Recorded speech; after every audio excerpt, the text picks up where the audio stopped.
Hey, how you doing? This is Sejihito here to bring you some more clips today. Feliz Navidad, happy belated Christmas, and whatnot. Today is Wednesday, December 27th, 2023 at 1:57 p.m. So we're going to get right directly into it with the first clip here.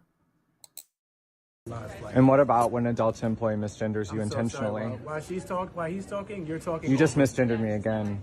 Okay. Multiple times. Gotcha. Both of you have. Sorry. Wasn't intentional, but if you want to take it personal, that's also. Well, she did do it intentionally twice. You're talking to me too.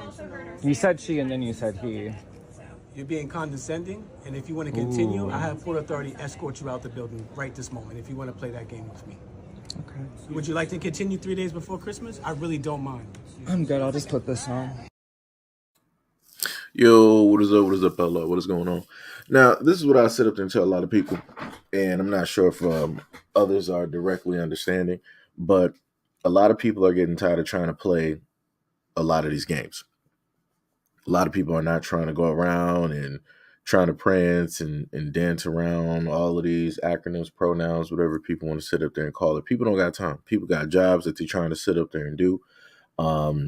You are directly impeding on other people's stuff because you feel that whatever you want to be called is of the utmost top priority. And everybody else is like, yeah, we don't got time for that. Because at one point in time, it used to be at a point where people wanted to be seen as human beings. People wanted to be treated equal. But now we're at a point in time where you have to damn near micromanage every single thing that you say to another person because you could be misgendering, you could be mispronouncing and all this other type of stuff. Like, don't nobody got time. Don't know. Like I said, I could have sworn it should just be that everybody is a human being.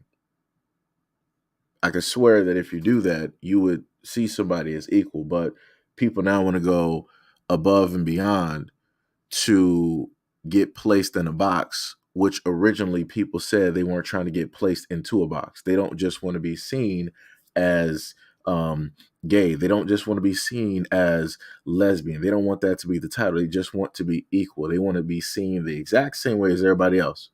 But it seems as though you have people fighting against the original thing and trying to put themselves into a box, which they said was a negative to begin with. It's crazy. It's completely crazy. And I very much hope that dude does not lose his job because we all know how corporations roll and how they go.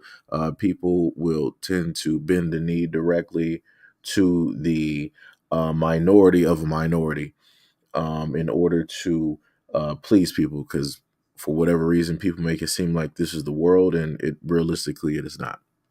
It's crazy. This man said that boy said he wanted all the smoke. He did, and he was going directly for it, and that's why that dude put down that camera because he already knew it was a no-win situation. Wasn't nobody about to bend the knee, flip over backwards, or any of that stuff. Like I said, the dude was just making it more difficult for himself. He thought that he had all of that power. It's like, yeah, I'm a part of this community, and you're going to abide by, our types of pronouns and our rules and our usage. And that dude was like, yeah, we ain't doing that. Because again, the guy, he tried to sit up there and accommodate that. He was like, she, he, whatnot, whatever. Like he was like mentally trying to do the gymnastics in order to, make them feel fine. But again, even with that, the dude was trying to make it seem as though it's a problem. And I'm like, what are we doing? I'm like, the dude just literally tried to accommodate you and you're trying to just shit directly on the dude. Come on now. Like I said, this is why you just can't make everybody happy. So I'm like, instead of trying to make everybody happy, might as well just make everybody mad. Because at least everybody be on the same board. Yeah, might as well just sit up there and do that. So it's just a lot easier, right? I got another one loading up. I just gotta wait for that one to download. But we're gonna move over to the next video, which is play stupid games. You win stupid prizes. Oh, and I don't feel like going to jail. Hello, ma'am. Hey, your driver's license is suspended and you have warrants out of Fayetteville. I need you to step out of the car, okay? I ain't got no warrants. You need to step out of the car. I'm about to get low.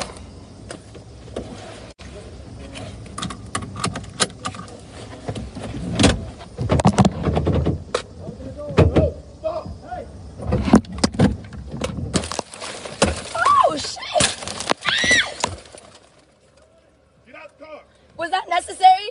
Get out the car. Was that necessary? Y'all saw that? Was that necessary? Get out the car. Was that necessary, Get Mr. out the car Sir? now. Y'all saw that, right? Get your seatbelt on. Y'all saw that, right? And I'm not resisting. So there's that. Was that necessary? Y'all saw that? Was that? So we clearly not. This is just what I want to say. Yo, what's up, Pink? I keep saying this time and time again. There's a lot of dudes out here that have done stupid things. They've completely done stupid things. They did stuff that was not necessary, and inevitably they had to face the consequences. So I'm just trying to figure out, why is it that they have that we have women at this moment in time wanting to take the same dumbass steps that a lot of guys before them have already taken, just to end up with the exact same result. But like I said, I'm all for it because I 100% believe in equality. And I'm very much happy that that cop treated her just like he would treat any other man directly out here. I'm very happy. Snatch her ass directly out of that car. Snatch your dumb ass directly out of that car. Because like I said before, it makes no sense for a woman. Like I said, if men decide to do it, it is what it is. You know, dumb ways to die. Men do a lot of dumb shit. But again, if you have somebody that gives you the example of what not to do, and if you do decide to do this dumbass shit, this was going to happen, why would you then think that it would be the smartest thing to do to copy the exact same thing? And then you're going to turn around and try to play victim. Was it really that serious? Yeah, it was that serious. You're going to try to run. He told you that, hey, we found you. We know that you got warrants. We need you to sit up there and step outside the car. We need you to step outside the car. What did she do when she heard that? She didn't deny that she had warrants because she knew damn well she had warrants. She was like, let me throw this mail to the side. I'm on Facebook Live. We're about to gun it. We're about to run from the law. Admitting to committing a crime. Admitting to the fact that you got warrants and you know you got warrants and you should have been straightening that shit out a while ago. But instead of doing that, you wanted to sit up there and be a badass on Facebook. You wanted to try to show off and showboat in front of other ignorant people that's going to sit up there and goad you in order to do dumbass shit so that they can capture this and talk about it. You dumb. You dumb. Dumb, dumb, da dumb, dumb, dumb, da dumb, dumb, da dumb, dumb. Lord. Like I said, you can't make, like, I don't understand. I don't understand. I don't, for the life of me, I don't understand. Like I said, the internet is not that serious where it's like, yeah, I'm about to do all of this. I'm about to risk my life and other people's lives trying to run from police, even though I know I'm out here doing wrong just for like some likes. How you going to enjoy all of those likes and all of that little 15 minutes of fame when you locked up and you in front of a judge? You can't. You don't got no cell phone. Now, some people that's locked up may have a cell phone, but that don't mean that you got one. You like, yo, people just... The internet is raising dumb people. The internet is raising very dumb people. Shout out to you, Kent, and DL. Shout out to y'all. Officer Haku said content over everything. I'm beyond that point. This is just like how people got mad at me for siding with Dr. Umar when he was sitting up there telling people like some of your sons are going to be getting put down for good. It's like some people out here are going to be getting put down for good because, Lord, this is just... Let's go to the next one. let's go to the next video. All I'm getting for my birthday: a Nike tech suit, some t-shirts, and some white Air Force Ones. That's it. I mean, that's all I'm getting. You really need this because the ones you have right now, you had them for a year. Okay, whatever. I'm saying, but like, you didn't even spend much money on this. Like on your birthday, I got you Louis luggage on your birthday.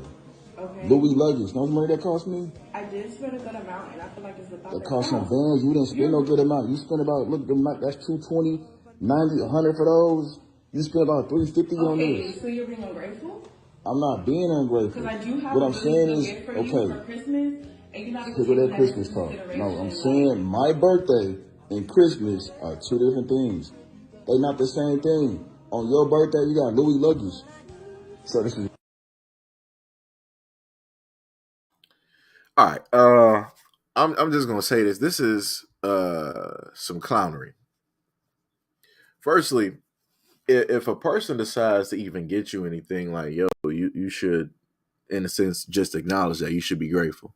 Um, Anytime that somebody decided to like do something, get something for me, I was internally grateful, because realistically, people don't got to do it. Just because it's your birthday, don't mean that people got to sit up there and do shit for you.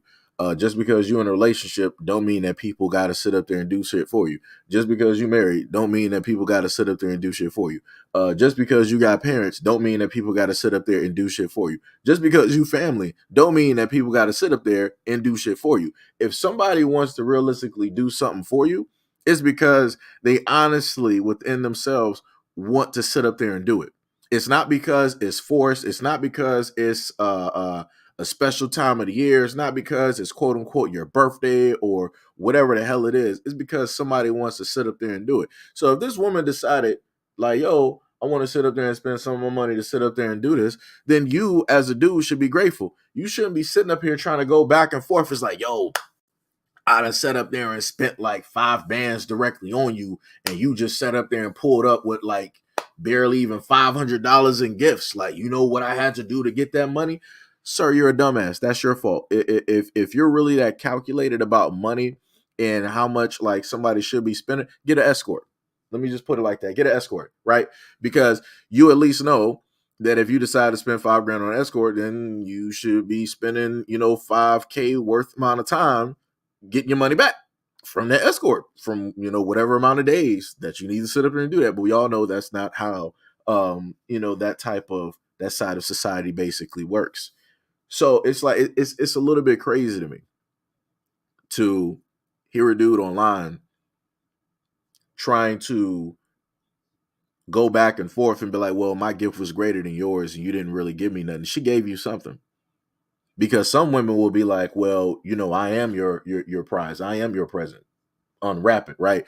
You'll have some women that'll sit up there and do that. She didn't do that. She was like, yo, I went out here and got you some shoes because the ones that you got, they all old and they beat up and all this other type of stuff. And he wanted to go over there. He was like, yeah, whatever, all this other type of stuff. I'm like, bro, you're ungrateful. You are drastically ungrateful. Like, whenever it comes to like situations like that and dudes want to film, I need a lot of guys to be showing their faces, to just put a warning directly out there to like let women know, like, yo, this dude is ungrateful. If you decide to do something or cook for him or whatnot or whatever, he's going to be ungrateful. He's the type of dude to be like, yo, I'm a chef and I cooked you like a 5-course meal, right? I spent all this time. I went to like, chef school and, all this other type of stuff. And then I come home and you sit up here and just make me a sandwich. But I make you 5-star meals and you made me a sandwich. Like, what is this? At least she made you something.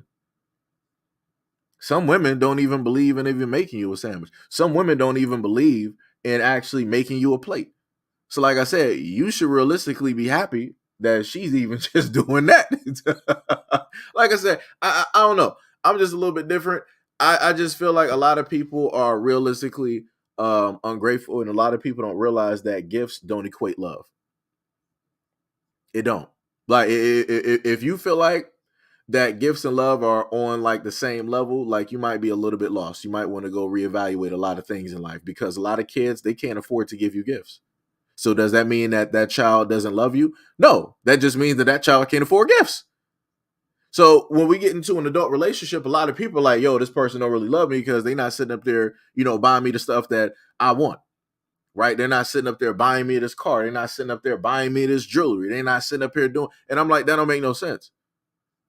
That gifts do not equate love. Like, that's not how that works. If that is how it works, then a lot of people need to go seek out rich people.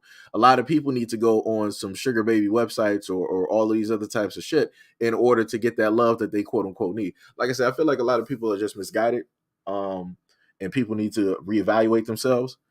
Because you got a lot of people out here in relationships that don't know what the fuck a relationship is. They don't know what actual love and emotions and caring and compassion and empathy. They don't know what a lot of those things are, because they wasn't either raised with it, or they weren't really smart enough to actually acknowledge those things because they probably can't give those things to themselves.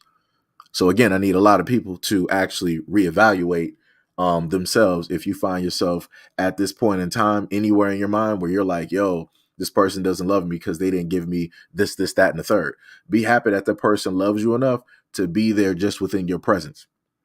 Be happy that that person is around you when you snore, when you sit up there and scratch, when you sit up there and pass gas, when you sitting up there using the bathroom, when you're sitting up there sick, when you messing up cooking, when you're not looking your best every single day. That's love. That's what love is. When somebody can literally see you at not even your best, and they can still look you in the face and smile and say that, yo, I love you, I care about you, you are my everything. That's love.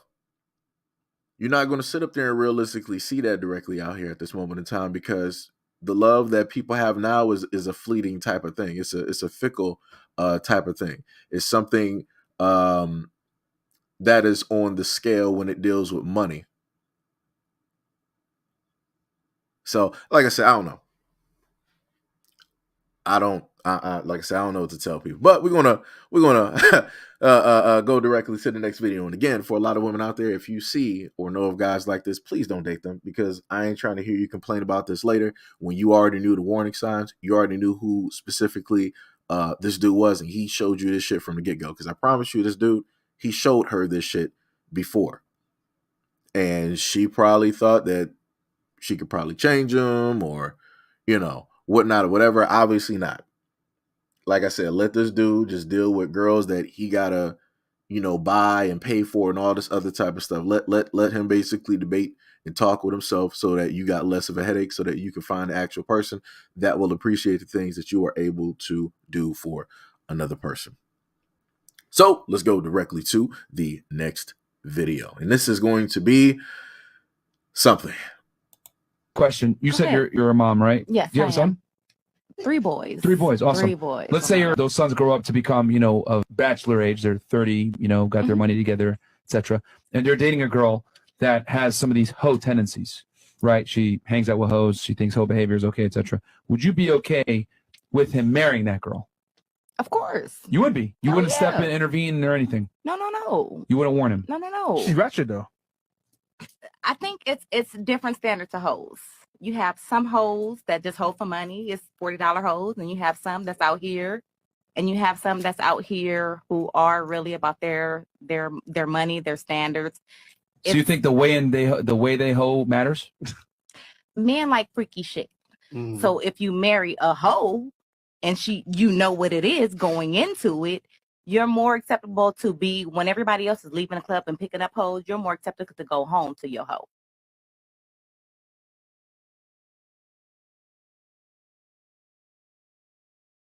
Okay, I just want to make this very clear. This is why I sit up there and state that women shouldn't really take advice from other women, and a lot of women should not be giving advice to men. Never at a point in time would I ever sit up there and tell my son that, yeah, I want you dating a hoe. I want you to sit up there and get married to a hoe, because there are different types of hoe tendencies. There are levels to wholeness. No, that doesn't make any sense. So okay. Let me just break it into a specific area. Okay. If you're a guy that's in the entertainment industry, basketball player, NFL, whatnot, or whatever, and you're not really looking for a relationship, but you're looking for a relationship, fine, so be it. You can sit up there and date a hoe. You know exactly what it is. You got the money to deal with those problems and all the other type of shit. Ordinary, average guys, this is not the job for you. Your job is to look for somebody who is wife material, who is relationship material, who is long-term material, somebody who is empathetic and sympathetic. You're looking for somebody who is emotionally there. You're looking for somebody who is going to help you build, who wants to build with you, somebody that you can invest and start a business with, right? Those are the type of women that average, ordinary dudes should be looking for. Right? Looking for somebody that you can invest in them and they can invest in you, and you guys are going to mature and grow together all over the board, both financially, emotionally, life-wise, health-wise. That's the type of shit that you want to sit up there and look for. This woman right here got the shit fucked up. She is from the streets, so this is why she is still guarding the streets. Because she is still walking those streets. And if she's not walking those streets, her mind is still there. She ain't never left. Her body might be with somebody right now, maybe married. I'm not sure. I can't spot a ring directly on her finger, but her mind is still in the streets. This is not the type of woman that you ever want to be with ever in your life. And if you are a guy and you decide to go after a woman like this, everything that you brought and brought onto yourself and into your life, that is on you. You can't cry. You can't bitch. You can't complain. You specifically sought out a hoe, so now you got to sit up there and deal with that hoe in your life. It is what it is. You should know better. But again, going back to what I stated earlier, this is why a lot of women out here shouldn't be giving advice, because they're giving wrong advice. I get when people sit up there and say that everybody deserves happiness, but you also got to remember that certain people put themselves into certain predicaments that takes that life of happiness, that way of happiness away. So if you got a lot of these girls directly out here, these young girls that's in their 20s, they're like, oh, I'm about to run up the bag. I'm about to get these bands and da-da-da-da. I'm a boss bitch and all this other type of shit. Guess what? A lot of guys ain't going to be looking at you in order to have a relationship. You're not going to be happy. If people don't believe me, go look at and listen to a lot of interviews from girls that are in the adult industry. They are regretting. They are crying. They are sad. They are depressed. They are doing alcohol. They are doing drugs. They're doing a lot of things to sit up there and cope because they've lost a lot of things because they wanted to, quote unquote, chase the bag. But like I said, a lot of these quote unquote hoes ain't telling a lot of other women that. They're not telling them about the lonely nights. They're not telling them about the multitude of men that be coming in and out of their bed. How many times they want a relationship with a guy, but they can't afford to get one because no guy wants to sit up there and be in a relationship with a hoe. They're not trying to sit up there and wife a hoe. They're not trying to sit up there and take care of a hoe. They don't want to sit up there and take care. They don't want to showcase their reality, but they want to sit up there and tell women, oh, yeah, it's about the bag. Look at the money. Look at the shoes. Look at the fashion. Again, they're working on the emotions of women. They're not giving women, they're not working on that logic aspect. They're not giving factual type of things. Because like I said, money is short term. Money is short term, and especially fast money. However you get it, that's the same way it's going to sit up there and leave. So if you're on the streets and you're getting your money by the streets, it's going to leave and die directly on them streets. If you're sitting up there getting your money by OnlyFans, that's it. Because let the internet go down. All of those women that's making 50 to 100, 200K on OnlyFans, that's it. So now they got to go out there and go into the normal workforce. Because like I said before, a lot of these women don't actually understand what it is to actually be working on the streets. Like I said, I have respect for the women that actually, like, this is like their living. This is just what they do because this is what they know. I respect that. Cool. It is what it is. You ain't trying to front. You ain't trying to lie to nobody. Whenever you talk to a guy, you're upfront about your shit. I don't got no problem because, like I said, I love honesty. But you got a lot of these girls out here that want to sit up there and play games. They want to be like, oh, no, I'm a nice girl. I was raised good. But yet you selling your body online. You got your legs open to like 1,000 different guys. You sitting up there telling every other guy out here that you love them and all this. If you can sit up there and open your mouth and tell a lot of guys and tell them that they're special, that you love them, how are you going to sit up there and be able to tell a guy that in a relationship? How can a guy even trust that? You done told 1,000 other guys that. Like, what's so special about what it is that you're saying? It's not. Because every other man didn't have those words. Every other man has sat up there and listen to you tell them that you specifically love them and care about them. So why would any man want to sit up there and now deal with like that? They don't. They shouldn't. Like I said, this woman is giving some dumbass advice, but yet you're going to have dumbasses out there listening. And they're going to think that this woman is right because she's older and she's sitting up there saying it and she's wise. And I'm like, nah. Wise and stupid. Wise and stupid. Like I said, that's crazy. I ain't never in my life. Like I said, but again, I want a lot of people to pay attention to social media because it is showcasing a lot of shit directly out here. I need a lot of people to pay attention. A lot of people to pay attention.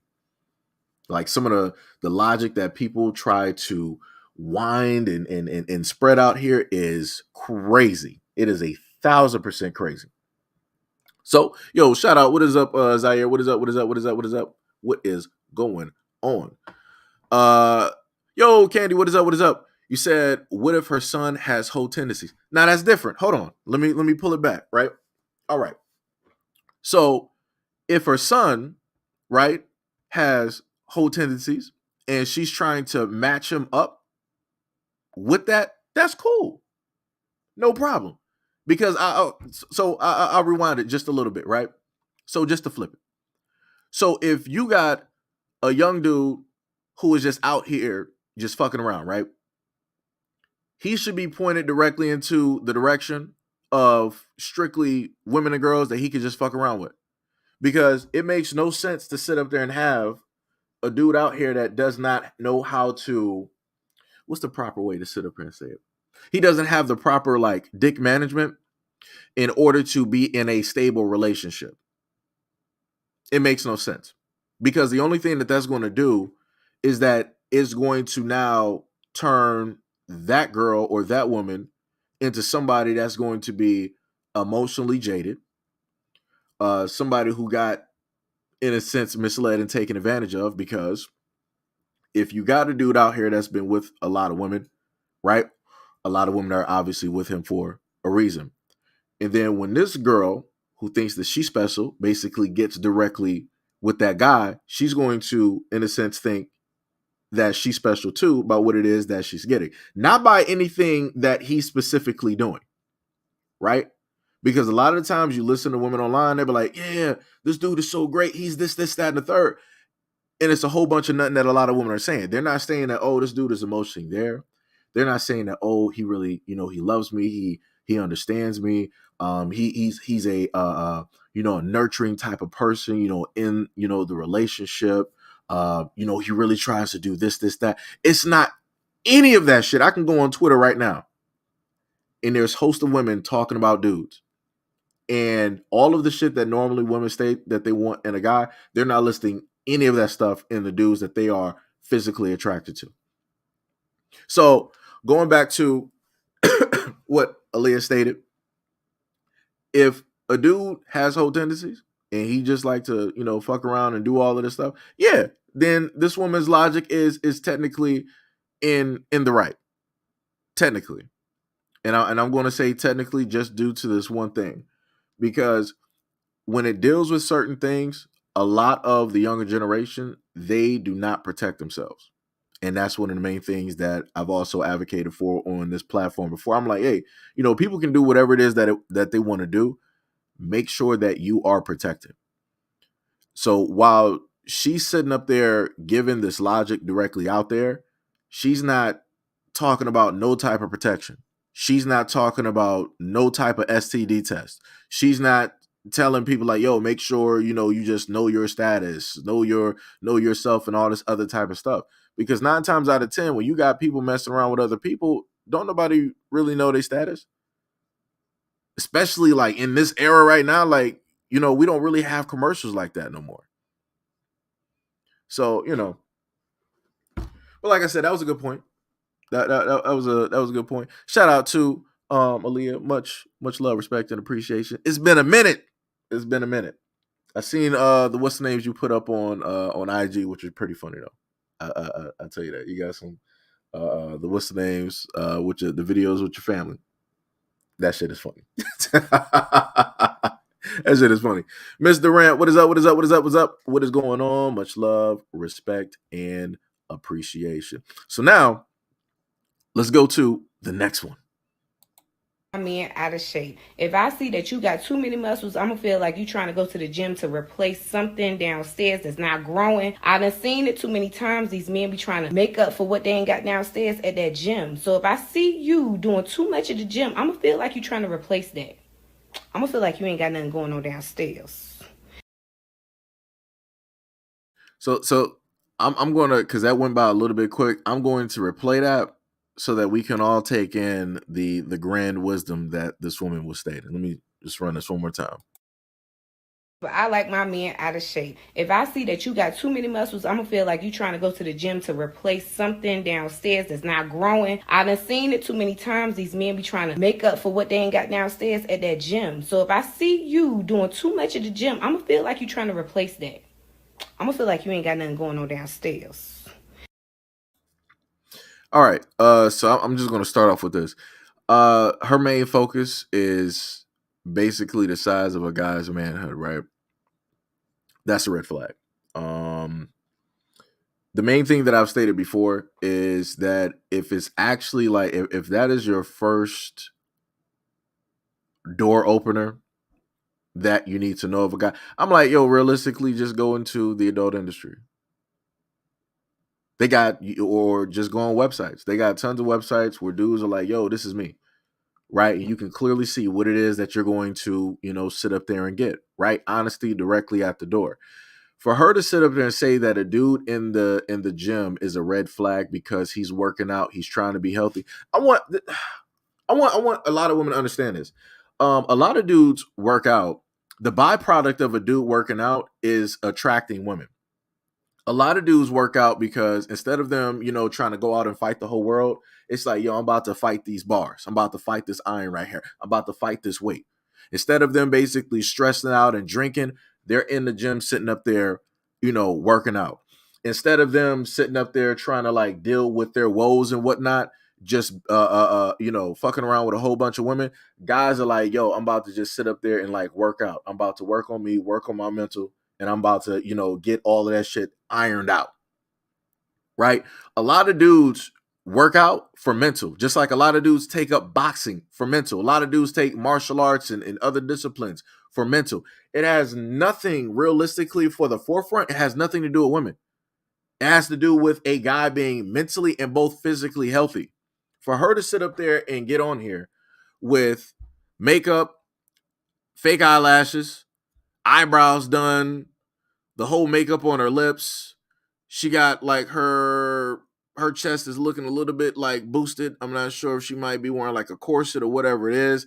And then like the fake hair color. For all of this fakeness to be getting on dudes who are actually doing something to better themselves, to make themselves healthy. Because let me just be realistic to a lot of women, and especially black women. What a lot of black women don't understand and know is that a lot of the chemicals that are in makeup and in these hair dyes lead to causing fibroids, leads to causing certain cancers directly into women because it's seeping in through your skin. You're not leaving that on just for 5 seconds to look nice. You're leaving this on for a damn near 24-hour period. The hair dye is even worse.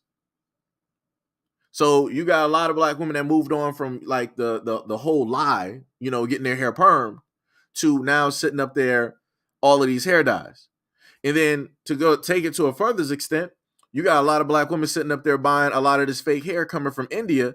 And I put up videos showcasing how they condition and go through the whole process of that hair. Some of that hair come through with lice, all types of insects. It's not washed. It's not clean.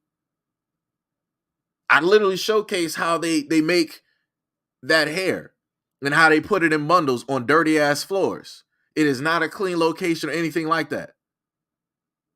So there's a lot of work and everything that needs to go into actually prepping that hair just so that women can put it directly into their hair. But to get online and to have all of this fakeness, not coming as you are, and then you want to get on men for working out, trying to be healthy, right? Because this is the difference. Men will sit up there and spend 20 years in the gym to get the body that they want. Women will sit up there and spend 10, 20, 15, 100K under a table, potentially losing their life. And women lose their lives all the time, going under the knife, just trying to sit up there and do something that all they got to do is actually put in some time and effort and work out for. But like I said before, a lot of people like shortcuts. So men ain't out here really trying to take shortcuts. This is why you have the abundance, the greater majority of the population of gyms are men. Because men are like, yo, this is what we about to do. We're about to go in here. We're about to work out. We're not about to be on no table. Now, yeah, you got some few rare instances where you might have some dudes that might have been like, yeah, I ain't about to work out. I'm about to, put some fake abs. I'm about to put in some fake pecs. You got the other extent where you got some dudes like, yeah, I'm about to use synthol and put that into my arms so I can look, like whatnot or whatever. Other than those rare few instances, look at dudes, look at young men who are in the gym directly at their high schools. You got little boys sitting up there doing push-ups. Like this type of stuff is crazy. But the real reason why she doesn't want a guy who is working on his body is because she understands that he will have choices. He can be able to select somebody that looks better than her. That's the thing that a lot of people ain't even understanding. She was like, yeah, I want unattractive guys who are not even in shape. She wants dudes who are not in shape because those dudes who are not in shape are going to look at her and be like, shit, I really did it big. I got her. Or I'm really must be something because she done set up there. She with me. She didn't pick me. Right? Because she knows that when it deals with the other guys, because more than likely, however her body is basically shaped, by the way that she's talking, I'm guessing she might have some type of shape. Right? And then you do the comparison. Right? So that's a big up, for her ego and all this other type of shit. But also, she lacks confidence because she is not trying to be in competition with other women at the end of the day. And that's what really this is about. She knows that a lot of dudes who are in the gym, a lot of women always state that, yo, I want a strong guy. I want a guy who works out, who takes care of himself. Because women like the aesthetic. They like to sit up there and touch and all of these other types of things. She's like, yeah, I could do that, but then I'm going to have to do a lot more than what I'm already doing. So instead of me doing that, I'm going to do my bare minimum, and then I'm going to enable that by having a dude that I don't really have to fight over, that I know that other women ain't really looking for. Like I said, people got to pay attention. The moment in time you pay attention to a lot of the shit that people saying, you will start to understand it for fully what it is. She is a woman that does not have confidence. Again, I don't know what her TikTok or whatever her social media may be, but I promise you she's not going to have a lot of videos or whatnot of her without any type of makeup. You're not really going to see a lot of women out here, and I'm only talking about the main ones that always try to postures themselves to be like, yeah, I'm better than every other woman out here. I'm the baddest one, all this other type of shit, right? 9 times out of 10, they're the ones that you're not going to see without makeup. You're not going to see them without stuff being done and all this other type of stuff. You're not going to see that. She's one of those ones. I can promise you that this girl right here, she is one of those ones. So again, I need people to pay attention and notice a lot of these red flags directly out here so that they can avoid them themselves. Right. We got you can't say, why can't you just be healthy and not want high blood pressure or diabetes? That's facts. You also said they get their hair from the drains. Yeah. Yep. And also they donate their hair during certain religious practices as well too. So that's the whole other thing that, I tried to tell people about before, because it's like, if people are donating this stuff for certain religious practices and those energies are specifically that hair is for, that energy or whatever it is, what does that then mean? Because I understand that a lot of people don't believe in energy being able to get transferred. And I get that. But all I'm sitting up to saying from my perspective is, what does that then mean if you're putting that directly on your body? Right. And then you're leaving that there for, months at a time. And then you're reinstalling that, basically re-putting that same energy directly into your body. What is that going to do to your mental?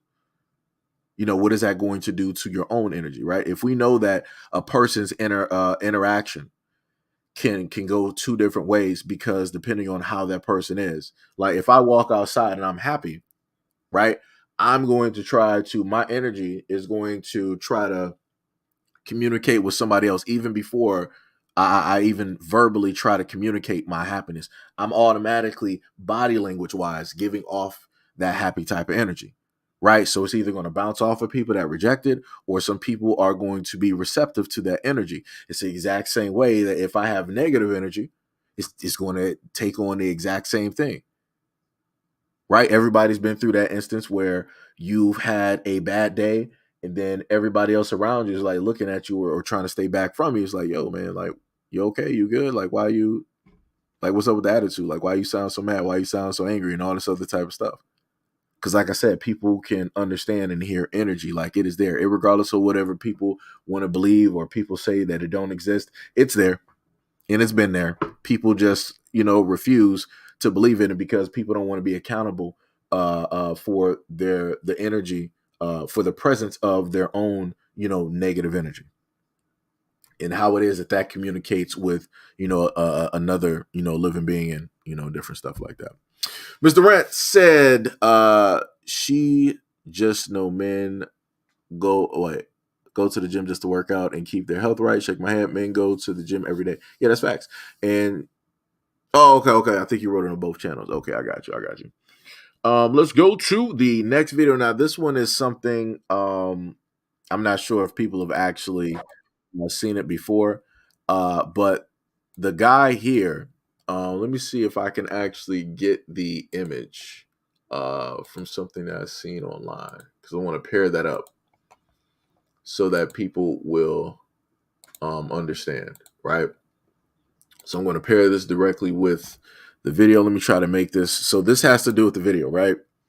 So let me transform that real quick. Give me a second. Not full screen. Let me see. Transform. Fit the screen. Okay. So you might not be able to see it, so I'll just read it out to you, right? It said, extra IE. It said, Lewis stated this. Lewis is basically the Caucasian dude that you're going to see with Mel B, right? He said, we be sitting there all day on the couch doing TV, and I just grabbed her backside as a joke.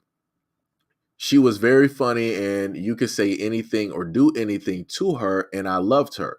So I would just grab her for a laugh, but it's not PC anymore. He also stated that everybody is watching. Everybody. The paper. You can't do anything on Twitter. You can't say anything. You can't say what you really feel because you're going to offend somebody. So this is what he had to state when it dealt with the video that you are about to see here. Let me just make that a little bit bigger for you guys right there.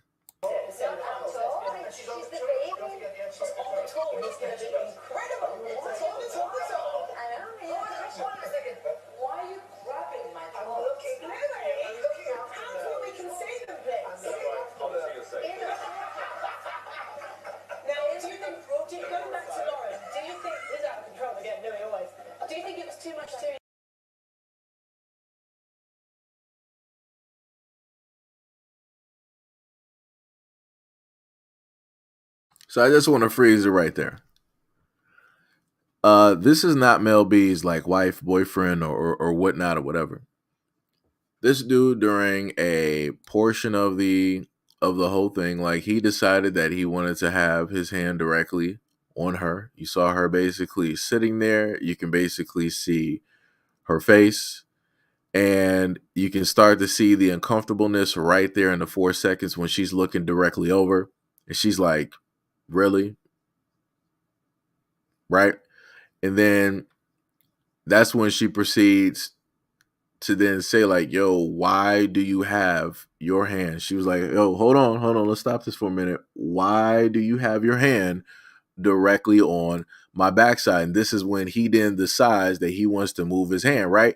If he was so comfortable with what it was that he was doing, if it was so okay, then he would not have moved his hand, right, when she basically called attention to it, right? He even looked over in shock, was like, oh, my hand was down there. Oh, that's crazy. I'm not even sure how that even happened. I was just, sitting here, and, my arm just, fell asleep and was just cuffing your butt. I didn't even, know that was happening, and wanted to make a whole, big type of ha ha ha, type of thing directly about it. But like I told you before, he said these things, right? And pay very close attention to what he stated at the last part. He said that everybody is watching. Everybody. The papers. You can't do anything on Twitter. You can't say anything. You can't say what you really want or feel because you're going to offend somebody. So he's basically stating that, this is just normal stuff that, we would always do, but now we can't do it because we're going to get caught for doing stuff that we really realistically shouldn't be doing. And this is some of the things that a lot of women talk about all the time when it deals with, sexual harassment and whatnot, in the workplace, and how it is that these things are common occurrences, and how nobody really, speaks up or talks about it or any of those other things. But mind you, I want to just put this out real quick. People had a lot to say about Jonathan Majors, right? You had a lot of people basically, hating and, wanting to side with the girlfriend and different stuff like that. But here you got Mel B. She was, Spice Girls, right? And I ain't know nothing about a lot of those groups back then, but I saw her and I'm like, huh. I'm like, she look cute. I'm like, all right, I see you out here, right? So in my mind, I'm sitting up here thinking like, you got in a sense, a melanated woman, black woman there. You would technically expect to see others out there trying to condemn this, trying to call this out, trying to highlight this, trying to get this dude fired, but that's not what I happen to see directly online. I don't happen to see that. But yet you're seeing this actually happen in 4K in real time, but yet you don't see, a whole host of outrage.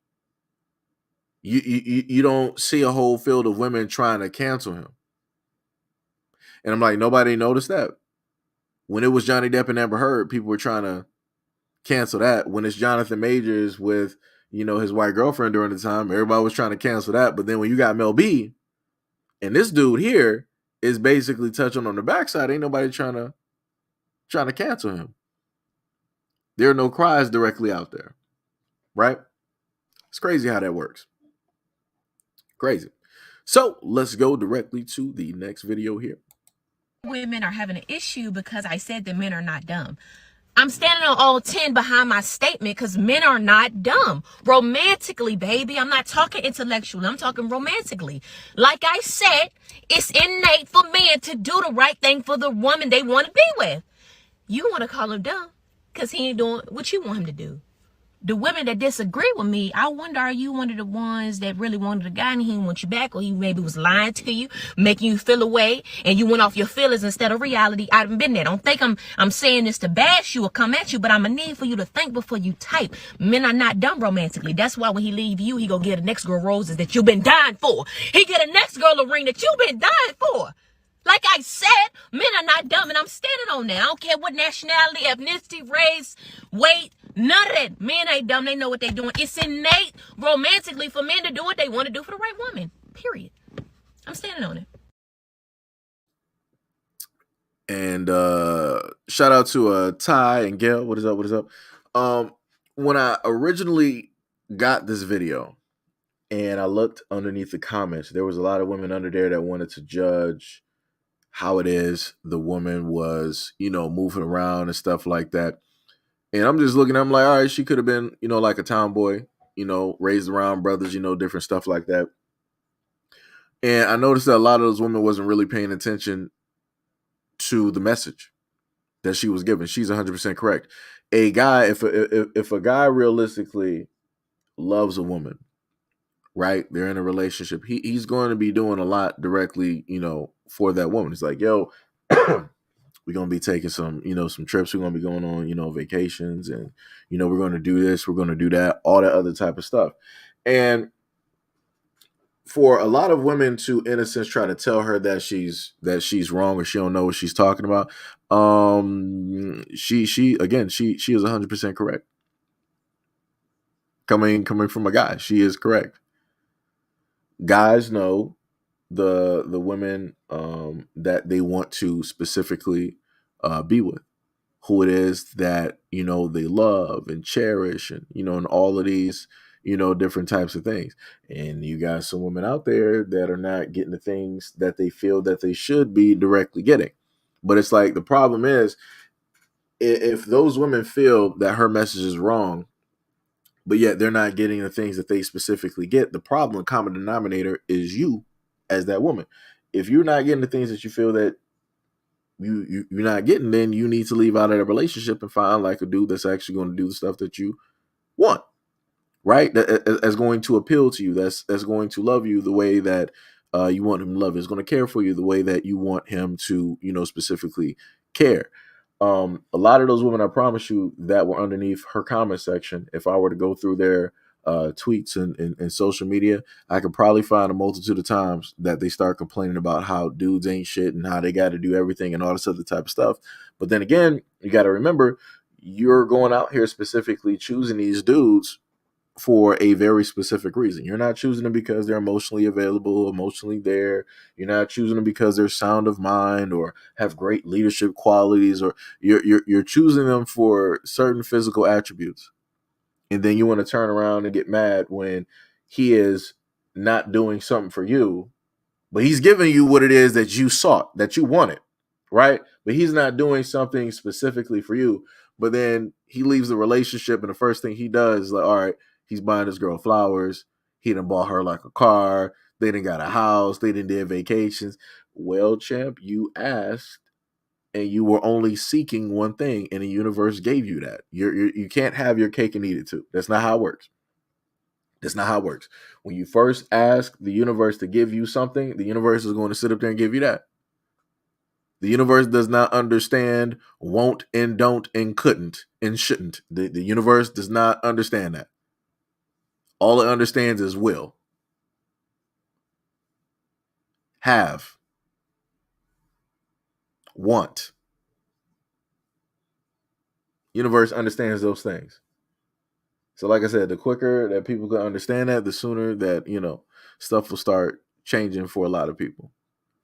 Even though it's more than just that. It also has to do with energy as well. But, that's whatever. But like I said, this woman's correct. This woman is correct. You can't handle the truth said. If a man is not doing anything for you, then he might be tired of her. I mean, that is a possibility.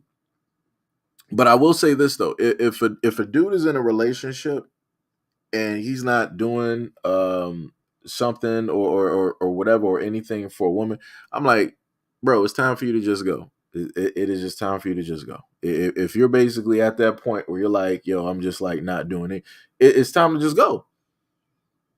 Don't just sit up there and be with that person and sit there and you know that you tired and you're done and all this other type of, yo, get up and go. Like it is time to sit up there and move around, get your energy together, get that shit like fine. Because the only thing that's going to happen is that instead of you trying to internally work on yourself and figure out how you are the problem to your own situation, you're going to throw that directly on her. Not saying that she don't have a sharing shit, but yo, when it deals with your mental, that is your problem.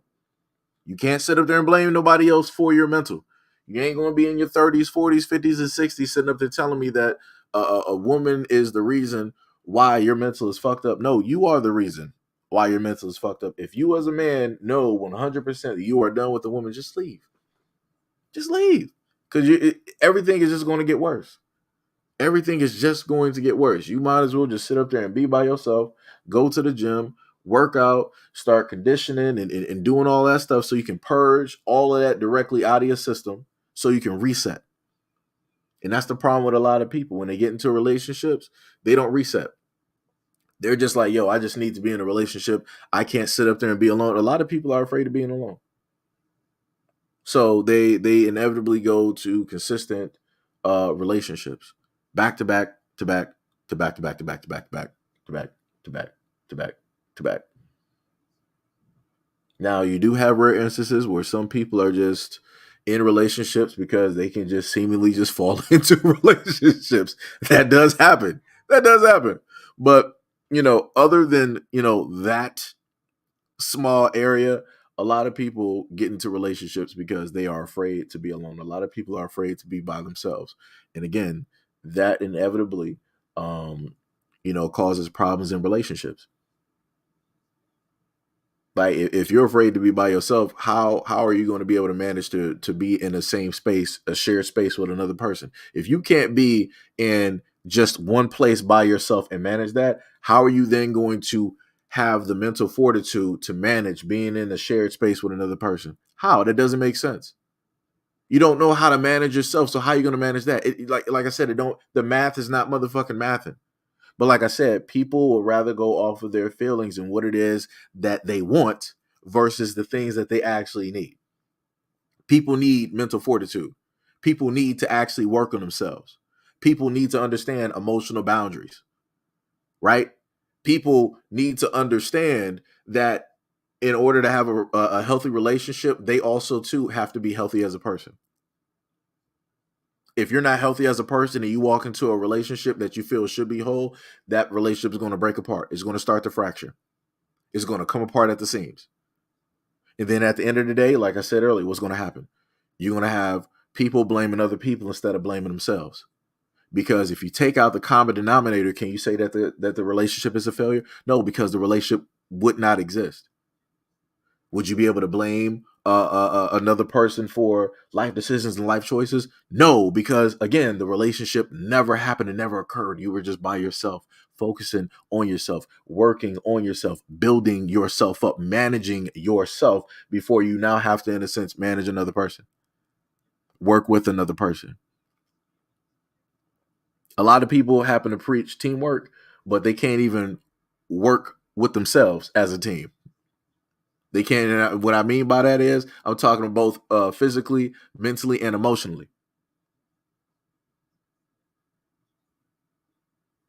Like I said before, a lot of people don't understand it, but they soon enough will. And inevitably, the same thing is going to happen. It always occurs. Everybody's going to blame everybody else but themselves whenever shit falls apart. It's crazy. Yo, Black First, what is up? What is up? Much love, respect, and appreciation. What is up? So now we're going to go down to the next video here. Let me see. Where is that one at? Ah, there we go. This one is going to be a little bit of a long one. So we're going to have to go a little bit back and forth with this one. Story about my Christmas this year, this morning, how it went. I am in a relationship. We live together. We've lived together for the last 4 years. We decided to give my son his older son's old gaming computer because his older son's getting a new one. And my son wanted one for Christmas. And I really didn't want him to have it. I had reservations about him getting a computer. I think he's a little too old, too young. He's only 9. But he convinced me to let him have it. He thought that it would be a good financial decision and also a way for him to have what he wants with us, not having to invest too much money. So he goes to his son's house, Christmas Eve, yesterday. He sets up the new computer, and it is a nice computer. It's even nicer than the one that he wanted, top of the line, okay? He gets the old computer. He brings it back. We have a dinner to go to. So we go to dinner. At dinner, we're discussing, I bring up, okay, so what's the plan? Because we had discussed it prior about a week ago, and the plan was we were going to put it together, make sure his stuff was ready the night before while he was sleeping so he could wake up and play with his stuff. However, when I bring it up now, he's saying that, we could just do it in the morning and blah, blah, blah, blah, blah. He doesn't feel like doing it now. His family's in town. He wants to have some drinks with them, whatever. Okay. That was just not sitting well with me at all. That was not the plan. This is my son. I wanted him to wake up and enjoy his stuff just like his son gets to wake up and enjoy his stuff. Actually, his son has been enjoying his stuff since yesterday, the day before Christmas. Okay. So I get upset and I'm like, why does my son have to wait on enjoying his Christmas stuff because you want to be lazy all of a sudden? So since he didn't like what I said about being lazy, he says, well, why don't I just not give him the computer then? So we are at a dinner. We are at a girlfriend's house eating dinner when this happened. So I have to pull together. And in my mind, I'm trying to figure out, okay, how am I going to handle this? So I'm like, I'm going to get back to the house and I'm just going to put the computer disc together and just so he can have something to, because he had nothing else. This was his big gift. Like the other stuff was to supplement the computer. Okay. So I get home, I start putting stuff together and I'm like, okay, I'm just going to have to tell him some story about how it didn't come. And I'm just going to have to go, tell him we're just going to have to go first thing in the morning, when the stores open back up to get you a computer, I'm sorry, come up with some lie. And I was hoping that, I was really hoping that I would wake up in the morning and he would still have that computer on that computer desk, like realize that what he said, what he was doing was wrong, even though my pride didn't even want it, but I did not want I wanted more for my son to not wake up to nothing for Christmas. So I was up all night. I was tired. So I was the last one up. So he comes in the room and he's like, are you going to get up? Your son's up. I go look in the room. There is nothing on the computer stand. Nothing on the computer stand. I say all this to say, obviously this isn't going to work out. But I just need you to understand, do not play with nobody's kids. Don't play with people's kids.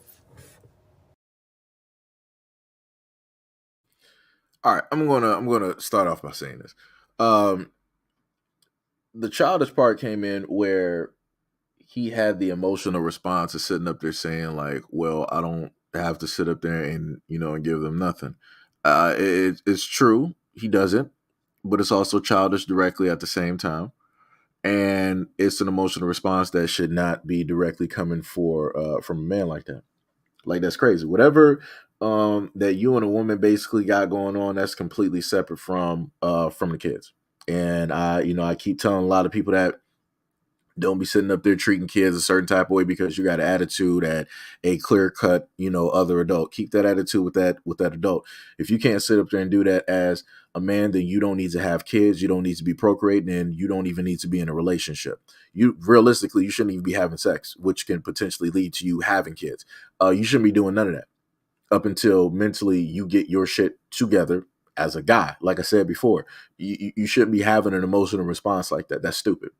That's 1,000% stupid to do that to a child like that. That's 1,000% stupid. The other aspect dealing with the mother, it makes no sense for her to be crying because she's married directly to this dude or engaged or whatever. So she knows this dude's history. She knows his tendencies. She knows exactly who he is as a guy. She decided to say I do or however, stuff is basically working. So to get online and to show off this whole emotional thing and to be crying doesn't make any type of sense because again, out of all the guys you decided that you wanted to say I do or be engaged to or be in a relationship with, bringing your kid directly there, you decided and opted to be directly with that dude. So instead of you getting online and trying to tell people, oh, it's over, this is going to sit up there and like work out, you're taking the easy way out. Y'all need to go sit down and go see a therapist. And I told people this before. If at any moment in time that you're in a relationship with another person and certain things don't seem to be working, 9 times out of 10, better yet, 10 times out of 10, a lot of things come down to communication. Two people who are vastly different, coming from, different families, different bloodlines, you're not going to see everything in the same way. So if you're not going to talk it out, go use a therapist as a mediator. Don't use family because a lot of times family is going to be biased. They're going to side with whoever family is motherfucking whoever. That's usually how that sits up there and works. It's rare few times that people are going to be like, they're going to tell you, it's rare few times that your family is going to tell you that you're wrong in these situations. There's rare few times. So the best bet is to have a therapist who is going to be a mediator, who is not on anybody's side. They're just trying to communicate both points to the other person as simple as possible to get an understanding so that people can, start to, form a bridge so they can start moving as one, right? Instead of moving separately, right? Like I said, again, she's doing just like how he had an emotional response. She's directly giving off a emotional response as well by sitting up here saying that, oh, this isn't going to work. It is what. That's stupid. If you want to leave the marriage or whatever it is that you're doing, just say that. Don't sit up there and say that, oh, because this one time out of the whole extent that y'all been together, he didn't do something for the kid on fucking Christmas, that, oh, it's not working. This is the end of the road, guys. Tell me you want to leave a marriage without telling me that you want to leave a marriage. Because that's all I'm hearing. I'm listening to somebody that's sitting up here trying to come up with any and all excuses. You know how many times dudes that sat up there and be like, yo, I'm going to get you this for your birthday, and then the birthday comes around, he don't specifically get that. I wonder how many times like some shit like that has happened throughout the course of their relationship, engagement, or marriage. How many times that he's done that, but yet she was still there. But that didn't cross the line. But when it dealt with the kid and the computer not being put together, that's what really set up there and burnt the whole bridge. You got to be kidding me. We're not doing that. We're not doing it. Like I said, go out there and get some relationship counseling and all of that other type of good stuff. Do that. Bro Allen said, what is your Cash App? It's the $. Yo, what's up, bro Allen? It's the $with Seiji Hito all caps. I got it technically going down at the bottom. I had it there originally, but I had to restart the live stream because I started the intro and it sounded kind of stupid, so I had to redo my own intro because I didn't like the way it sounded. So, but much love, respect, and appreciation, brother. But yeah, that's completely crazy. And I'm going to say it from another aspect here, right? As a gamer. Well, actually, let me just go back to the parent part real quick. I'm just trying to figure out her as a mother, right? Why would you bet all of his Christmas gift? Why would you just center that around? Shout out to Ty for throwing that down there in the comments section. Why would you, as a parent, bet his whole entertainment around a computer? We got full-on game systems. Like what are you like? I'm trying to like. I understand if we were dealing with like parents from like the 2000s. All right, cool. They don't really know that much about tech and all this other. We're in 2023, about to be in 2024. You mean to tell me that you just didn't do a 2-for-1? You wasn't like, all right, so your husband has the computer that he has to set up and clean and do all of this other type of stuff, right? Why didn't you as the mom be like, all right, so just in case if that's not set up, he still got something to play. He got a PS5. He got an Xbox S, right? He got the digital PlayStation 5 that don't have the disc, right? He got the Series X, right?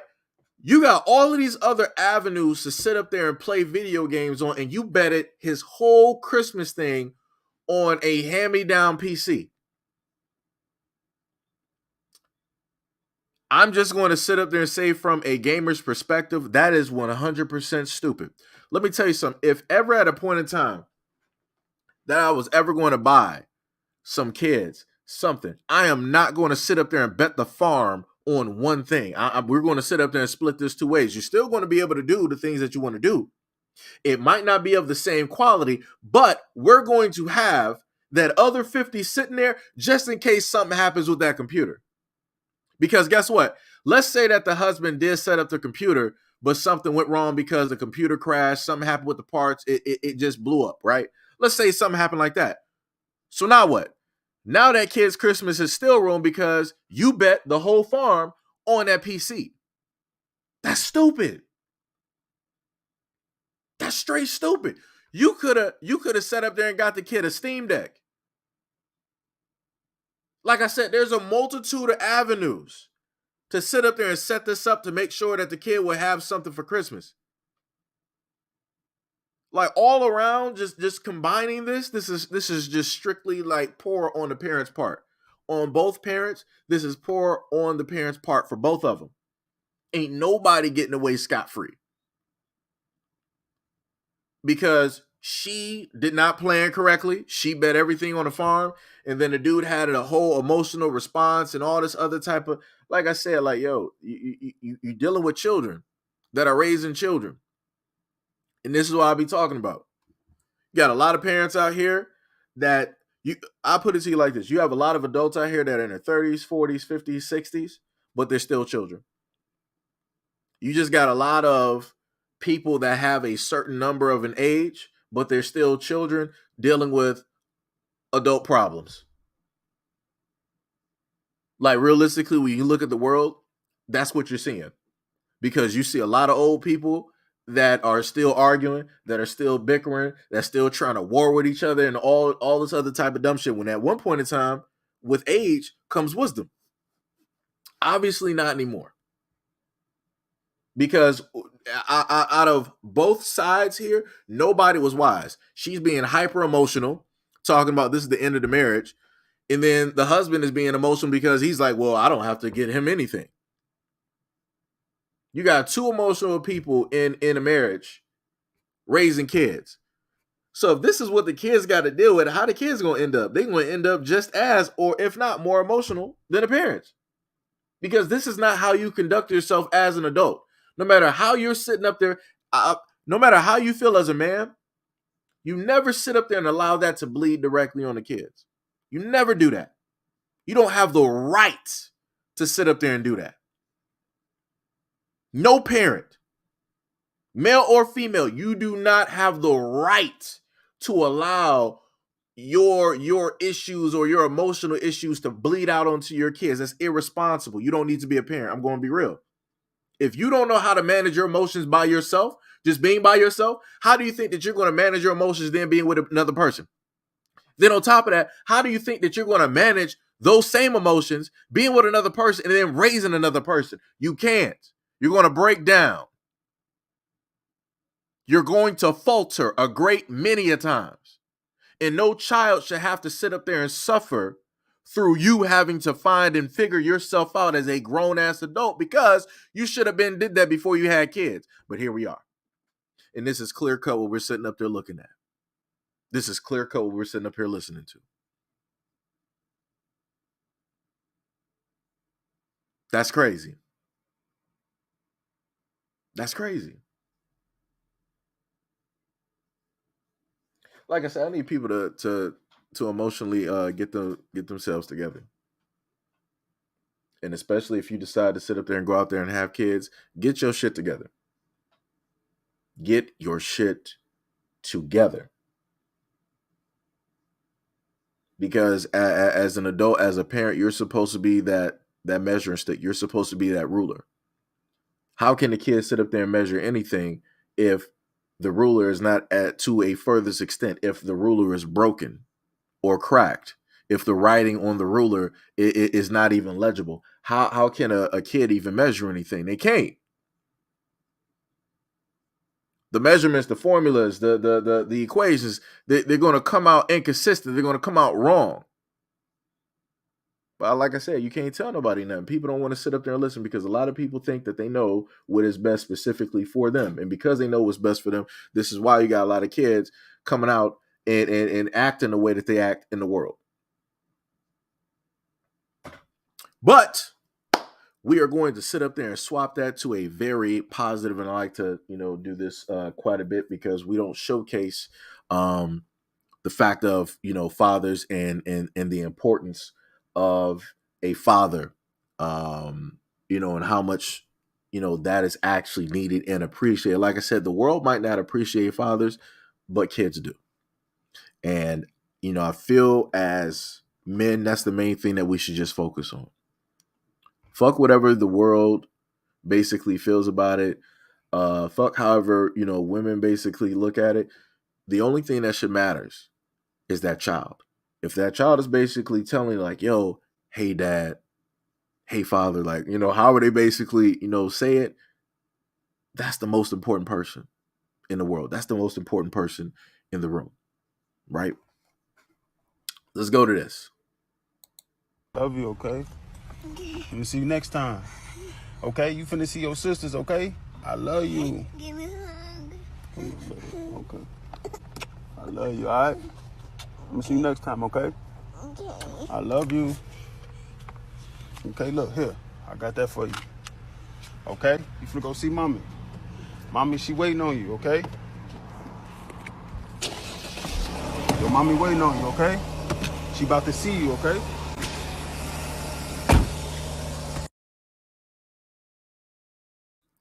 So we saw that, right? That little girl sitting up there crying, her eyes out, because she got to leave her dad. That is the love of her life. That is the person that she admires, that she cares about to the utmost. He's sitting up here telling like, it's gonna be all right. You're gonna go see your sisters. You're gonna go see, your mom and stuff. It is all right. I'm gonna be here. And she's still technically saying like, and then no at the same time. And she's like, yo, this is where I want to be. I ain't trying to be nowhere else. I'm trying to be here. Whatever you're doing, we about to be sitting up there, doing that too, right? And like I said before, and this is the a lot of the images that people don't showcase. These are a lot of things that people don't go over and talk about when it deals with fathers and the importance of fathers and how much kids love fathers. Because just to be honest, and this is just coming from straight honesty, right? So I sat up there and had talked to a therapist, right? And I sat up there and honestly stated, because I forgot what the specific question was. I think it might have had to do with like feelings or whatnot, whatever. And I had specifically stated that, in a sense, a man's feelings don't actually matter, right? Because if you look at the world and where it is that we are, and this is just being honest, right? Me as a guy, stating how it is that the world basically sees men. Nobody cares about men. Women don't even care about men, just to be honest. If we're actually being honest and we're actually looking at the world as a whole and in the position and in the conversations that are happening, women don't care about men, right? In a lot of other instances, men don't actually care about men, right?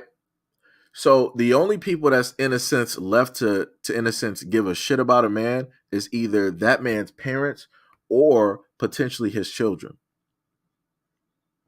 And again, like, a man's feelings don't actually matter, because at the end of the day, what we do in relationships is that whatever we feel or are going through, we put that directly to the side and we put on a pedestal the person that we are with.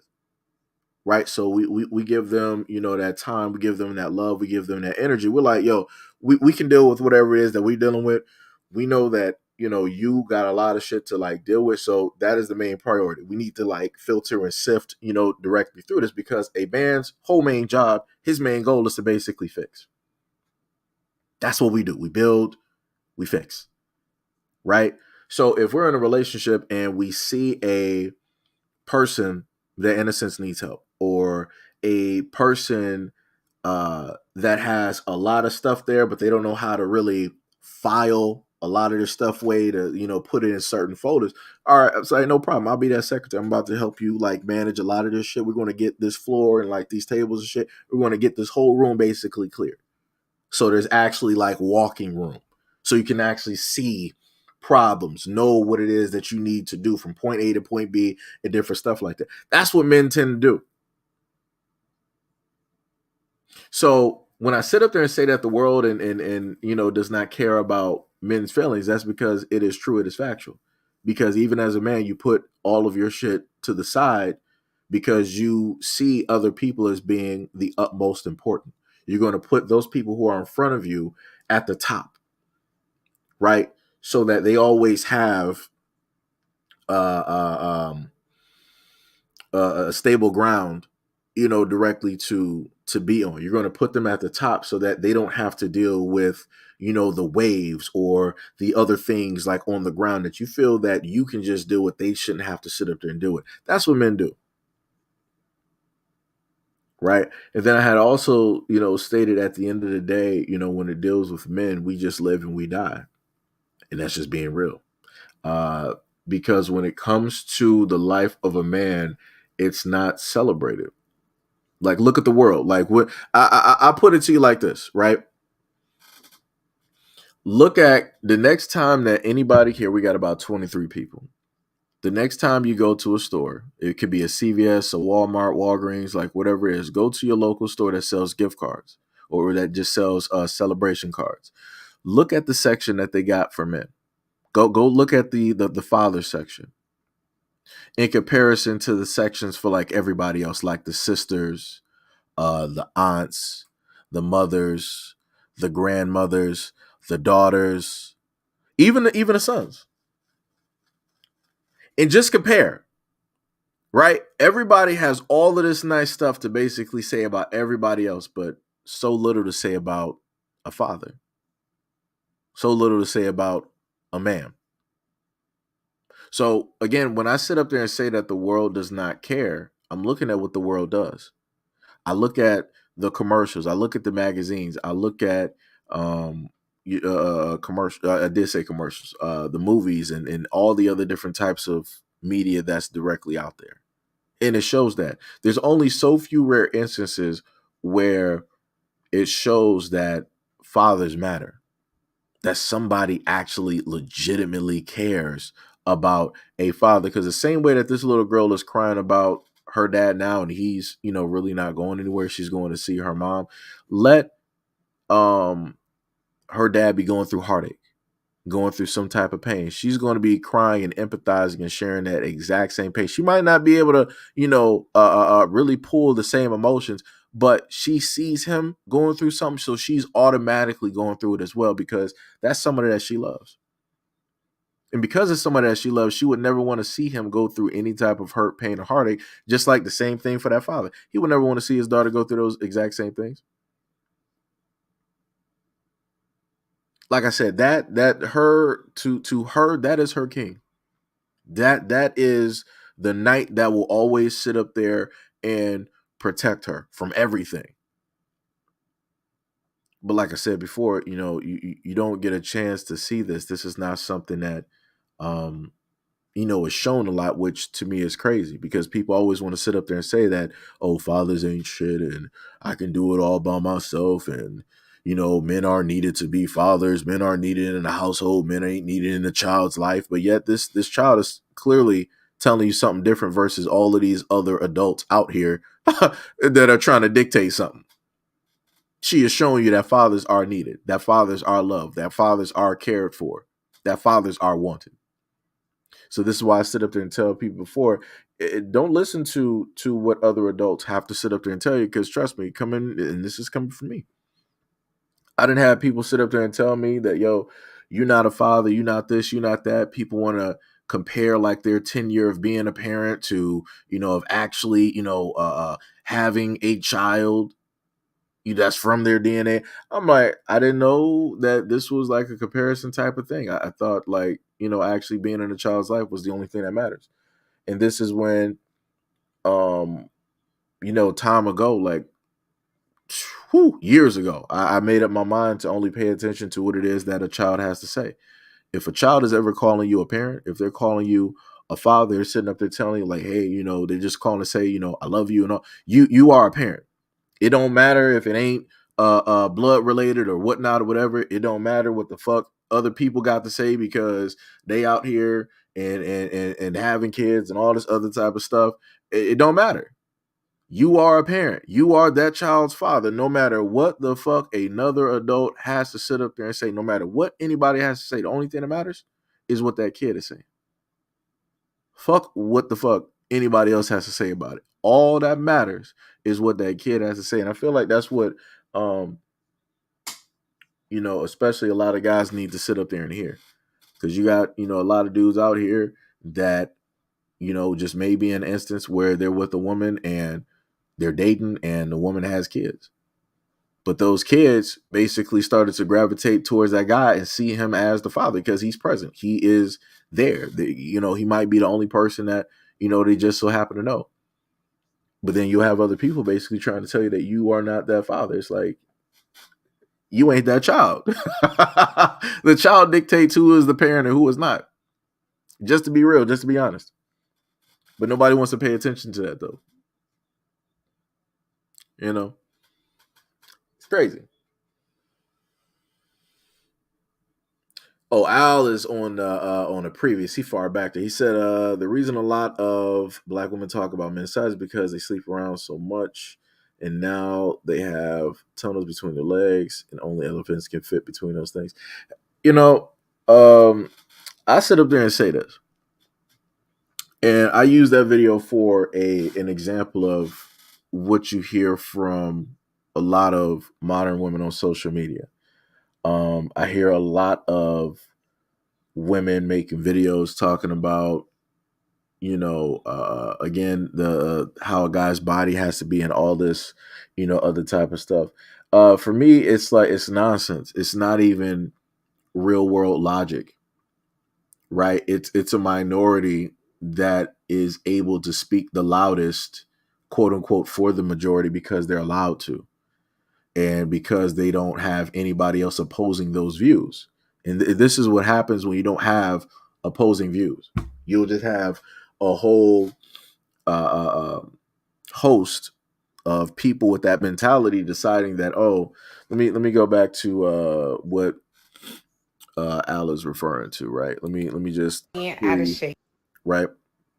Let me go back to, because Al is talking about this one here, right? You got a whole host of women that don't have opposing views, where women are basically talking about what ordinary average women are out here doing. Right? You have women that are in a sense made up, that are basically trying to speak for average women. You know?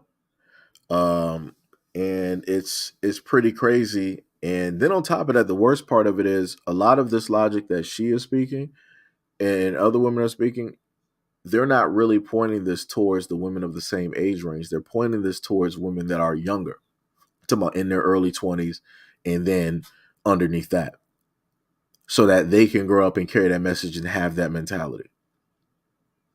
But at the end of the day, what they're not telling you is that that mentality is going to sit up there and mess them up. Now, like I said, people can like whatever it is that they like and do all of that stuff because, you know, those individuals are grown adults.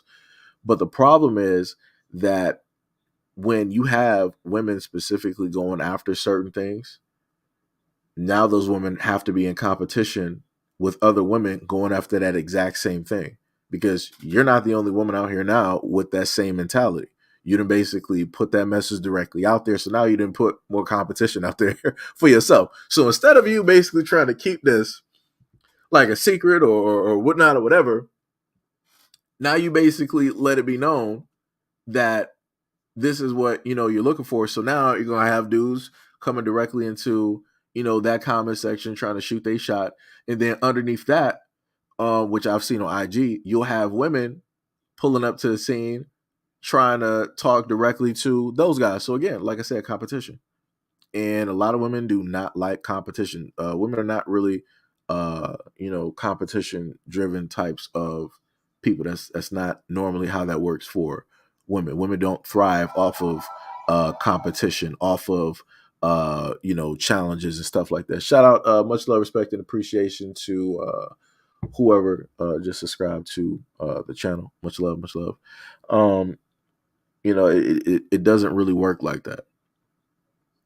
More so with guys, that's how it works with us. Like we feed and thrive off of, you know, competition, because it's like, damn, I got beat. I got to sit up here. I got to get better. I got to go back in the lab, or I got to start working out more. I got to start, you know, training more. I got to start conditioning better, so I can sit up there and be either on the exact same plane as that man, if not better. Right? That's how men, in a sense, get better. Because we got somebody out there that we're chasing to sit up there and be in that same lane, in that same race. It's like, all right, man, I'm here today. I sat up there and did some training. I showed up. We about to sit up there and get this work in. We about to race, or we about to box, or, you know, whatnot, or whatever, right? You know, that's how we, in a sense, get better. With women, that's not how it works. So, you know, like I said, maybe you might be dealing with some people that's good at self-sabotaging or something. I don't know. I do not know. You know, I don't know what to, you know, specifically tell you on that. I think I do have another video here. Yeah, it was this one, right? So let me see if I can freeze it. Hold on. So let me just make sure to mute that. So it says, if trans women aren't women, why do I have to immediately do this anytime I'm out alone at night? Right? So it shows the person getting into a car and basically hurrying up to lock the door and looking scared and looking around. Now, let me just put it like this. I'm not sure where this person lives, but I've been around women for many of years, right? Never at a point in time have I seen somebody react in that nature where they're just hyperventilating. They're just moving all throughout the car like it's a gang of people directly after them. To portray this and to try to make it seem like this is just a everyday thing for every single woman out here, that's quite disingenuous. I've seen women that get directly to and from their car, like as I proceed to, you know, take out my garbage, you know, in the morning, or, you know, sometimes at night. I see women going to and from their home. They're not going running directly, sprinting to their car like Usain Bolt and then proceeding to like lock the doors and all this other type of shit, shaking back and forth directly in the car, as if somebody's really going after. Like, that's not something like like I said, I need people to be in reality when it deals with these things. This is not a normal thing that women are doing. Women are not literally doing this. Like, if this was the case, you know how many women be losing their hair because being like stressed out and hyperventilating. You know how many women would be in the ER going to the emergency or urgent care because they're doing this and putting their bodies through this type of thing every single day. Like, that would not be healthy at all. It would not be healthy at all. It would be quite detrimental, especially mentally. Like I said before, I don't know specifically what to tell people, but I don't believe everything that people want to specifically put out just because they put some music directly to it. Because this is one of those things. Like I said, being around women, the greater majority of my life, this is not an occurrence that was happening all day, every day. Like I said, growing up in Detroit, you can see women taking a bus. Do you see women sitting up there sprinting on a bus like somebody is chasing them? No. If you see a woman running to the bus, that's because the bus driver's about to pull off. It ain't because somebody's sitting up there chasing them down. Like I said, if that was really like how this person is portraying this, if that was really the case, then women would not be taking any public transit. They wouldn't take no public transit. They would just only simply take cars. Matter of fact, women wouldn't even take Ubers. So like I said, it's quite disingenuous to to try to put something out, directly like that. So now we got one more video here directly for you guys. And I gotta take that off. I had to remind myself to take off the video just so I can play it. So we're gonna go directly to this video here. And I want people to pay very close attention to what is being stated in the video. Like, soon as you started retweeting shit about, she literally retweeted, I went to her page and I screenshotted it. It's Bird Twitter who's obsessed with me. Bird Twitter?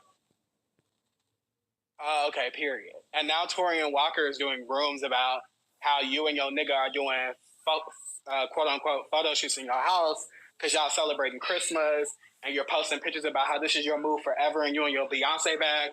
Well, Beyonce got cheated on. So Beyonce's dumb too. So if you want to be like Beyonce, if Beyonce's your goal, then you will stay married.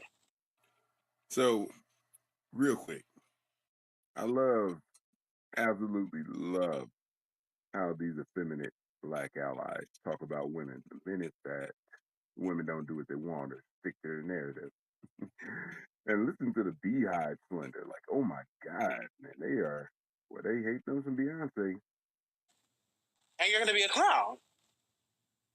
So, and it's like I said, like, that's what black women do. And they get mad because black women don't want to talk about the shit that they do and that y'all put up with.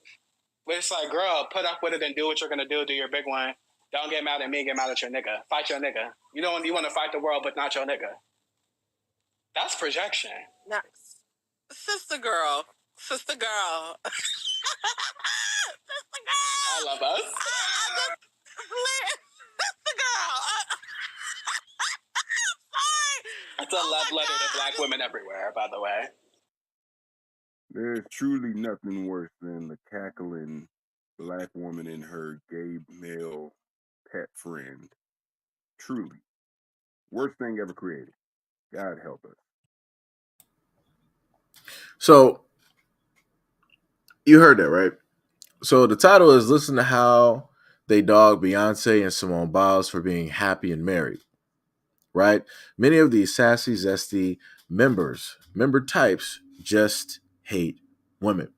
And this is something that I spoke on, I want to say about a few live streams ago, where I showed you the facts that Simone Biles, both on Twitter and on IG, you had women underneath her comment section basically hoping and wishing for the destruction of her marriage, and she's with a black man. And they're literally underneath the comment section, basically hoping and praying, basically, oh, he's not going to sit up there and stay there for long. He's not the one. He's not. You're not what he originally sought after and wanted. All like saying all of this crazy stuff. But again, if any of these women talking about Simone Biles is actually married, they'll be worried about their marriage. They wouldn't be trying to, talk negatively about another woman and worried about her business and her marriage and her relationship like that, because you'll be focused on trying to keep yours intact. But you're literally listening to these people in that clip come through and trying to call Simone Biles like stupid because like, oh well, if you're trying to correlate yourself with Beyonce's stupid too because she's a black woman with a black man and he cheated on her, so I guess you must want the exact same thing as well. That's crazy to me. So you are a black man basically stating that if a black man is with a black woman, automatically he's going to just cheat directly on her, not going to care, not going to actually love her. And I'm guessing what the alternative is what? That any other man other than black is actually going to love and care about her. That's a little bit nonsensical and crazy. And then you got the woman that is directly in there cackling and hollering and screeching and basically okaying like this whole, I'm like, what are we doing here? I'm like, Simone Biles didn't do nothing to nobody. She's out there actually defending her relationship and her husband against other women and obviously, quote unquote, allies. But this is what's taking place and this is what's happening. And people are literally okaying this type of, this is great. Like I said, you're living in a mad world. You're literally watching nonsense take place that should not be taking place. If people realistically had their own business, had their own relationships, they wouldn't actually be focused. It's a difference if you are running a media company where this is what you do. This is how you get your money. All right, no problem. 9 times out of 10, this is not what people are sitting up there doing. They got low followers, low views, all of the other type of stuff. It's not even anything that people even know them for. Nobody even actually knows, who you are, what your company name is. Like I said, you got a lot of people that's just up here talking about this stuff for free because they don't got nothing else better to talk about. They got to live through celebrities because their lives are not important. So this is why they up here and they start talking about a Beyonce. They start talking about a Simone Biles and her relationship and her marriage. But these same people, they don't want to tell you about their relationships and their marriages. They don't want to tell you about their family's relationships and their marriages. Like I said, it's crazy.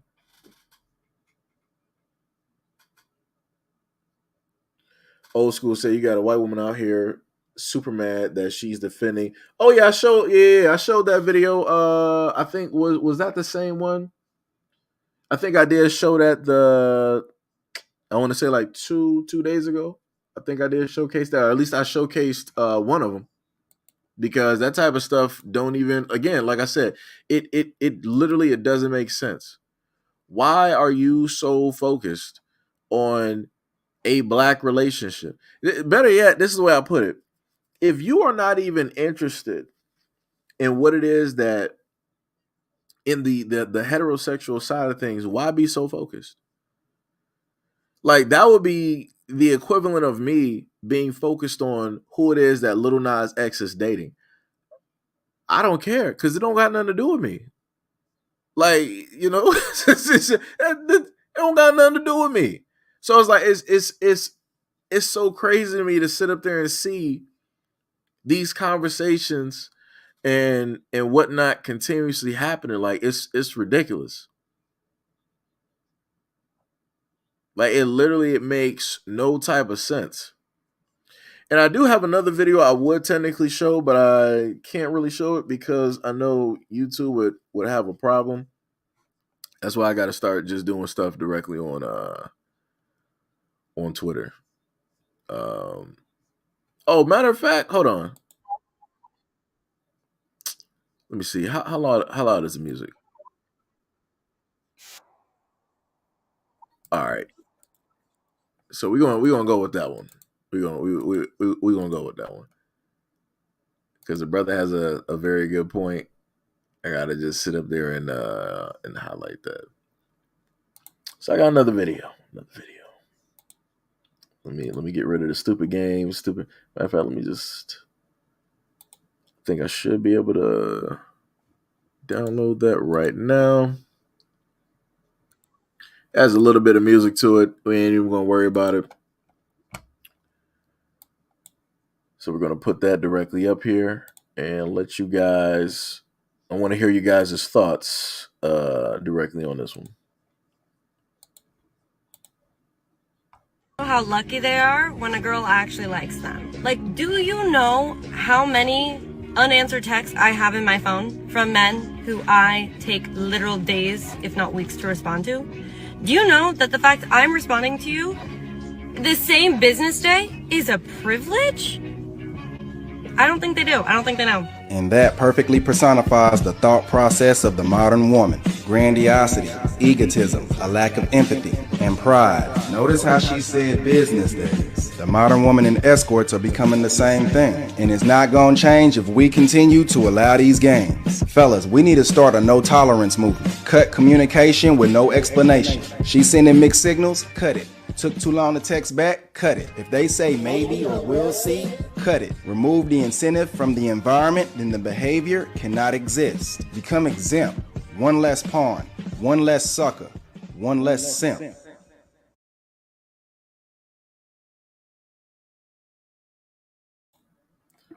So she, dear God, where to start? Where to start? Dear God. This is why I sat up there and told a lot of guys before, especially like young dudes, like, yo, sit up here and just work on yourself. Get yourself together. Don't go out here just like chasing like these women. Don't be going out here chasing these girls, because a lot of them are entitled and they feel like, you know, it's a blessing that they've blessed you with attention. It's everything is supply and demand. Because like I said before, she is not really like anything like ultra like special. Like it's basic. It's just normal. Like it's nothing where a dude should be just like, oh my God, I can't believe she really gave me the time of it's nothing really, it's nothing really there. It's nothing really there. It's nothing really there.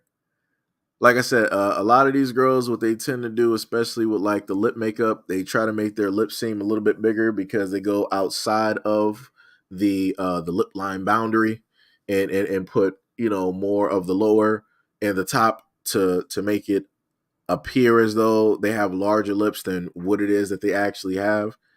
Like it Jesus Christ. Like you said before, if guys stop feeding directly into a lot of this stuff, if guys stop going directly into like their IGs and different stuff like that, then you wouldn't have a lot of women out here with an attitude like this. They wouldn't feel that it's this type of thing. They wouldn't have a lot of this ego and this pride, because that's what you're seeing. You're seeing women like this that got a whole ego and a pride when it deals with people talking and communications and all this other, like, yo, that's crazy to me. Like I said before, there are more women on this planet than there are guys. You should be ecstatic that you even got DMs right now, because realistically, with the mouth and the attitude that she got, the attention should be going clear cut to another woman. Oh, shout out to the Boulder directly here said, isn't that for anyone? No one should be out late, especially if you're in a neighborhood with robberies and murders. Even I feel unsafe if I don't have a burn on. Yeah. That's bars. That's straight bars. That does go for anybody referring back to the previous video. He was referring back to this video here. Right? And that's facts. Like, you got a lot of instances where people just feel unsafe in general. So again, going back, to make it seem as though that you're the only one going through this or whatnot or whatever is crazy. You got dudes that look over their shoulders. Like, there's been a lot of times that I was coming back taking a bus from like Oak Park, And I'm sitting up there like looking behind me because I might have saw like two dudes that was like looking a little bit sketchy. I'm like, yo, I've been walking for a minute. Y'all still walking? I'm like looking a little bit too quick. So let me sit up there and make this turn like around this corner to basically see what happened. Let me wait about like 5 minutes and see what happened. Right? Did stuff like that. Right? But like I said, ain't nobody about to be hyperventilating and all this other like that's a severe exaggeration. That's somebody who may be suffering from some other stuff on top of like anxiety and whatnot or whatever. But going back to this one here, like her whole mouth is like completely crazy. That is completely crazy. Let me see. What was the business part? What did she say? Hold on. Let me see that. She said, me responding back to you the same business day. Ooh, that's crazy to even say that it's a business day. So are you an escort? What specifically are you like I said, I don't mind, as I said earlier, I don't mind women who are honest. If this is basically what a woman does and this is what they're telling you, this is what they're showing you, honesty, no problem. The thing that I dislike is the dishonest thing where you got this woman trying to say that she's responding back to you the same business day. Like, what are we in like a corporate position? Are we making business deals? Are we trying to collaborate as two business entities? Like, what specifically are we doing in order for you to say something like that? That's crazy to me. That's 100% crazy to me to go on social media and to see a woman speaking, in that manner. Like, that's crazy to me. That is crazy. Crazy. And then as I'm looking through the whole of Twitter, I'm just now learning that so this is let me just put this up. I'm like I said, I'm not sure what's going up here. What's going on, what's happening. Let me see if I can screen share this real quick. Let me see this. Right? So it's basically being stated on Twitter, because Tasha K was trending. They're saying that Kevin Hart is reportedly suing Tasha K for extortion after she allegedly threatened to release an interview with his ex-assistant. He claims he was told that he could pay up to $250K to keep it from going public. And then it was also stated in another tweet that Tasha K had released a teaser and how Kevin Hart's people viewed it as a threat along with the extortion, and police and others are now involved. If this is true, like I said, I don't know what to sit up there and tell people. I don't understand why it is that you would opt to keep doing stuff like this and knowing that you're messing with people that got money. You're messing with people that have power. You messing with people that got all the time in the world. They got money to sit up there and keep a lawsuit or whatever going in a court system for years to come. And in those years, like, lawyer fees rack up. They rack up real nice. And it don't be looking good for ordinary people. So it's like, I'm a little bit confused on why it is that Tasha K would tempt fate. Because we already saw the whole thing with like Cardi B. And I thought Cardi B did the whole thing of grace and the lawsuit or whatnot was basically done, and there was some type of forgiveness. I'm not sure. I didn't really keep up with it. I just know like this ain't nothing good, and this is not boding well at all. If this is the second time that this has happened, it's going to happen the third time, and usually the third time is going to be worse than any other time before. So hopefully, she will have some foresight and she'll decide to be like, you know what? I'm doing a little bit too much. Let me just calm down real quick, take a bit of a reprieve, get myself back together and, just do things, tactfully. Like I said, I understand. she's in the business of dealing with celebrity news, information, gossip, stuff of that nature. I get it. And she has people out there that can give her certain source material. Gotcha. But even journalists get to the point where they understand that they're getting to something that's way too close, that's way too hot, that it's like, hey, maybe I should just back up. If I actually value what it is that I'm doing, maybe let me just reevaluate how it is that I'm moving. Maybe I should just move a whole, different type of way. Right. But again, for the aesthetics, in order to get people's, mouths moving and stuff, people tend to do stuff in an outlandish type of manner. And, to think that people aren't going to speak on a type of extortion happening, people are crazy. Like, this is not the 2000s. If this was like back in like 2000, this would be a whole different story. Maybe even if this was like the mid 2000s, whole different story. We're not even in the mid 2000s no more. We're real close, like 2023. We're real close. It's right around the corner. And it's like to think that, people ain't going to use social media or whatnot or whatever to get the message through that, this is what's happening. It's crazy. That's crazy. Al said she should have got her kid's father to get her son. Oh, okay. So I see where Al is. Al is back. Do I still got that video up? Yeah. Al is back here. Right. So Al stated she should have got her kid's father to get his son something, not your boyfriend. It's not his son, so he could care less if your son gets anything. I mean, that's true as well. That's a very good point as well. Like I said, I don't know where the woman is supposedly like in either a relationship or a marriage, whatever it is. I don't know where the kid's father directly is. I'm not, sure if he's alive or not or whatnot, whatever. But again, like I said before, this was a straight failure on both, parents' fault, and that coming from a gamer's perspective, you don't sit up there and just bet everything all on one thing because you never know what could happen with that PC. Computers are very powerful, but they're also, in a sense, fragile at the same time. Just like a spark could mess up a whole, $3,000, $4,000, dollar set, right? You could sit up there and have it like in an outlet that might have got hit without a surge protector. It just got hit by like an electrical disturbance or whatever. And once the power comes back on, you just basically fried your system. So again, to bet everything directly on one thing is nonsensical and crazy to me. She failed her son in that instance. Like I said before, for me, that is that's crazy.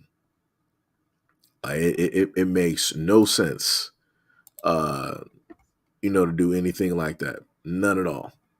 None at all. Let me see. Can I get back to that Pizza Hut? What's the name?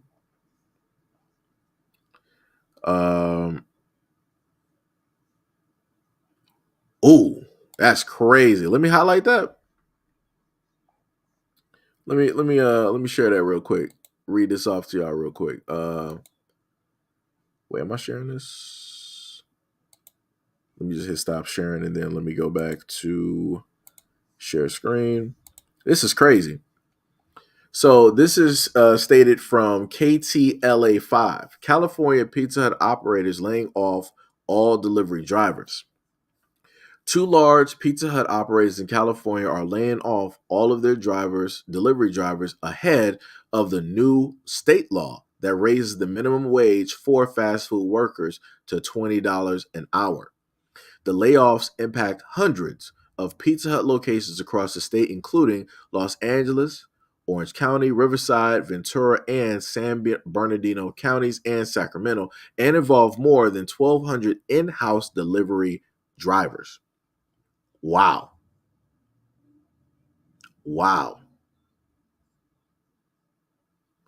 So the person who tweeted said Gavin Newsom signed a bill for the new 20-hour fast food worker minimum wage. Pizza Hut lays off thousands of delivery drivers because of the new minimum wage. This is a perfect example of how California is run.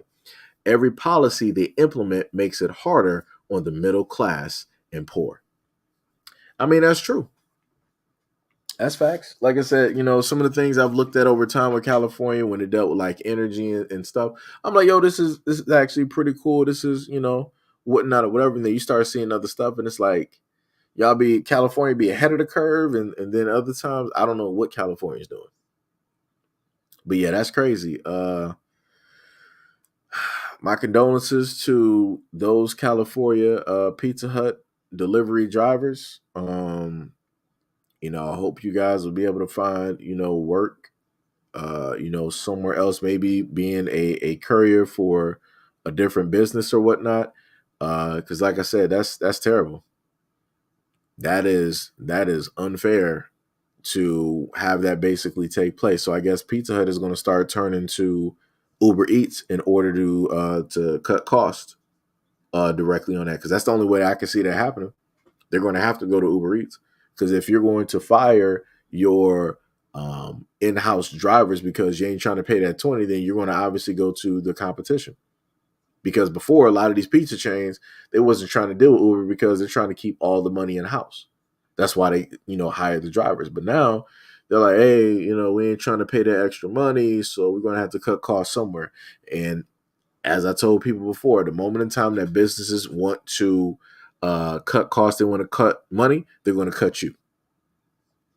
And that's clear cut what, California is doing, directly with people out here. Like I said, that's crazy. Damn, that's something. Sorry that's happening.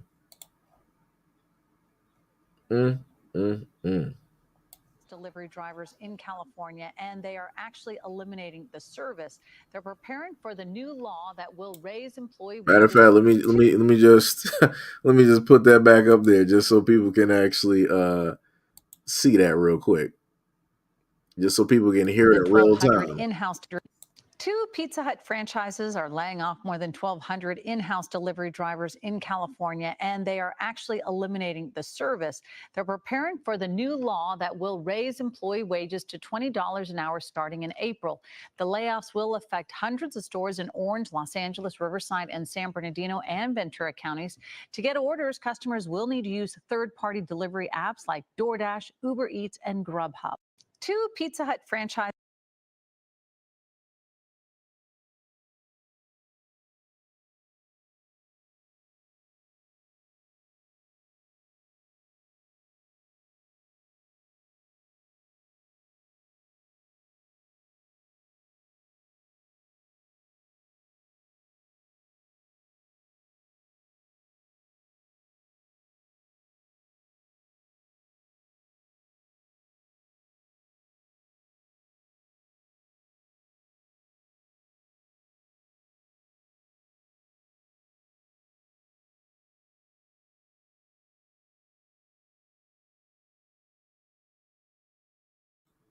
So yeah, I didn't even know that my mic was still muted, but yeah, that's straight wild. So everybody was able to hear that.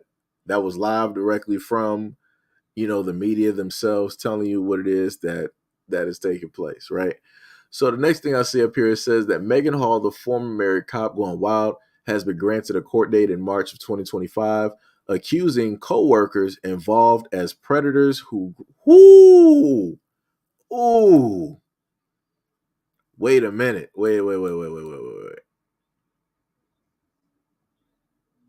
Wait a minute. Let me just see something. No.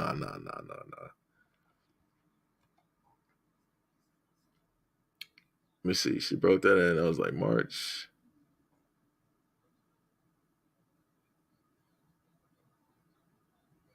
She breaks silence after being fired. Let me see something. That was. Let me see that. Public silence, and she was fired from the department in January after a probe found that she had a sexual fling with several male officers on the force. The probe led to the firing of the 5 officers on the patrol, yada, yada, yada. The internal investigation report, which was released December 28th, found that the affairs among the officers took place at their homes, in hotels, and at parties. One escapade was allegedly carried out during an alcohol-fueled hot tub party where Hall reportedly took off her top at one of the police officers' houses. Hall filed a lawsuit Monday against the city and the former police chief and the other men, claiming that she was sexually groomed for the tryst. Quote, where Miss Hall sought the role models at her new job, she was instead found predators, the lawsuit states. In place of offering professional development, her supervisors and the chief of police groomed her for sexual exploitation. Wow. Can I highlight that real quick? Yeah, I can highlight that. Her attorney also added that in the comment to WTVF that Megan wasn't looked at as a rookie cop to be trained and promoted. She was looked at as a piece of meat to be sexualized and exploited. Wow. Yo, they going to prison. Oh, snap. Yo, they going to prison. It's over. I got all that highlighted. Hold on. Let me give you all that real quick. Oh, it's over. They getting cooked. It's over. It is over for these guys. Hold on. Let me highlight that. So up here, right? Can y'all see my mouse moving? No, y'all can't. But it says, let me just reiterate this. So y'all can happen to look this up, right? Ex-Tennessee cop Megan Hall breaks silence on a sex scandal that rocked the police department. So if you don't know who Megan Hall is, it was this little one right here. This was the one that, for whatever reason, people were just like, the dudes on the force is like, yeah, man, we got to sit up there and share her. We gotta be doing this. Whatever guys be doing, whatever people be picking, it is what it is. I ain't judging. It is what it is, right? So you scroll down, it said Hall filed a lawsuit Monday against the city, the former police chief, and others that were involved, claiming that she was sexually groomed for the tryst, right? Quote, where Miss Hall sought role models at her new job, she instead found predators. In place of offering professional development, her supervisors and the chief of police groomed her for sexual exploitation. Her attorney also added in a comment that Megan wasn't looked at as a rookie cop to be trained and promoted. She was looked at like a piece of meat to be sexualized and exploited. Later stated, my supervisors worked together. Hold on, let me just. I gotta highlight these. Things. Whoo, the tears that this woman is running on right now. Wow. She later stated, my supervisors worked together to take advantage of my vulnerabilities and my mental health, and they used it for their gain and their sexual pleasure. And she stated at one point she was contemplating, taking herself off of this plane of existence. But they stated that Hall is not claiming that the officers raped her, but that the details of the scandal put her in the spotlight and did not show the full picture of how the controversy unfolded. Bro, you're going to prison. It is over. She is naming you in this lawsuit. You are black. Like I said before, once you go left, you're going to jail. And you went left. They don't even have like the rest of the other guys' pictures directly up there. That's crazy. It is curtains. Whatever career you are seeking or thought that you had, it is all over because you wanted to go directly after this. And then the funniest thing is the way that I'm looking at this woman's marriage, they had an open marriage. Now she might have went outside of those boundaries. Or maybe the husband had a problem with certain things, but they more than likely had an open type of thing. And she just didn't abide by certain types of rules. This is, I guess, why they are no longer married at this moment in time. But to go out there on a limb, like nobody's even focused on this story. Nobody even really remembers her name. She is now basically like, well, I was in the limelight. You just now threw yourself back in the limelight. Like you and your lawyers threw yourself back in the limelight just to get some type of attention, some type of notoriety, because wasn't nobody focused on you. Like I said, money must be running dry. I guess that divorce must have really hit. However, stuff basically worked out. But like I said before, all she had to do, she had a name, she made a name for herself. She could have just opened up like an OnlyFans or something like that. She could have like really just pocketed like some money. She could have just been bringing that in big time. People would have been flocking to sit up there and watch her because her name was plastered all over the place. People would have been like, yo, I wonder like what everybody talking about. Let me go see what this is about. Let me go see. Right? And she would have pulled in some money for a little bit of time. But that's not what she did. She's like, hey, I'm going to go sit up there and file a lawsuit because y'all messed up my life. It's not a y'all, champ. You did that yourself. You decided that you wanted to be spread your wings, up and around everybody that was at that police precinct. And also, I don't feel sorry for the black dudes there. You decided to, for any of the black dudes that are involved, that lost their jobs, I don't feel sorry for you. You sacrificed yourselves on this altar, and this is what takes place. Hopefully from this, they will basically, learn a lesson. They'll understand that once you go left, you go to jail. Stop going left. You got every other direction that you can sit up there and go. Stop going left. Because now you're sitting up there looking at some type of charges. And they made sure in the article to say that, oh, she's not saying that she was raped, but you're saying that she sexually was taken advantage of, that she mentally was taken advantage of. You're listing the fact that she did some things when she was at an alcohol-fueled party. All of this is sounding like it wasn't consensual. That's how that's how it's reading. That's how it's reading. But we know that she knew just as well as everybody else what it is that she was doing. But like I said, people are going to make excuses for ill type of behavior. And a lot of people, once they get caught in certain behavior, they don't want to take full-fledged responsibility for, their own, workings and how it is that they were moving and proceeding with stuff. It's crazy. It's completely crazy to, see some stuff like that. 100%. 100%. But like I said, for a lot of those dudes out there, good luck. Good luck, because you are going to need it. Whatever God that you believe in or that you pray to, good luck. Good luck. Like I said, it's crazy.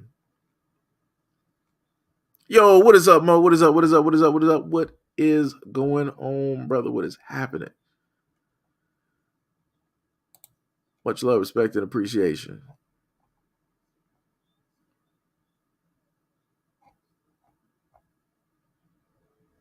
Let me see. Wait, I'm trying to figure out what they talk about. I don't even know what they're talking about right there. Now I'm pretty sure that everybody saw the debates that was taking place with Dr. Umar. Bro, what? Hold on, let me show this. What? Somebody. Hold on, this ain't even it. What is this? What is this? This woman said, I am ecosexual. I have fallen in love with an oak tree.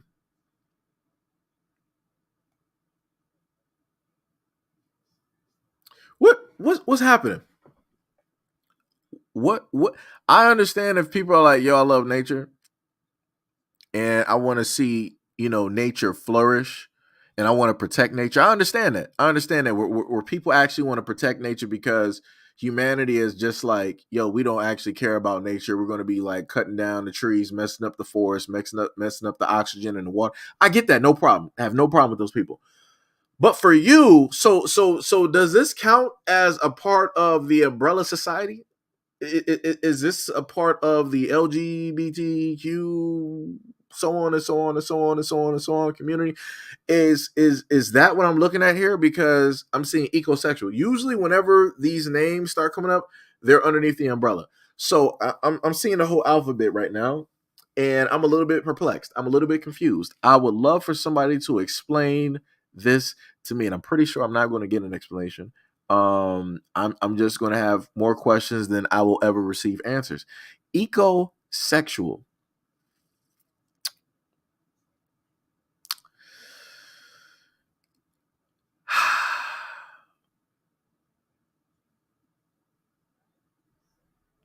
Yeah. Yep. I'm about to cut off the internet today and in a few more posts. Let me see. After you pay your mortgage, after you pay your car, after you pay your bills, you know what we do? What's the number one thing Negroes do with their disposable income that nobody else? Oh, let me. Number one thing Black people do. I gotta go to Dr. Umar. I just gotta do it. I just gotta do it. Just gotta do it. You know what the number one thing Black people do with their disposable income? After you pay your mortgage, after you pay your car, after you pay your bills, you know what we do? What's the number one thing Negroes do with their disposable income that nobody else does? You use it to look better than other Black people. I'm gonna say it again. We use our disposable income. We use our disposable income to look better than other Blacks. We are in a competition. We have an image crisis. Black America suffers from an image crisis. We have never been comfortable with our image. We don't like what we see in the mirror. We don't like when other people see us. So we are preoccupied with wasting money, spending money, hemorrhaging money to improve the way we appear in public to other people. Why is this? You know what the number one thing? I'm going to go with the unpopular opinion, and I'm going to say that he is correct. He is correct. Like if Black people, if you were to sit up there and like overnight have Black people stop buying like a lot of these fashion brands and stuff like that, a lot of stocks would literally drop. Like take out the Louis, take out Dolce, take out the Burberry. I'm not sure if people still wearing it, but again, take out a lot of these high-priced, fashion brands and whatnot. A lot of stocks is dropping. People are going to be trying to figure out, like, yo, what's happening? Like, yo, why are we not making as much money as we were making just like yesterday? Like, what happened? What changed? What changed was Black people stopped buying it. He is correct. The moment in time that we start, after we basically pay all of our bills and all this other type of stuff, Black people start doing what? They start going shopping. It's true. It is true. You don't hear Black people like, all right, after I got like a little bit of disposable money left, I'm about to invest in some stocks. I'm about to learn about some stocks. I'm about to, learn about some different accounts that can help bring back more money that will help me basically build wealth and, different stuff like that. Those are not conversations that we normally have in the Black community. Some people will say that, oh, in my group and my friends, I have conversations. That's great for your group and your friends. That does not encompass the whole of the Black community. Just because you're out here doing it doesn't mean that everybody else is out here doing it. That's like me sitting up there saying, well, me and my friends, like all we do is play video games and, all this other. Just because me and my friends are doing it, that don't mean that every other Black man is out here doing that. So I need people to also understand that as well. Just because you and your friends might be sitting up there doing it, that does not encompass the rest of Black people directly out here. But in general, going by the stats that are directly out there when it deals with a lot of these companies, when you go outside and you look at what Black people are wearing, you can tell where Black people are spending their money. I think, what is it? What's that? What is it? Nike Tech Suit? Let me see if I can find that real quick. Pricing. Nike Tech Suit. I always heard about this, but I don't even know how much. Ooh, a bad boy costs $145. Let me go to the actual Nike site. Damn. So let me highlight this. So, like case in point, like a Nike Tech Suit, and this is something that at one point I think people were actually getting like robbed over and stuff like that. So the bad boys go for like $140. 140, 130. Like, that's crazy. Wow. So it's basically just like it's a fashion statement, basically, because it's not really doing nothing.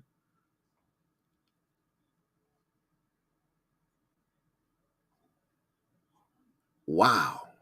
So the fleece itself without a zipper and whatnot, that's about 97. Whoo, they said 500 for the jacket? Damn. How much do a Carhartt cost?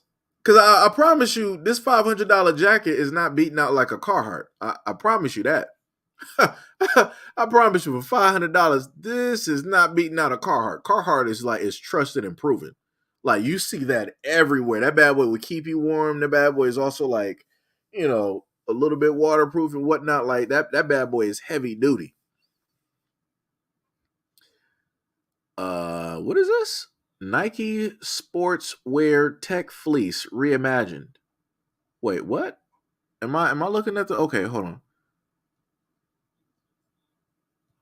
Okay, these are the shorts, and then this is the oversized jack. This.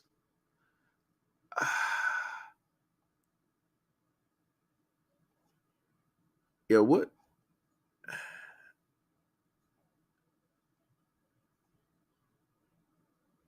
I mean, the red and black. I mean, it's Bulls. That one look nice. The Golden State. I mean, it colors and stuff. It look nice, but it's like, yo, I ain't trying to sit up there and get robbed. Yo, I am not trying to sit up there and get robbed. Like, yo, that's crazy. I did not know that they cost that much. Just to be real, I did not know that these things even cost that much. Like, I knew they costed something, but I did not know that they cost that much. That's crazy. I mean, I guess shout out to the people that can afford it.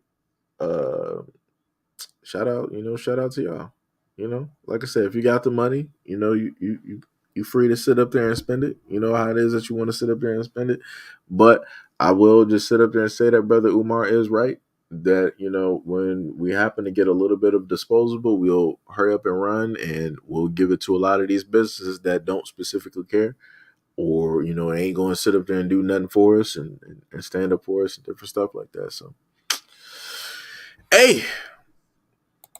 But yeah, I ain't know that. That is insane. This is insane. This is insane. Let me see if I can find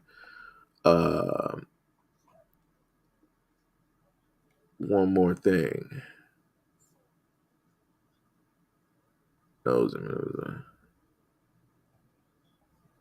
Vegas woman who claims that she was too pretty to be arrested was now sentenced to 15 years in life for killing her mom. Let me just let me just highlight that. So this woman right here, right? She said that she is too pretty to be arrested. I agree with the other dude in the comment section, said she looks like a default UFC fighter. She does. To say that you're too pretty to be arrested, that is quite crazy. That, like, yo, I need people to understand their bounds and their limits.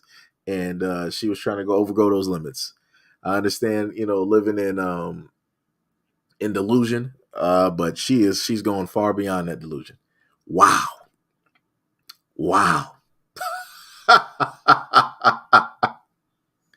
Woo! Oh shit, that's crazy. Axe said, my no-name brand stuff I got from Walmart and Amazon worked just fine. When I dropped so much pounds, black people are just wasteful with their money. Not all, just most. That's facts. That's bars. That is straight facts. Straight facts. Ty in the building said, "Oh yeah, I remember her." Yeah, I do not remember that woman. Because I would have been made a video a while ago. I would have been did that, because that's some clownery. That is some straight clownery. Straight clownery. I'm damn near in the mood just to like stay here and go through Twitter and like show y'all stuff.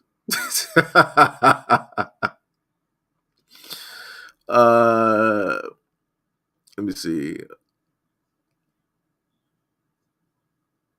Whoo! Damn.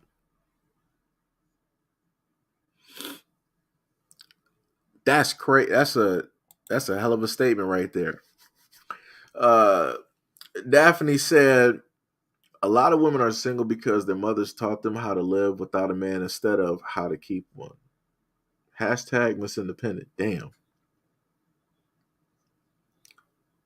Damn. She said on the side, she said, they're not ready for this conversation. Miss, I don't need a man. They don't need a man, my ass. When it comes to child support, you need his money though, right? It's time to acknowledge you were raised by a bitter and toxic individual. Oh, and I also want to note this is a woman that is writing all this, and she normally gets into back and forths with women directly on Twitter who want to try to speak against what it is that she's stating and all this other type of stuff. Woo, that's crazy. Damn, that's crazy. That is crazy. Got some comments down here too. Let me see this. One woman said, I don't get what was she supposed to do after he left her and the child alone. Was she supposed to die? Let the state take the baby?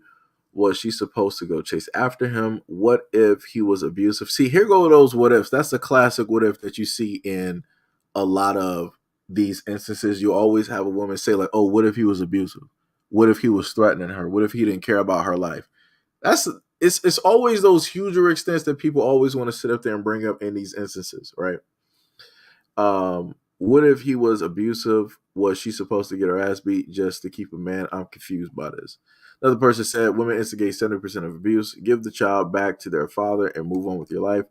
They and society are statistically way better off without you. What is the confusion? She likes abusive men or did not properly vet the following. Another dude said, what if the woman was always disrespecting the man? What if the woman was emotionally and physically abusive? What if she cheated? What if the kid weren't his? What if she was toxic? I don't expect a woman to say, so why should a man? Women can be really nasty, right? She came back underneath the post and stated to him, because the post says mother taught her daughter how to live without a man. And my point is, if the man is gone, what are we supposed to do? Cry like the men of today or just keep elevating and moving forward? Men been not shit. Y'all, why? Wait, hold on. How do we get here? Hold on. Wait, let me read this. Hold on. wait. She said, because the post says mother taught her daughter how to live without a man.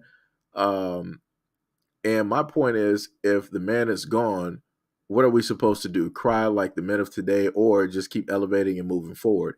Men been not shit. Y'all wives used to be 13. Like, let's just not go. What the fuck are we even talking about? Like, whenever these conversations happen, I need for women to just like stay on the topic. So now we're going into you're trying to move or escape past the what ifs because the dude made a very good point.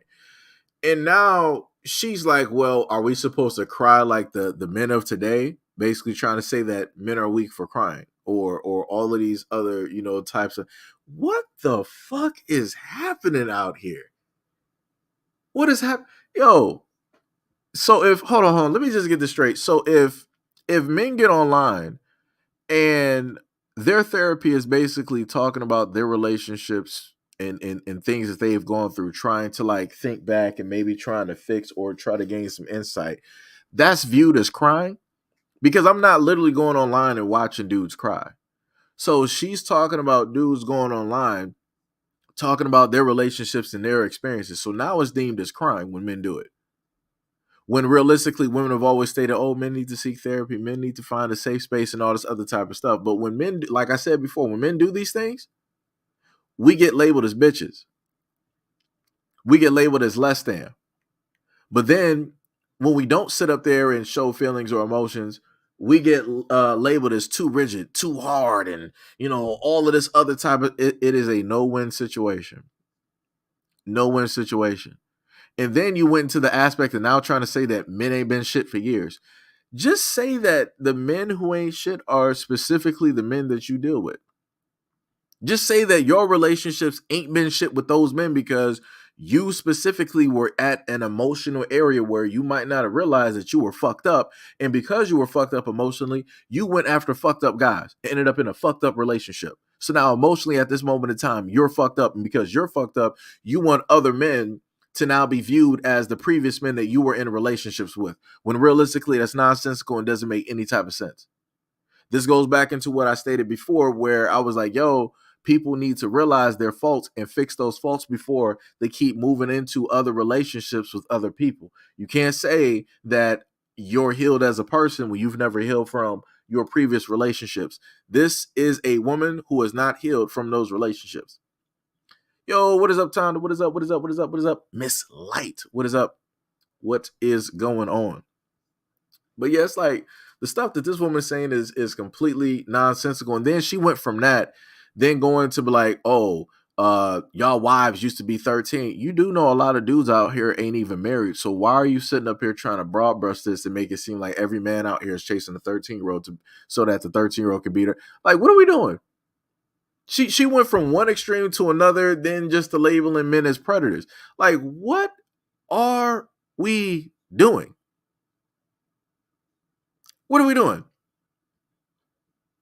So then underneath that post, somebody said, you can get another man unless, of course, the man ain't the problem. You can only fool children so long.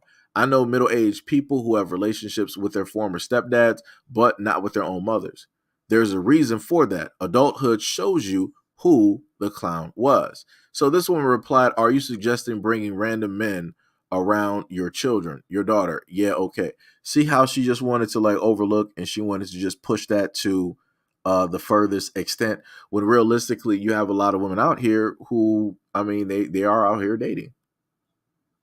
So it's not even a suggestion if you have somebody. Wait a minute, I just looked at the side directly of the profile. I'm not even sure why I even spent that much time reading. Sometimes you just set yourself up. All you gotta do is look to the side and you can already see.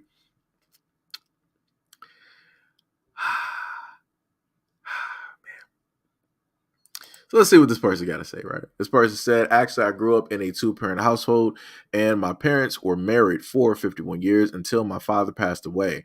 I'm still single because I have not been fortunate enough to have a man who was a real man / godly man who exemplifies high morals, ethics, and values. That's understandable. All right. Ain't nothing wrong with what it is that, you know, she's stating. Ain't nothing wrong with that. Like I said, she wants a dude that is, in a sense, you know, godly, that walks a certain type of way. All right, that's cool. No problem. Right. Now I will say, like, the high morals part, I'm not sure how high, you know, she might be talking, because like the one dude stated, like, are you a virgin? Because usually when you got people that got high morals, because I used to sit up there and hear back in school where girls who were like religious, you know, they had the whole promise ring, you know, type of deal and all that other type of stuff. They used to say that they wanted a dude that was like just like them, that had a certain, you know, certain types like morals and stuff like that. So they would sit up there and seek out the same. So it's like, it would put into question, like, if you want somebody of such high morals, would that then mean that you practice those same morals? Would you be a virgin? I mean, that is a very valid question. Somebody underneath said, it means you have failed woefully to learn from real life lessons from your parents. And if I am to guess, your mom knew her place, unlike you, who could have gotten brainwashed by feminists. A real man to a woman like you is an emasculated man / a simp. Huh. That's a interesting point there. Mo said she represents the demisexual community. Just look it up. Yeah, I sat up there and I saw it on the side. As soon as I saw that, I was like, I put a little bit too much time in that one first comment. One person said, y'all got to stop strictly placing all the blame on the parents who raised the child and start including the absent father as part of the problem. That's why these men aren't accountable for anything, because they get too many passes. The problem with this is that you do have men out here that are made accountable. Let's put it by way of this, right? You got a lot of dudes, in a sense, accountability, right? We're just talking about accountability. We're not saying specifically putting it in a box. You're on child support. You have to be accountable in some form, shape, or way. You have to basically divvy up money, right? You got court meetings or however, shit basically goes. That person is being held accountable. They might not be a father. They might not be specifically present in the child's life, but they have been made accountable by the system. Be like, all right, we registered that this is your child. You might not want to be in their life. You might not be in their life at all, or however the relationship is working, but we're going to make sure that you're accountable here. You're not going to escape this. You have to sit up there and pay this. If you don't, guess what? We're going to sit up there and lock you up. Right? Now, let me put this in a reverse. You have women out here that are not being made accountable because they can sit up there and get pregnant by a multitude of guys and not know who the father is. You got women out here who can sit up there and not be made accountable and have a child and then decide to not want to be a mother, even though they decided that they wanted to go out there and have consensual sex with another human being. And they were like, I don't really want a child. I don't really want to be a mother at this time. So I'm just going to give up this child. That's giving away your responsibility. That's putting the burden of responsibility onto somebody else and making them responsible for your situation that you originally put yourself into. I could technically keep going with this, and it would just show how much you have a lot of young girls, a lot of young women out here not being made accountable for their own decisions. And there's stories like that all the time. You got kids that can tell you like, yo, I was abandoned by my mom. Yo, my mom gave me up for adoption, all this other type of stuff. And then you'll hear the women talking about, oh, I thought about you, all of my life. And I really felt bad about it all the way still to this. No, you didn't. You were living your life. You were doing whatever it is that you wanted to sit up there and do. Like, that's crazy to me. And then the interesting part is that you don't have like people like this wanting to speak on the fact that you got women out here that make stuff difficult. You got women out here that are argumentative with guys. They want the guy to technically still be in a relationship with them while they're having a relationship with the kids, right? The dude is being a father to the kids, but you got women out there that are like, well, if you're having a relationship with the kids and you're bonding and stuff with them, then we should be able to work stuff out, or we should still be able to have no, that's not how that works. That dude has moved on, just like you should have moved on. It's about the kids now. It's not about you. It's about the kids. But you have women out here that can't get over that fact that the dude doesn't want to be with them anymore. He can be near you and focus in on those kids, but that's it. And like I said before, you have women out here that do seek attention and that want attention any which way, how that attention comes, even if they got to use the kid in a way to garner and get that, You said there are fathers who do the same thing as women. It's both ways, I believe. I'm not blaming at all. It's just people in general that don't know how to parent. No, I get what you're saying. But I put it to you like this. And this is why I tend to use what it is that I went through, right? So, like I told y'all before, being in a relationship, the mother of the child decided, instead of, in a sense, trying to put the responsibility, in a sense, specifically on the father, because that's not specifically the person that she realistically wanted to be with or be in a relationship with or anything like that. Basically, put past the, whole thing directly over to me. So speaking from that's what I'm talking about. The lack of responsibility. She wants to say that you need to sit up there and start, blaming the absent fathers and all this other. Never in my life. Now, and again, this is coming from me, coming from a single parent household. Never at one point in time did my mom ever sit up there and blame my father for anything. And I at least met my father once. My mom never badmouthed that man. She ain't never talked down on that man. She ain't never mentioned him in a negative way. She ain't never tried to sit up there and shit on that dude. She ain't never sit up there and try to gossip and tell other people negative shit about him. She never sat up there and did that. Never.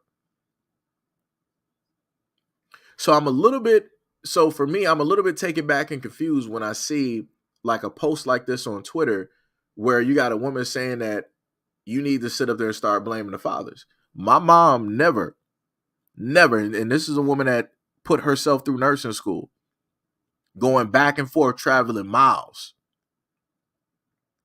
And she is a nurse still to this day.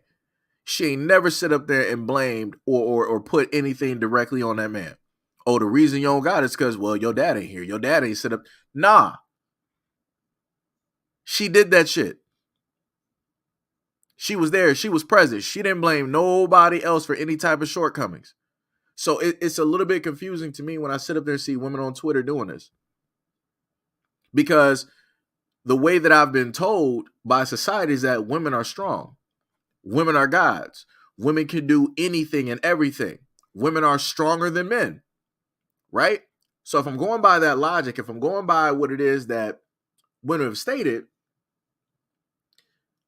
I should not see women faltering. I shouldn't see, in a sense, women saying like, yeah, I'm strong, but weak at the same time. That don't make sense. I've never seen Superman do that. I've never seen a bodybuilder do that. Matter of fact, let me just stay out of the cartoon section. I've never seen a bodybuilder sit up there and say I'm strong and weak at the same time. A bodybuilder is like, shit, I wasn't able to do that.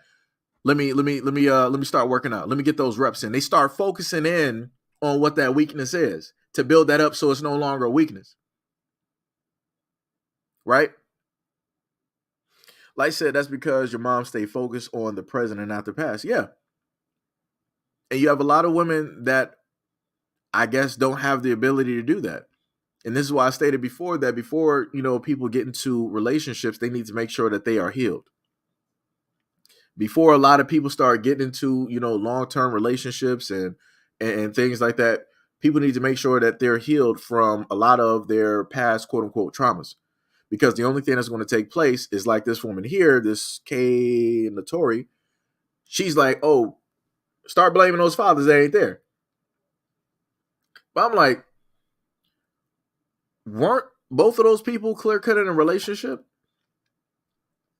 Didn't that woman that you're body blocking, didn't she basically state that, she opted to do what it is that she wanted to do? She wanted to move forward with it. Didn't she decide that at the end of the day? Because women have a multitude of options of not being a mother. I've seen it. Even back in high school, I've seen girls at one moment in time that they were pregnant and then they were like, I gave the baby up for adoption. Like I said, escaping responsibility. A guy can't sit up there and give a child up for adoption. I've never seen a point where a dude was able to give birth and then be like, all right, I'm giving a child up for adoption because I don't want to be a father. Now, of course, men can walk away from a situation, but guys cannot sit up there and have a child for 9 months, having it sit there, you're feeding it, you're talking to it, you're rubbing the stomach, you're understanding that another person is there, and then opting like, yeah, this ain't for me.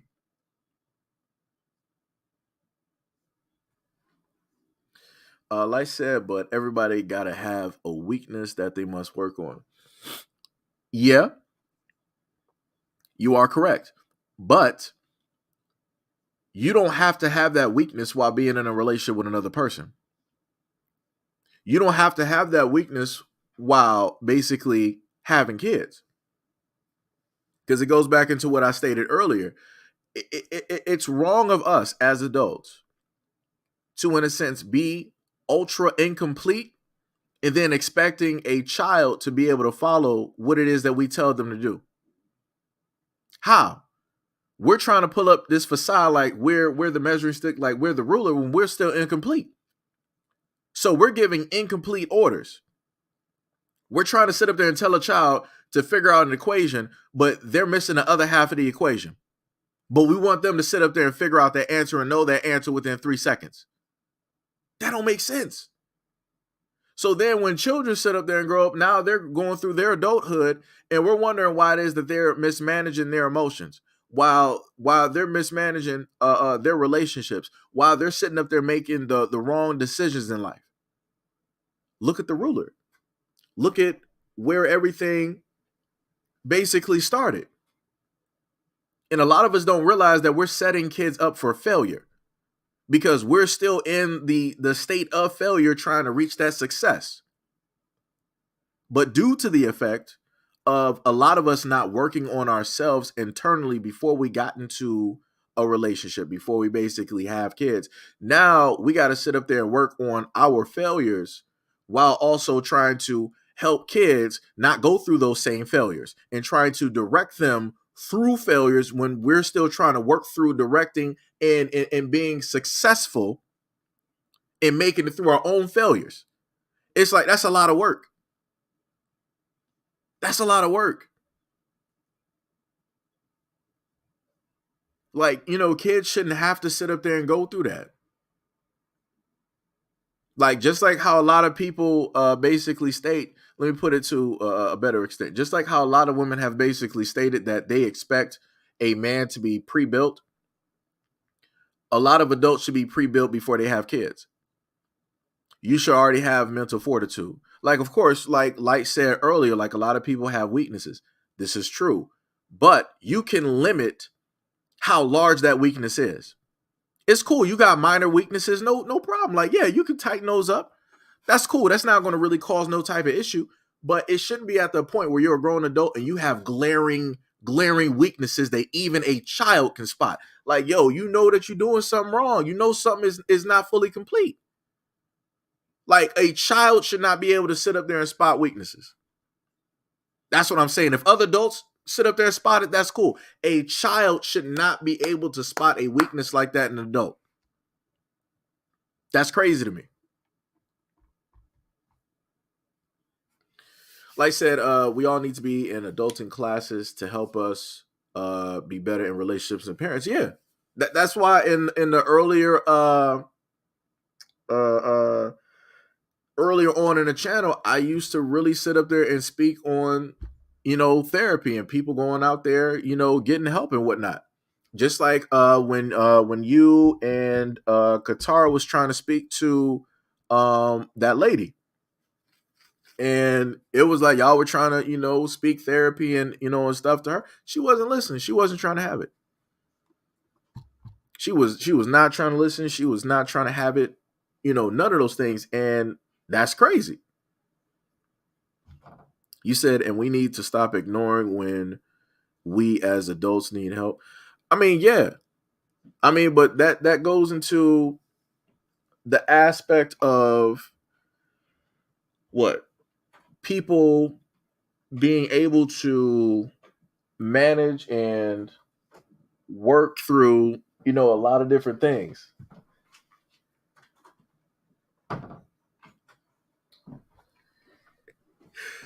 And the other thing is a lot of people don't want to, in a sense, receive help. Like when you go through, let's say like the Twitter comments, right? Like this woman here, this Kay in the Torah, right? If somebody basically told her that what is the common denominator in her failed relationships, she's not going to say her. 9 times out of 10, people are not going to sit up there and say like, I'm the common denominator and part of why the relationship basically failed. People ain't going to do that. People are like, oh, it was family. It was the person that, I was with. It was a situation with the baby mama or the baby daddy. It was a stranger over here that I heard words from. It was these people on social media misleading me. Like I said before, it was the lady that was Tyrese's ex-wife. She got on social media and told people what? If I didn't sit up there and listen to other people telling me about him and my marriage, I would still be married to Tyrese today. And that's a lot of people in relationships. A lot of people would actually still be in relationships with a certain individual that was actually beneficial and good for them, but they're not because they opted to listen to outside sources. So a lot of people don't even really want help in a sense. They're not even actually trying to seek it because a lot of people don't want to look at the fact that they are the problem. A lot of people don't want to look directly in the mirror and be like, yeah, I need to sit up there and fix myself. I need to sit up there and emotionally balance myself. Like I said, this is why a lot of kids today are emotionally not balanced. This is why they're acting out of whack. This is why they're going crazy. This is why they're doing all the stuff that they want to sit up there and do, because the main person that's supposed to be that teacher, that ruler, it's incomplete. They don't even have the facilities or the education to realistically be that teacher because they're still walking through life, still trying to figure themselves out. If you as a person are still trying to get yourself right mentally as an adult, if you're still trying to get your life together and all these other types of things, you don't need to be having kids. It makes no sense to, because now the kids got to sit up there and suffer and deal with your incompleteness. And it's wrong to, in a sense, do that. Like, it's crazy. Ty said also, I sent you a lot of stuff on Twitter. Okay. Oh, I got to go to my my other Twitter because the one I'm on, I'm still trying to figure out the password to the original one. And I'm on like this other one that I made. It's still with like the same name, but it's reversed like on PSN. So it's, yeah, I gotta get that one together. But I got you, Ty. I got you. Ty said my stream kept messing up. I forgot I was downloading games. Said I missed a good 10 minutes of content. Like said, also, I'm sorry. A lot of people are embarrassed to get help because of losing their job. Therapy will cause you to lose your job? That don't make any sense. That's crazy. I've never heard of that one before. That is interesting. Ty said, because people feel exposed when they realize that they need help. I mean, that's the whole main thing. You are exposed. That you have a huge vulnerability. So it's like, if you know that you got that, it's like, yo, just go to therapy. Like, seek help for it. Like, don't sit up there and go to friends and all this other type of. You need to go to somebody that has no type of direct line. They don't have to side with you at all. They are not friends. And go directly to a therapist. They can tell you some stuff. They will show you some stuff. They will make you question a lot of things, make you realize a lot of things as well. Do that. Ain't nothing wrong. You said it's on Discord. Okay, I got you. Light also said, and when people don't get help, they raise children in trauma. Yeah. Yep. A lot of kids going through, a lot of different traumas, suffering through a lot of stuff. Rhetorical said, human beings weren't meant to be independent. We can survive being independent, but as a species, we thrive being interdependent. That's true. That's true.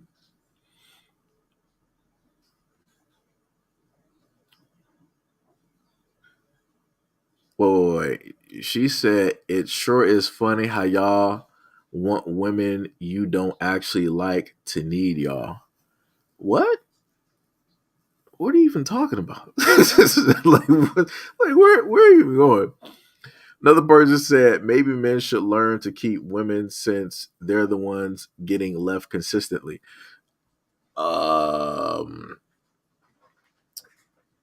Men are not, in a sense, getting left. I'm not sure. I could have sworn I did stats on the divorce rates. Women initiate divorce 70 through 80+% of the time. So it's not men going out here and being like, yeah, I'm about to just divorce you for like any reason. You got dudes out here right now that are still married to women, and she already cheated like twice and had kids. And he's sitting up there still in the marriage with her, raising those kids. So it's a this shit is the shit that people say online is a little bit crazy. Like, men are not getting left again. Women seek out men because they want to get married. Women ain't out here marrying themselves. They're not doing that. It's like, yeah, I'm about to sit up there and be in a bride's gown, and I'm about to have this invisible statue basically putting a ring on my finger, and I'm going to be married to myself. You got those 1 to 2 whatever weirdos that decide to sit up there and do that. That's cool. That's a great story. But realistically, that is not something on average that takes place. 9 times out of 10, women want to be in a relationship with a guy. They want a significant other. They want the things that they have imagined or have seen, or all of these other types of things. What else? Like, some of this stuff is crazy. This person said women are stating their their preferred piece. They are also proving that men literally say no to women for no reason. They are proving men think it is funny to see women upset. They are also proving women without a male counterpart have less stress and higher quality of life. I don't know what you mean by the post. What?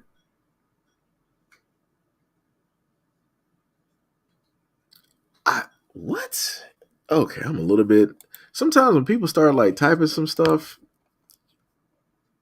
I'm just a little bit confused.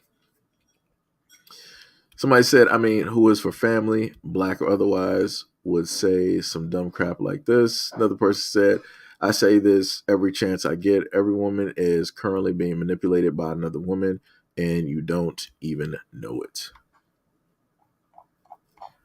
Like I said, stuff is pretty interesting. Stuff is pretty interesting. Like I said, I don't know what some of these people be up here saying. It be some nonsensical madness. But like I said before, you like I said, I will let y'all basically see the information so that y'all can sit up there and see the information. I think you said send some stuff on Discord. Let me see something real quick. Dun-dun-dun-dun-dun. Let's see what we got. Damn, this man sent a list. At first, I saw the link real quick. I'm like, yeah, I can't click on that. But in my mind, I gotta remind myself that Twitter is now known as X. So I gotta remind myself. Gotta remind myself there. This man said you'll be fine. Yo, my brain just had. Oh, I remember this. Video. Yeah. I remember this. Hold on. Let me highlight that. Tell her what you won't do. You won't clean your room. You won't do what you want to do. And you talk to your mother like that? Like you tough? Do you think you tough, little man? Talk to me like you talk to your mother. Talk to me. You think you're tough, don't you? Boss up on me. Cuss me out. Tell me you ain't gonna do what I say do. I dare you. I dare you. You ain't gonna do it to me? Why you do it to her? Why you talk to her disrespectfully? Why? He don't got no answer. Little boy, answer me. Why do you talk to your mother disrespectfully? You don't know why you do it. Today, I'm going to help you find out why. And today it ends. Today it ends. Do you understand? You will not call your mother out of her name ever again. I love the video. I respect that. And that's why I stated before that even as some people have stated before, like, hey, all men shouldn't be responsible for kids and all this other type of stuff. That's cool. Great story. But having a positive male role model is very much important. That's cool. You don't want to be a stepdad, all the other type of being a positive male role model. That is very much important because it'll put a stop to a lot of stuff like this. Because the moment in time that you allow a lot of these young boys out here feeling that they can talk directly back to their mom and they're running their mouths and stuff like normally how daughters would do to their moms, you got a problem. Because if he feels comfortable doing that, then it's going to grow to he feels comfortable putting his hands on a woman. And then it's going to escalate from there. So it will be very beneficial if you start having a lot more men step into that place of being that boundary. Be like, all right, well, if you're going to talk to her like that, then try talking like that to me. If you want to sit up and put your hands on your mom, try putting your hands on me. And you're going to see that resistance. You're going to see where that stops. It don't matter how big any of those women's like sons are. The moment in time that a man steps up there, be like, okay, you're going to put your hands on your mom, put your hands on me. Let's see how that's going to sit up there. They're not going to do it. They're going to be trying to look sideways. They're not even trying to make eye contact. They're not even trying to talk the same way. Like, as he stated, you saw that little boy. The man was sitting up there hollering. He is all for the energy. That little boy was not trying to give the same energy that he was giving to his mother. He wasn't trying to give that to a man. This is why I sit up there and tell a lot of women out here, it is imperative. It is very important that you have a positive male role model directly in that child's life. It don't matter if it might be, a best friend that you know. It don't matter if it might be like a brother, an uncle, or whatnot, or whatever. It sets certain boundaries. And these young boys will sit up there and grow up that, like, yo, this is just something that you don't do. If at any point in time that, you feel that you should be able to, talk a certain way or put your hands on a woman, go see how that works out with a man. Because it ain't gonna work. You know that there is a high likely chance, a high potentiality that somebody is not gonna make it out of that situation, because that's how that works. You have a lot of these little boys that do this because they know that chances are very great that they can do whatever it is that they want, and they're going to make it out with their life at the end of the day. They know that there is no risk, so they're going to keep doing it. This is why, again, you don't see the little boy being so amped and trying to get into the dude's face, trying to act hard, trying to mouth off and all this other type of stuff, because he knows what can sit up there and come from that physically he's going to get hurt. That man is going to sit up there and hem him up real quick. He's going to let him know.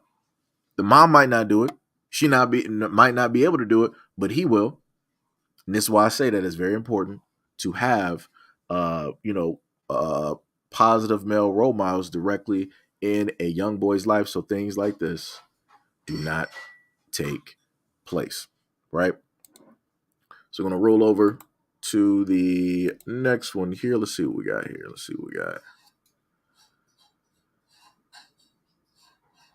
Oh, yeah, yo, Ty, I'm so glad that you brought this video up, bro. Yo, I meant to highlight this video. I just forgot it.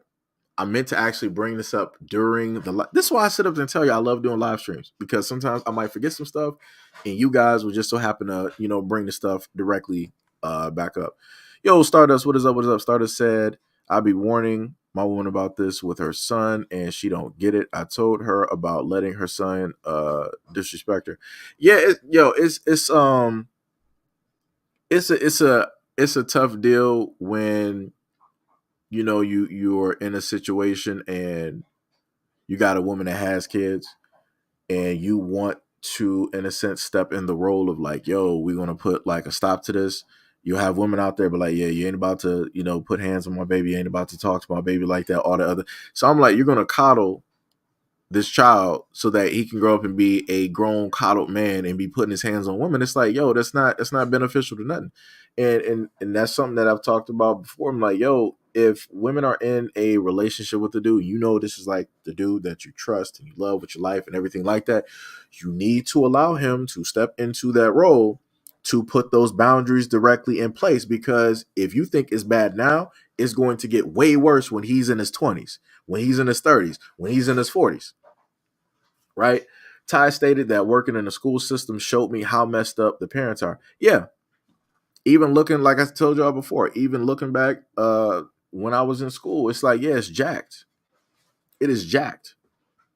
It is very much jacked. And I know you came late to the live stream, but this is, another reason why I showcased the video of the father with his daughter when the daughter was basically crying when she had to go, with her mom and to go see like her other siblings and stuff like that. And Dad was like, yo, I'll be here. It's all right. You're going to, spend time with your mom and, and all the other type of stuff. Cause I guess they might be, co-parenting or whatnot or whatever. But the girl was crying. Like, she did not want to, sit up there and go. She didn't want to leave because, she loves her dad. Like I said, dads are very much important, even though in society and around the world, it's not really shown that dads or even stepfathers or positive male role models are, even a necessity, which is crazy to me.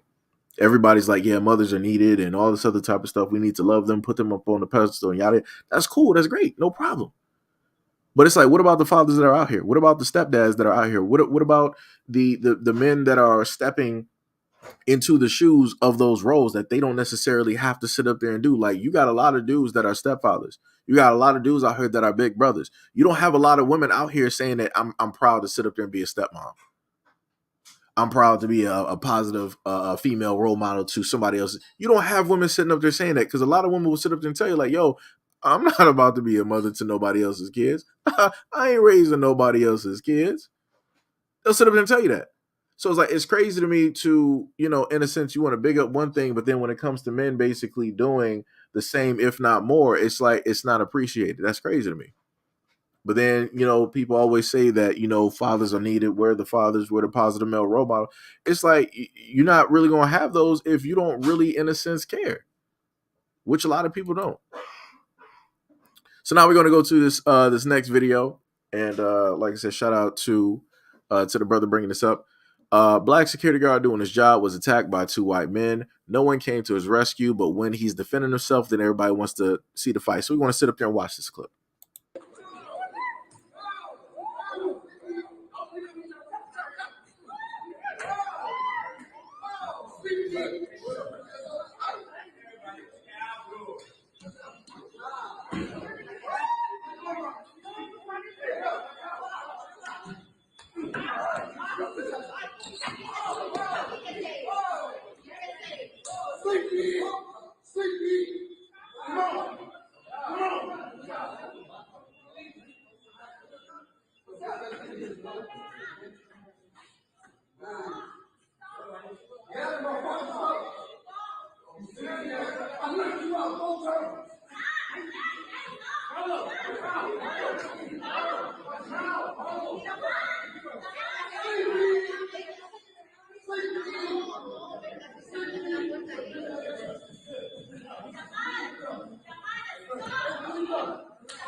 Now we all saw that, right?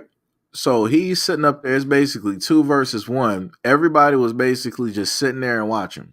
No problem. But as soon as the black dude had the upper hand, everybody wanted to now come in. Now remember how everybody always liked to sit up there and talk like, oh, look at those black people not stopping that fight, and they're just letting that keep going. Look at all of the filming. You see all of these white people there sitting up there filming. You hear the white woman in the background, stop, like the classic, you know, Karen scream. Still ain't doing that, just making it worse. And you see people now wanting to sit up there and like step in. You got like, after the black dude that moved over to the side, now you got 2 dudes coming over there basically trying to specifically talk to him. Why didn't you talk to those 2 guys that was trying to beat his ass? Why you wanted to roll up to him after everything is all said and done, and now you're pointing fingers and all this other type of shit, and then y'all letting these 2 dudes basically just like walk off? Shouldn't y'all be holding them because they literally assaulted this security guard that was doing his job? Shouldn't y'all be holding them there for the police? But y'all letting them sit up there and walk off, though, just skate off, and trying to make it seem like he's the problem.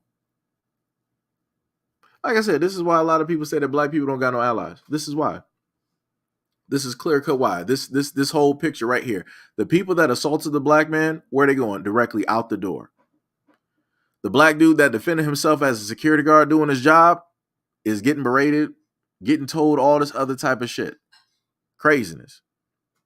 100% craziness. But now let that black dude have been trying to jump those 2 dudes. I promise you, all of these dudes that were there, they would have tried to hold that dude down. They would even allow those 2 dudes to get a few licks in, and they would have held him there for the police to basically come and arrest him. They would have did all that shit, but notice how ain't nobody do that for that black security guard, though. Like I said, black people, where are the allies? Quote, unquote. Where? And that black dude didn't lose. He gave him what is it that he gave him plus ultra. I can't even think of the damn anime right now, but y'all know what I'm talking about. Sat up there and hit him with that Detroit smash, and you heard that hit directly to the chin. That shit echoed. And people were just in shock. Oh my God, stop. It's crazy. It's completely crazy. So let's hit up that next link directly from the brother here. Let me see. Gotta let this screen refresh. Oh, this man sent another one right after there too. Let me see, which one is this? Oh yeah. Yeah, that was another one too. Gotta go back to Brother Umar. We just left it probably about like an hour ago. Gotta go right back. Also, I'm not sure if it's true or not, but people were stating to Dr. Umar that the original podcast was actually taken down. So I'm not sure if Joe Budden deleted that or what have you, because you had a lot of people even under Umar's IG. They were saying like, oh yeah, it got taken down because it was racist and it was this and it wasn't nothing racist about what he said. The problem is your feelings. And the funny thing is people saying that it's racist, but they're not actually caring about what it is that black people in a sense, do. Now, if black people decide to have a relationship with themselves, oh yeah, people are caring because they're like, oh, y'all got a secret society now. Y'all doing stuff in secret. We don't know what it is that y'all are doing and where it is that money is going and all this other type of stuff. Why y'all being so secretive? But when somebody's in specifically more, when a black man is in a interracial relationship, don't nobody really give a care because they're like, oh, we already see what's going on. We can clearly see the relationship, the money and the business and everything else, in a sense. Like I said, a lot of people want those type of things to take place because they like the transparency, because they know where money and everything is going to go at the end of the day. And it's the same thing that Brother Umar stated. If you are a black guy at the end of the day and you just so happen to die and your fiance or wife is somebody of a different ethnicity, that money is going directly with that woman. It's not going to your family. Do you think that woman is going to actually care about your actual family and the descendants of your family? No. And her family is not going to be looking out for your family. They're going to be doing for self. They're going to be doing for them. And like I said, I don't fault them and I'm not mad at them for doing for self, because it is what it is. It's just the simple fact that a lot of people out here don't just so happen to see or want to acknowledge those things. They want to view everything as like, oh, you're just being racist and all that other type. If you want to say that somebody's being discriminatory in a sense, yeah, 100%, yes. Dr. Umar wants black people to sit up there and be with black people because it's dealing with building and keeping up the culture. The moment in time that you as a people decide that you want to start implementing and doing all of these other types of things, you're starting to lose your culture. Like I said, Black Americans have a certain history. We have a certain culture that is different from everybody else around the world. So different, in fact, that this is why you see everybody else trying to copy it and then trying to claim it at the same time. But they don't want to claim black people.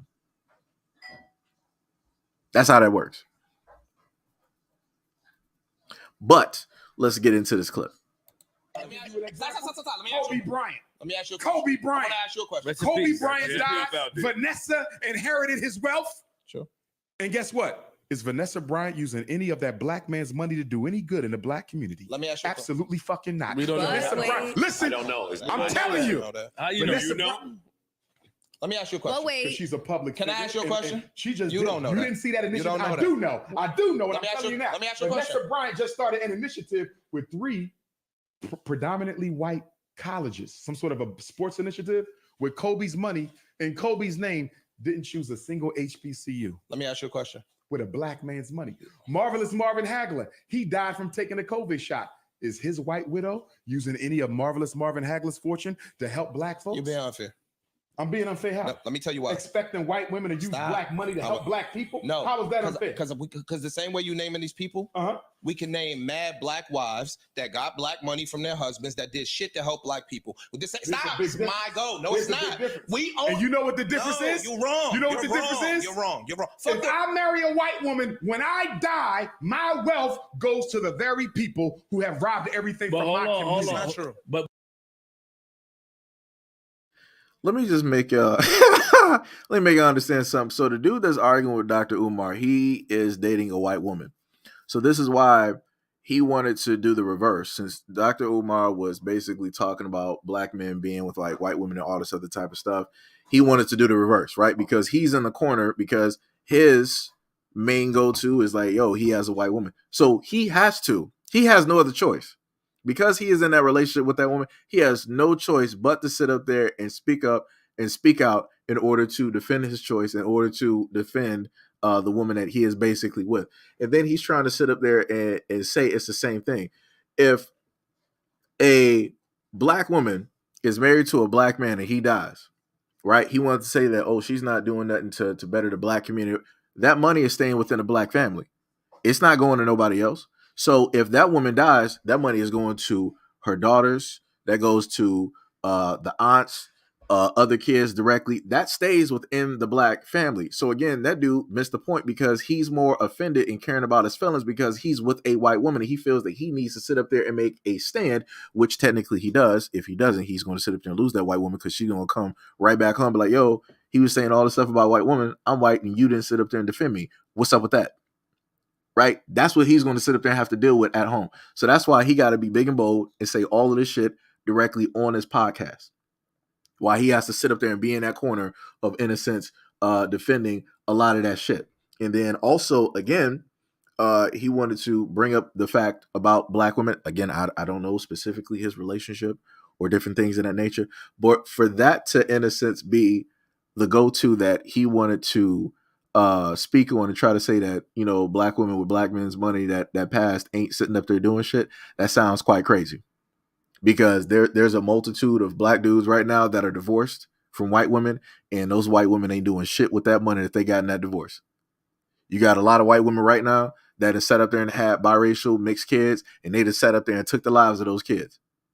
You got a lot of women of other races that have done a lot of shit. But yet this is the soapbox in the corner that he wants to specifically stand on, as if he is 100% correct. That dude is wrong. That dude is 1,000% wrong. Like I said before, and that's why he was getting cooked. I'm not even sure if they even got the other clips up there, but that dude was getting fried. He was getting cooked throughout that whole thing, and it was hilarious.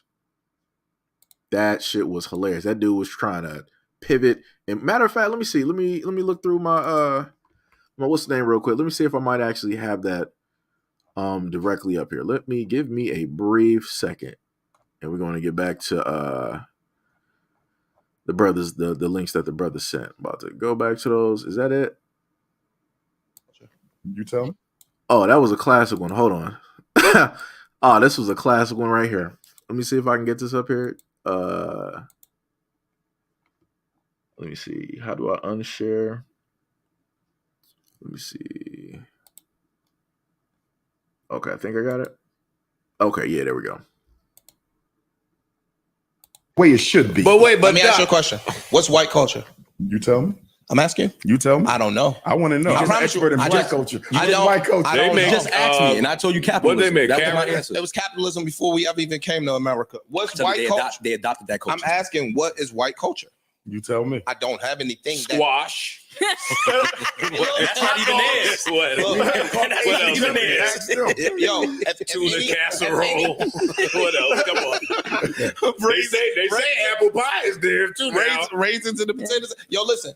If there was something that was classified or put on to whites as white culture, like that was their thing. Baseball, football, apple pie, shit like I that. refuse to believe. I don't think that, but go ahead. Whatever. I'm trying to think. Whatever. Just I'm something. trying to think of something. Hypothetical anything. Yeah. Come to the premise. Come to the premise. I'm trying to think of anything. I couldn't think of something. I thought I got you. as the room might have came up with something. If we start doing it, genocide. That's white culture. Go ahead. Come on. You asked for something. White people invented genocide. We can't beat them in that. Wholesale extermination of an entire That's not people. true. That's uniquely But Caucasian. that's not true. That's true too. Oh, it is? It's not true. Oh, it's not? Who invented genocide? Nobody. Humans. Oh yeah, brother. Hey Tanner. I'm telling you. But anyway, genocide was going on way before America. Really? Absolutely. Name me a genocide before the Caucasian touched the African continent. We were killing each other. That's not genocide. Do you know what genocide is? Why? It's the wholesale extermination of an entire species, an entire ethnic group, an entire people. We have never done that. We had African people never participated in genocide. We had tribal. Nah, we had one. Tribal wars, not genocide. Rwanda. War is as old as humanity. I said genocide. Genocide Rwanda is a sign of genocide. I would disagree with that. Rwanda and what And we let see me took tell you place where there. you're wrong. You're Okay. right, but you're wrong. Okay. You're right that Rwanda was genocide. Where you're wrong, good brother, you're missing the point that the Rwandan genocide was instigated by. Okay, you're right. All right. It was. You're right. He's correct. That's Fuck right. out of here, He is. single boy. I agree with that. So y'all basically heard that whole exchange, right? And that was a very good conversation right there. Some people might have a problem with it, but it does have a point. The main point that the dude to the right tried to say is like, no, everybody, humanity has been doing, genocide. No. Umar is trying to get you to understand that there are a certain group that specifically have a specialty when it deals with genocide. Black people ain't never come up with the atom bomb. We're not out here trying to bomb countries, to hell or back to the Stone Age. We're not out here trying to cause like all of these wars that destabilize countries and economies. And that's not anything that Black people have done. That's not anything that the African people have done. Then the dude tried to bring up Rwanda, not understanding the fact that that was instigated by way of white people. So it wasn't even, all of that wasn't even taking place by way of African people. It still had a source. And then the dude wanted to say, oh, we were killing each other. That's not what genocide is. The dude was literally trying to have a conversation, not even knowing what the definition of genocide even was, and trying to formulate, some type of theory directly around that, trying to escape yet again. Why? Because of who he is with or married to or whatnot or whatever. And then Dr. Umar was really trying to get the dude to like answer the question. He was like, name something that, is white culture. And the dude who was basically in a interracial relationship couldn't tell you nothing about white culture. That don't make no sense. How is it possible that you are with somebody of a different culture and you can't list anything of their culture? That don't make any sense. Why even with them? Why even with them? If I'm with somebody that's Black, of course I can sit up there and tell you about the culture and different things because we're exactly from that exact same culture. Even if it was of a woman that was African or Caribbean descent, I could sit up there and still tell you some things about her culture because I'm invested with that woman in her culture. Whatever the culture that woman is, I'm going to make sure that I'm knowledgeable and I know specifically about that culture. This dude don't know shit about shit. And he was looking bewildered at Dr. Umar when he presented that question. Like, I wouldn't know. I don't know what you're, talking about and all this. Like, I don't know. You tell me. He kept throwing the question back.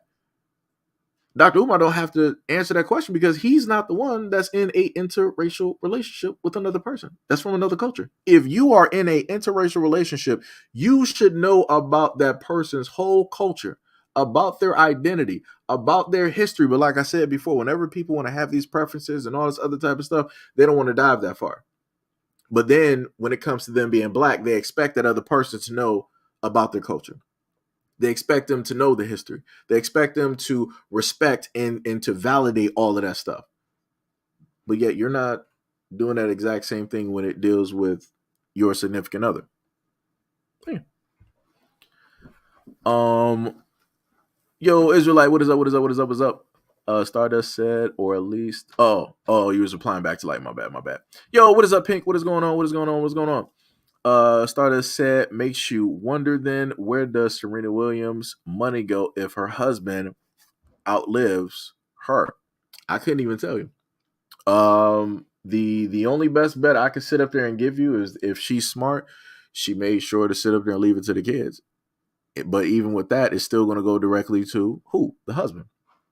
Because the husband is still going to be, overseeing the kids, just like Anna Nicole's, I think, what was that, like her ex-husband or whatever it is, he is still the guardian of Anna Nicole's daughter. So any of Anna Nicole's money is running directly through him to the daughter. So, it is in a sense the exact, same thing. If that is the extent of, if Serena's husband outlives, her, So let's continue on. We're going to go directly to, I think I might have, I'm trying to figure out, because I think I might have had a few more. I gotta make sure I fly back and forth in between the screens. Hold on, let me see. Not class transformation. Let me ask you a question. That's a distraction and a deception. Let me ask you a question. Majority of the United States is what? What? All right. Technically, we're just gonna be rolling through this real quick. Let me just make sure that this is up there. We're just gonna be rolling through this real quick. Like I said, I feel like it's a good conversation. You know, going through it. Race burns class in every argument. Let me ask you a question. We need racial power, not class transformation. Let me ask you a question. That's a distraction and a deception. Let me ask you a question. Majority of the United States is what? What? 70% white? Do have the percentages change over the last Yeah, couple they years? losing, they dropping. They dropping fast too. They scared. Yeah, and the Latinos are. That's why they tripping. In terms of numbers. They tripping for a bunch and of that's why they recruiting Asians to be probationary whites so they can use them to help keep us in our the place. same thing that they did with the Italians and the Yes, Irish. yes. They are. I've never heard of that before. I've heard white adjacent, but I've never heard Asians are probationary the white. probationary whites. Yes. They hate Wow. black people just as much as white people. He's right. Economically, they're just as comfortable, and politically, they're just as conservative. He's right. Why do you think they gave them the anti-Asian hate bill? The anti-Asian hate bill was a flower to the Asian community to come in and join the white Yeah, we power got your back. and help us keep these Negroes in their place. He's right. Tricks. He's right. Listen to this. Listen to this. We gonna say 65%. Okay. That's a fair Sure. enough to Yes, run sir. this. Okay. So if 65% of the population is white, then why is only 1% of them wealthy?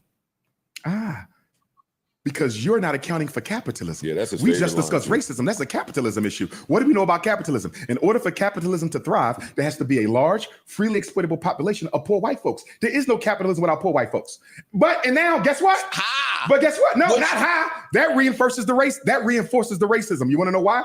Because for the poor white person, the only advantage they have over you is their skin color. Their Exactly. motherfucking skin. And that's why the government has to make sure black people are kept in their place. Because unlike black folks, poor whites will tear this country to shit if they ever lose their white privilege. Listen to this. You right. I'm agreeing. I'm agreeing with you. We seen a little bit of it. I'm agreeing with We seen on the camera. Yes. They did. We saw the No. on Everything January you just- 6th. That wasn't poor whites. That wasn't poor whites. That was Well, it was a poor lot whites. of disenfranchised white people.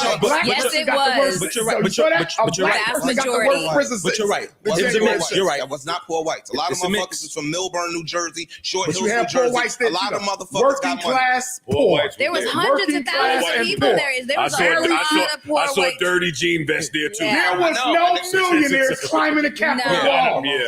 Yeah. So again, very great conversations that are being specifically had there. And this dude wanted to sit up there and go with the fallacy of like, well, if you got all of these such and such there, then why is it that you have, this percentage that is at the millions? And I'm like, bro, that's your argument. This dude started like, cracking his neck. Like he really sat up there and like broke the case wide open. Like he just really shut down. You know what? I respect the fact that this dude is attempting. I will respect the fact that the dude is having a conversation, that he is attempting to give an opposite opinion. I will sit up there and respect that, because some people would just be like, I feel how I feel. I ain't saying nothing, and I'm just going to sit up there and stick with that. I ain't engaged in no conversation. I will respect the fact that he is at least doing that. But for the simple fact that that is your argument, that is completely crazy. You know damn well that when it deals with this society, capitalism rules everything. Like that makes everything move, and it can also shut a lot of things down, and it can also shut a lot of people out on purpose if leveraged properly. And we've seen this, and I've set up there, I got a few books, one of which when it dealt with things of that nature, well, quite a few things, capitalism and population. I'm trying to look for the name of the book. If you go to Cuba and American history, I set up there and going through quite a few chapters in there. And it talked about it listed capitalism. It talked about the population. It listed how certain individuals, as Brother Umar was sitting up there stating, how you have the Asians and others that are being enlisted in order to sit in the seat, in order to be a certain representation, to keep Black people at a certain status quo, right, while elevating other people above Black people. And in that book, it told you how it is that the United States government allowed Cubans to basically come over in an influx. They had 3 different waves that directly came over, and how it is that the Cubans, when they came over to Florida, in Miami, how that started to affect the native Floridians, and I'm talking about the Caucasians, and how it was starting to affect their businesses, because the Cubans were doing what? The Cubans were specifically working with their own Cuban people, which I don't fault. There is no problem directly with that. You want to work with your people, you want to help your people build, you want to pass money in between each other, no problem. That is completely cool. Everybody should be practicing that same type of economic bonding amongst each other, no problem. The Chinese do it, the Arabs do it, the Mexicans do it, white people do it, pretty much everybody do it. Black people are the last ones on the totem pole when it deals with practicing that exact same thing when it deals with economics,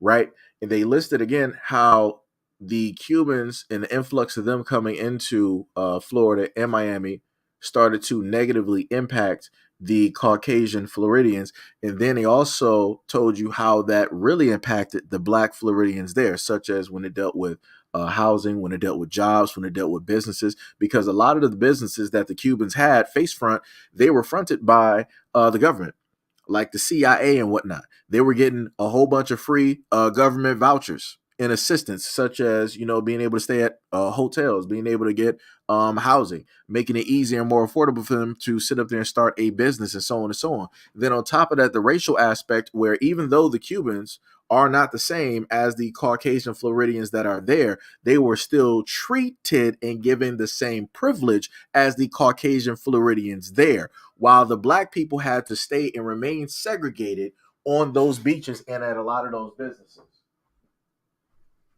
So, like I said, a lot of the things that Brother Umar is talking about is factual, and there are books out there that will break down a lot of these things. This is why I told people, like, hey, it don't hurt to go out there and learn about a lot of stuff, read, some different books, even if you're there just to try to get that little bit of a chapter or whatever it is.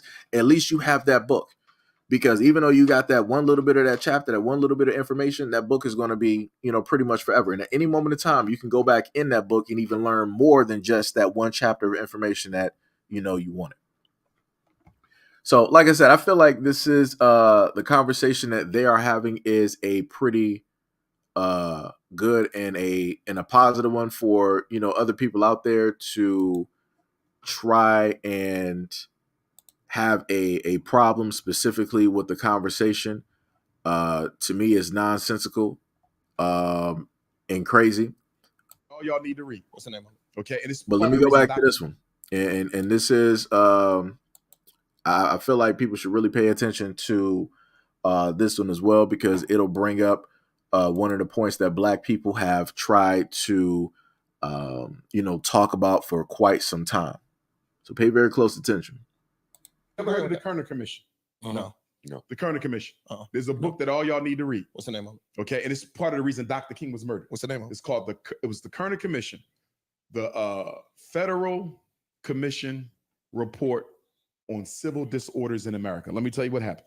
In 1967, there was the long red hot summer. Y'all remember this? There was more Black race riots. Newark, New Jersey, and Detroit led.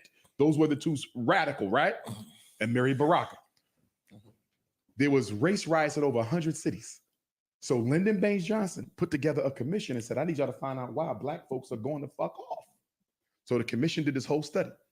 This is why Dr. King died in April, because guess what? The Kerner Commission report came out. If Dr. King would have had the results from the president's own commission, Dr. King would have been unstoppable when he got them against you. Got you. The Kerner Commission said the problems of the Black ghetto were created by white people. This ain't me, Flip. This is the fucking president. 1000%. The problems in the Black community created by white folks. True indeed. Maintained by white folks. True indeed.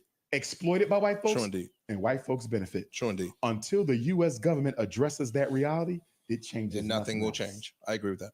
White supremacy. I agree with that. That's all I'm saying. Listen, I'm agreeing with you. Any mature conversation on solutions for the Black reality must include white racism and the role that it plays in the creation of our problems. Indeed. Listen, our kids are being miseducated. I agree with that. We don't control the school system. Sure. Our men are being mass incarcerated. We don't control the prisons. Our people are economically impoverished. We don't control the economy. You understand? Every problem we got was introduced from the outside. But here's where we agree. The only person who's going to solve them problems is us. True. And we're going to do that without no white money and no white participation. Listen to this. And no white women in our fucking bedroom. That's your opinion. Your bed is your bed, Akeem. My bed is my bed. Yes, but your bed and what you do in that bed Mm-hmm. can affect what goes on in the community. True. So we all heard that, right? We all heard that.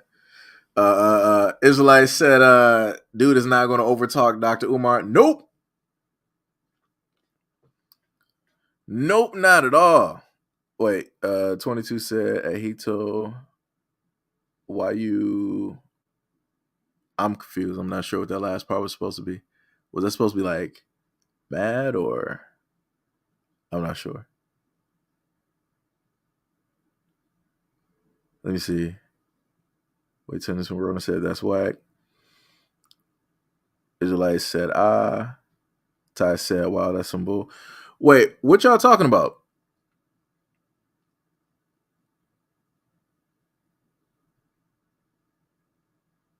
Wait, Wait, policy violation? What happened?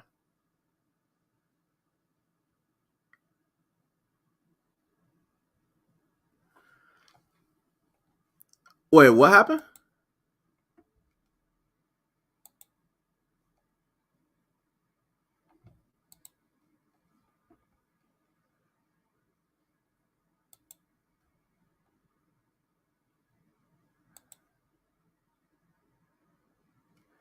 Wait, violation? For what? That's crazy.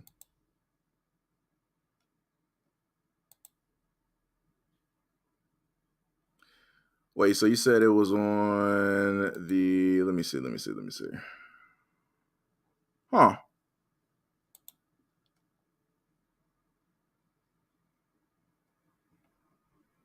Let me see. Dun, dun, dun.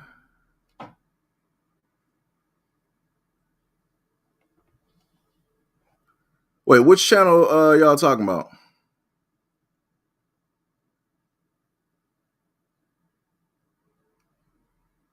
Wait, so somebody tell me like what specifically happened. Cause I'm a little bit lost. Cause I was sitting up there, I'm looking, I'm like, okay, we was all listening to the video. I'm like, all right, so.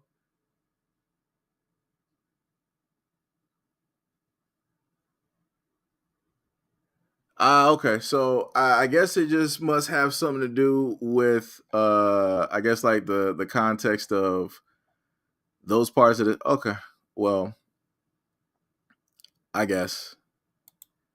Like I said, like this is like that's why I was sitting up there telling y'all. I'll probably just like they said your stream was hit because of a policy violation, which is a little bit crazy. And the funny part is y'all are able to see that before I'm able to see it. And I am still on. Let me just see something real quick. Let me see. So I'm looking in the back and I'm going through my emails. And at this moment in time,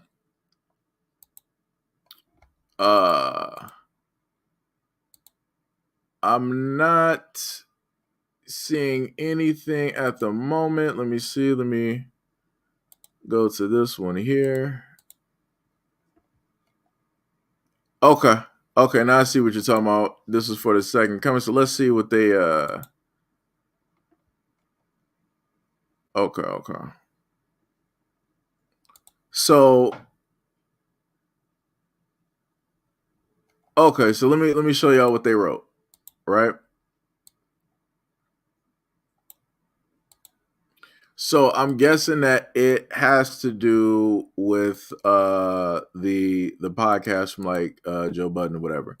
So this is what they basically sent, right? Let me just make sure. Let me put that directly up there.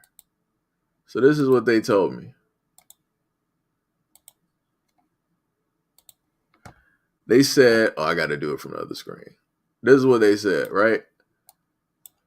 So they said, hi, Seji He's second coming. Due to a copyright match, your stream was interrupted. Video title live stream number 39, which is the live stream that we're on now. And they gave the link down there. They said streams are interrupted when copyrighted content is detected. After copyrighted material is no longer being streamed, streams are automatically re-enabled. Sincerely, the YouTube team.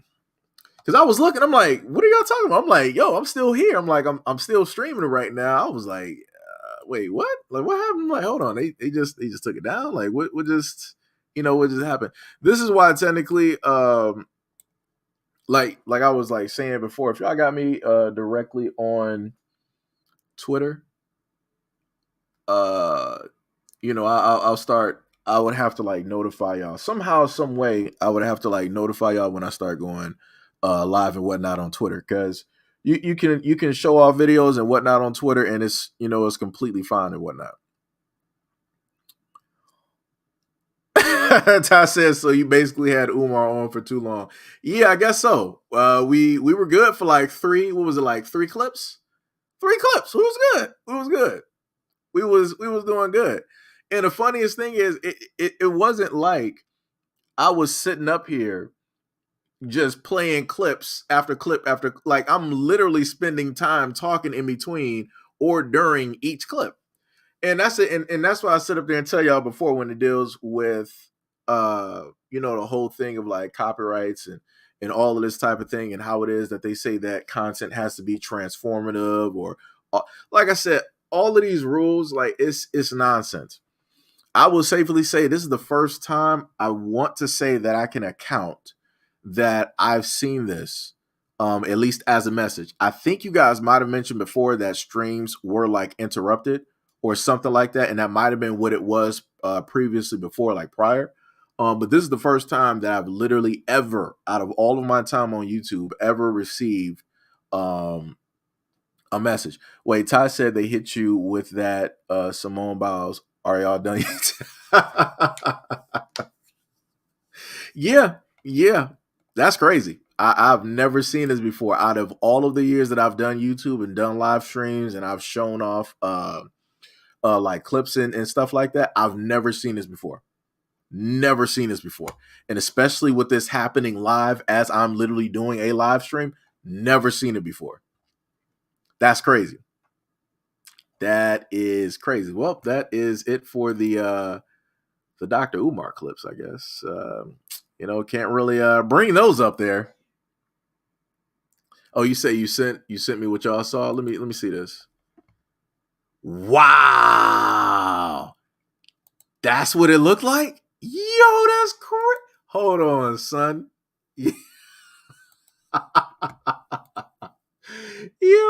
Oh, snap. Wait, let me put that by the side.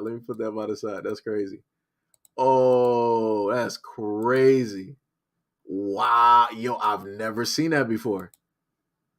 Wow. I wonder how often that actually happens to people and they don't realize it. So the brother Ty, he sent me the image that y'all were seeing on the side, right? I didn't know that's what they do. So they'll literally basically completely at least cut off the video, and I guess I guess the video part of the stream, so that you guys can not even see it. And this is the screen that y'all get. That's crazy. Like I said, I've never gone through this out of all of my time on YouTube. I have never gone through this ever. And y'all already know, I have set up there and done videos and whatnot, and shown y'all examples of a variety of things that YouTube has done. Never in my time have I ever seen something like this. And even me being a content creator and watching other people's content, I've never seen a screen like that. I've never seen that. That is crazy. I would love, like I said before, and the funny, and this is what I want y'all to understand. They're telling you that the stream at that moment in time that I was playing a clip, they said the stream was unavailable. The stream was suspended for policy violations, right? But when I went through and I checked my email, the only thing that I got was what you see to the left, which says that due to a copyright match, your stream was in. So which one is it? And this is why I sit up there and try to show and tell you guys, and I be trying to be as transparent as possible when it deals with certain stuff dealing, with YouTube. Again, trying to be as transparent as possible. What specific policy? Because I'm checking all of my emails. Like I'm literally in the back and I'm checking all of my emails just as quick as they sent me that message telling me that, hey, we in a sense stopped your stream because of whatever. I'm trying to sit up there and figure out why y'all didn't send me an email just as quick, letting me know like, yo, hey, these are the policies that, you messed up. Right. They can tell me. I'm looking through one of my emails right now and they're telling me in the background is like, okay, this live stream can't be monetized because of copyrighted content or what. I get that. Understand it. No problem. It's cool. Right. It's not even monetized anyway. So it doesn't matter. But you're going to send me a message telling me that I got a live stream copyright notice and that the stream was interrupted. And then you're going to sit up there and show people on screen that the stream was suspended for policy violations. But then even within that, as I go to the back of my YouTube channel, it's not telling me nothing about policies. It's not telling me nothing about policies or anything like that. And like I said before, this is when I try to tell y'all there's a lot of things that they in a sense say, and then they do something completely different. Because this is like ridiculous. Like I said, all of the stuff that I'm looking at on both of my accounts, all of that stuff is old. And then on top of that, anything that is there already basically took training for, because in the background they have, the ability for people to do training, just in case if you got like a warning and all this other type of stuff, right? To clean up your account, right? So I already did all of that stuff. So they didn't put anything else in the background at all. So again, I'm a little bit confused. Like you're saying that, hey, you did X, Y, and Z, but yet here we are. Right? That's crazy. Remember that. I got somebody on one of my videos saying, free speech, YouTube. Remember that, or I will sue. Try me. So I'm not the only one that's in a sense seeing, some of this nonsense take place. This is why I sit up there and say, if you rock with the channel and support it, hey, throw $1.75 to a brother. To some coffee and different stuff like that. If you support the channel and whatnot, hey, more power, much love, respect, and appreciation. Because like I said, this is the shit that be happening. It makes no sense. You think that you're actually doing the stuff that you're supposed to be doing, like the content is transformative. You're giving commentary, with the content and everything like that. Like I said, I'm looking directly in the background. I'm not seeing no messages talking about a policy violation. I don't know who pressed the button. I don't know who specifically in the background, watching the live stream and reporting, directly back to YouTube.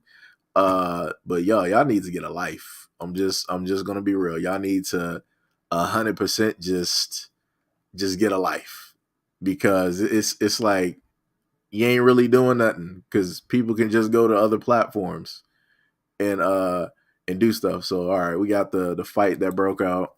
I got you on that one. Hold on, let me see. Cause yeah, I'll figure out. I'm gonna trust me. I'm gonna figure out something. I got you, Ty. I see I'm going through the links right now in the background.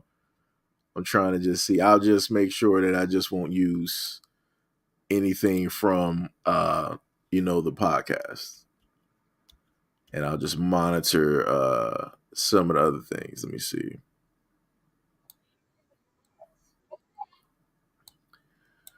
Due to the heavy influx of exonerations, people, that's 3,200. Let me just put this directly up there, right?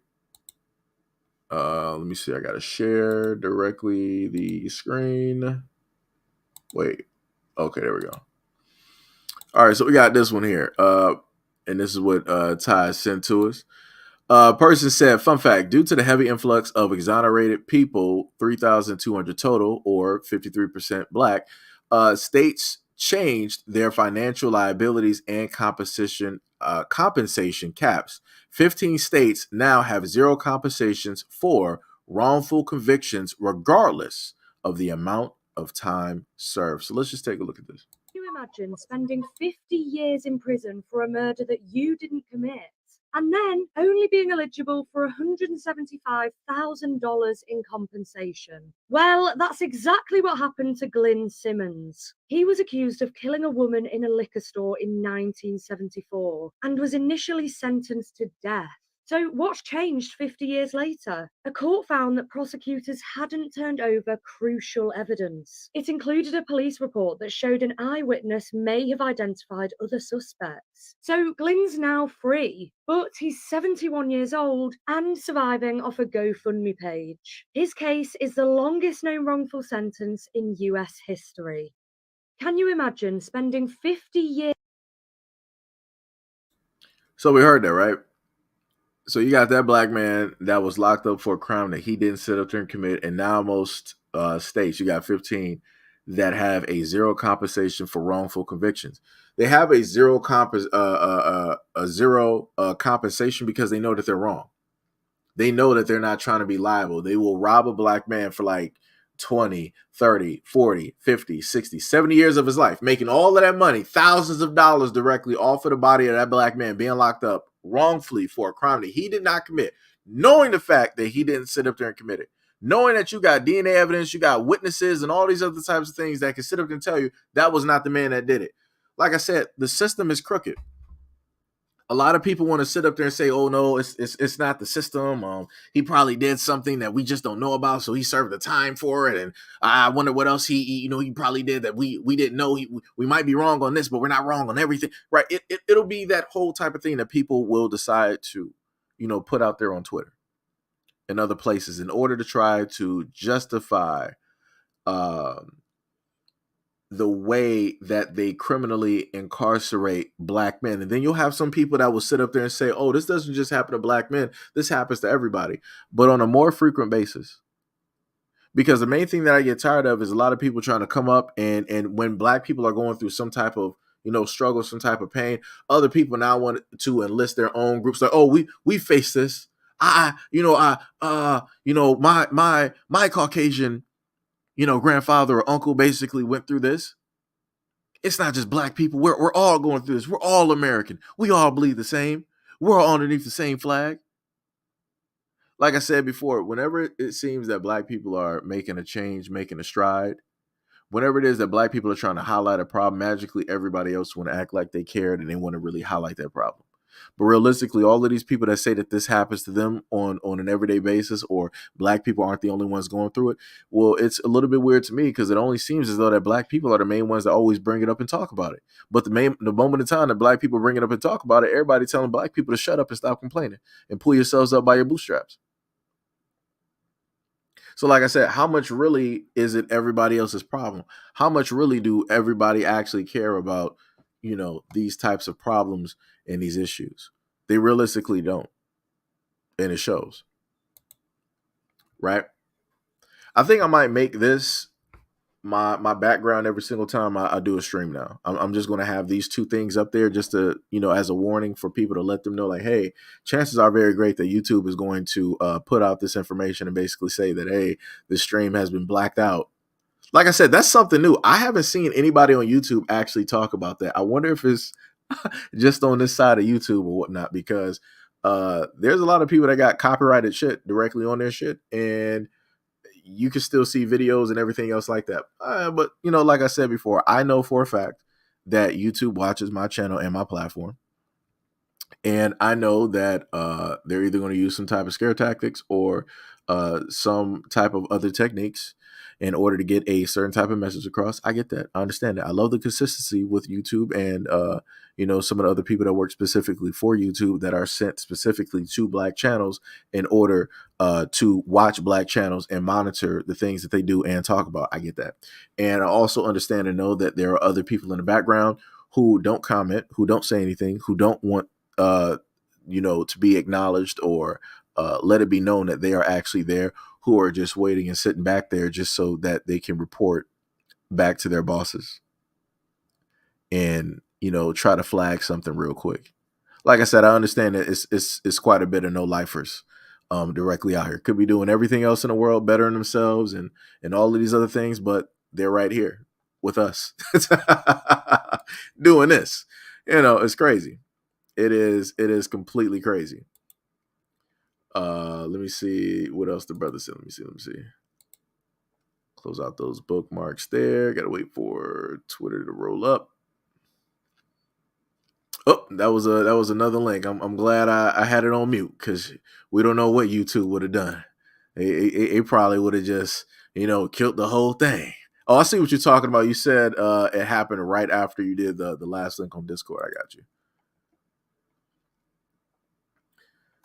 Yeah, YouTube was like, oh man, you putting a little bit too much of this directly on there. Don Salmon said a lot of Black people get offended when Black people speak the truth about history of America. Do not forget 10 presidents were slave owners. The writers of the Constitution was a slave owner, and the Supreme Court, Dred Scott, Dred Scott. Then you got 1857. The Black men have no rights. So let's take a look at this clip. It's not Dr. Umar, so we really shouldn't have a problem or an issue. But we're going to see what happens. It is, like I said, what it is. We're going to just keep rolling directly with it.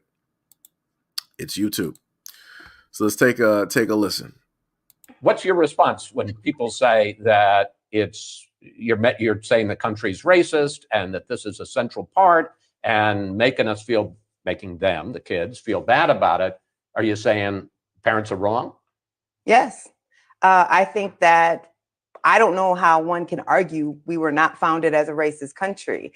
I believe that we were. I believe that the record is clear. If you're founded as a country where Black people, because they are Black, don't have rights, don't have freedom. If you have a Supreme Court that's dominated by enslavers, 10 of the first 12 presidents dominated by enslavers, our founding fathers dominated by enslavers. If you have these things, the father of the Constitution was an enslaver.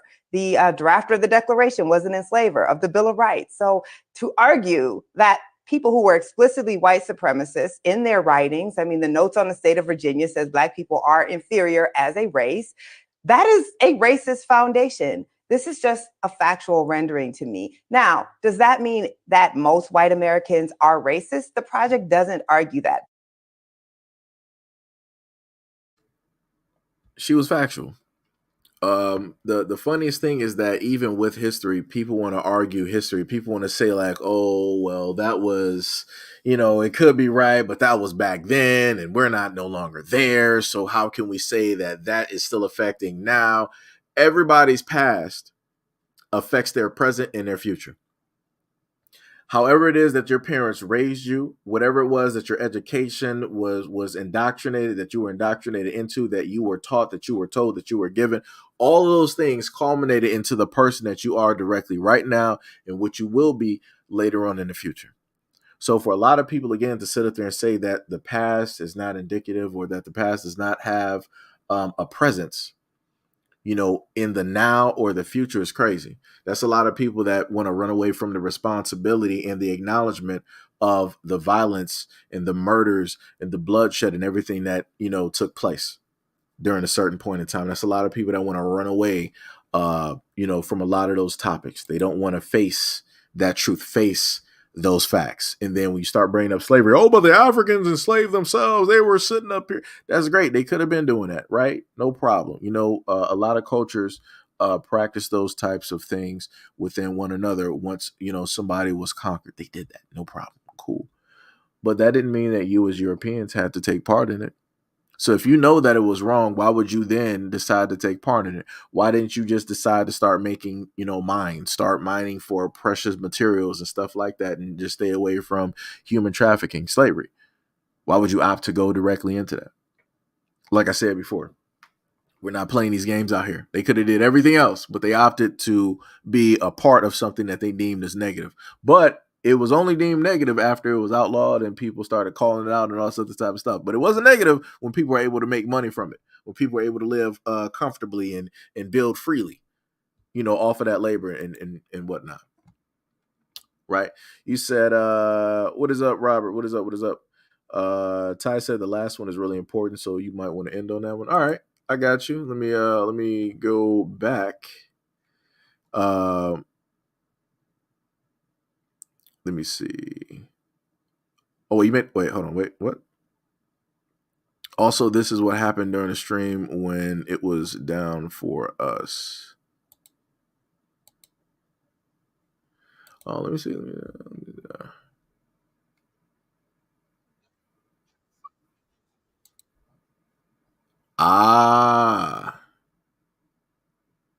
Okay. I see that. I had to make sure because Ty had clipped it. I had to make sure to sit up there and mute that real quick, just so that it wouldn't, supernaturally catch, so he wouldn't have the same. That's crazy. I forgot that y'all could actually clip stuff. The moment in time that it actually happens. That is pretty interesting. Pretty interesting. Let me see. Oh, wait. So, the last one you said I should end off on that one. This one is, I think, what is this, like Killer Mike? Or did I do this one? Let me see. Oh, nope. That was the other clip. All right. So I did those two up. So I'm going to, let me see, 507. I think we did one of those. Yeah. So then we got the last one. Okay. Okay, let me see.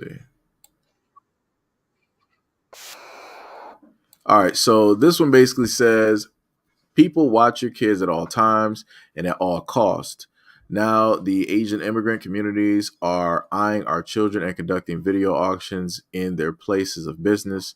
Stay watchful and ready. And by the way, what the F are we still spending money with people for? All right, so let's take a look directly at this.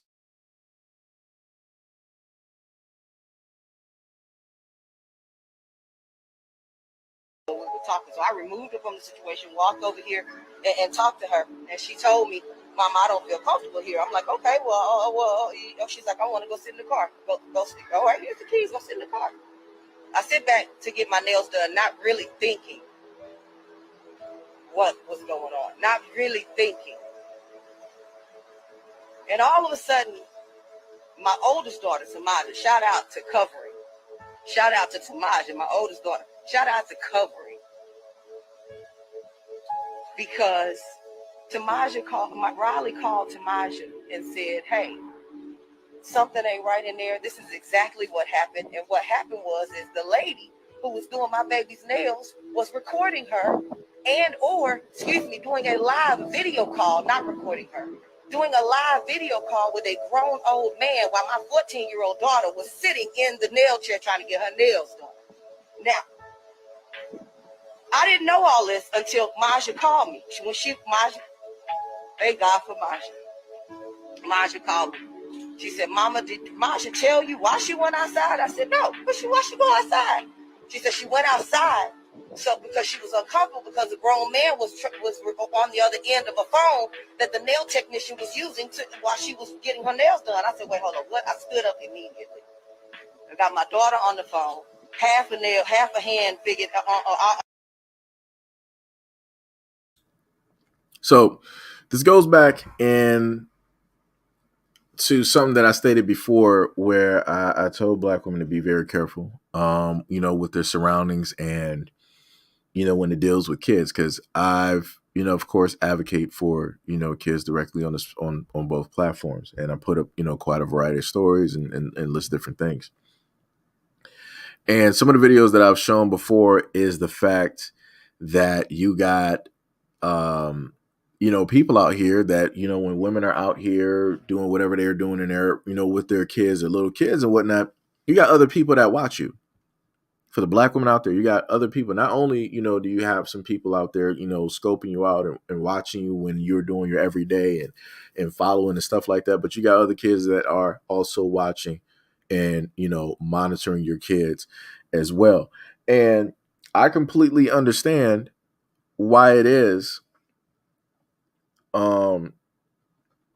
that the woman is crying. Because, at a certain part of the video, you can see like a tear, off the side of, her face. Like, I think on her right. I think that would be, her right. My right would be her left, right? And I understand why it is that the little girl wanted to go right back to the car, because that's weird. It's like, why are you, if you're a nail tech, right? Why are you even on a video call? Because easily when people are on video calls, you can be looking at the person on the video, and then the person can either look at you or they can look at what it is that you're doing. Why are you on a call? There's no reason for you to be doing a video call. If anything, that call can sit up there and wait. It's not that important. If it is that important, then you need to have somebody come over and take directly over for you. So some people would sit up there and probably say, well, oh, how did the girl know that they specifically see anything? I think people are overreacting. I would rather have people overreact than not to react at all. And again, I've stated on quite a few videos how you have a lot of missing black children. And, how those things happen to transpire and take place. Matter of fact,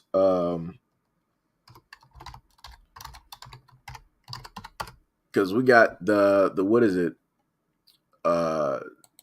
If you go online, they got something now called the Ebony Alert, which is going to debut in January to draw attention to missing women and children of color. Now, more specifically, this was for black people. This is for black women. This is for black children, because every single time, white kids go missing, there's always an alert. Like they let you know, what specifically is happening. Let me make sure just to share this tab so people know what it is I'm talking about, right?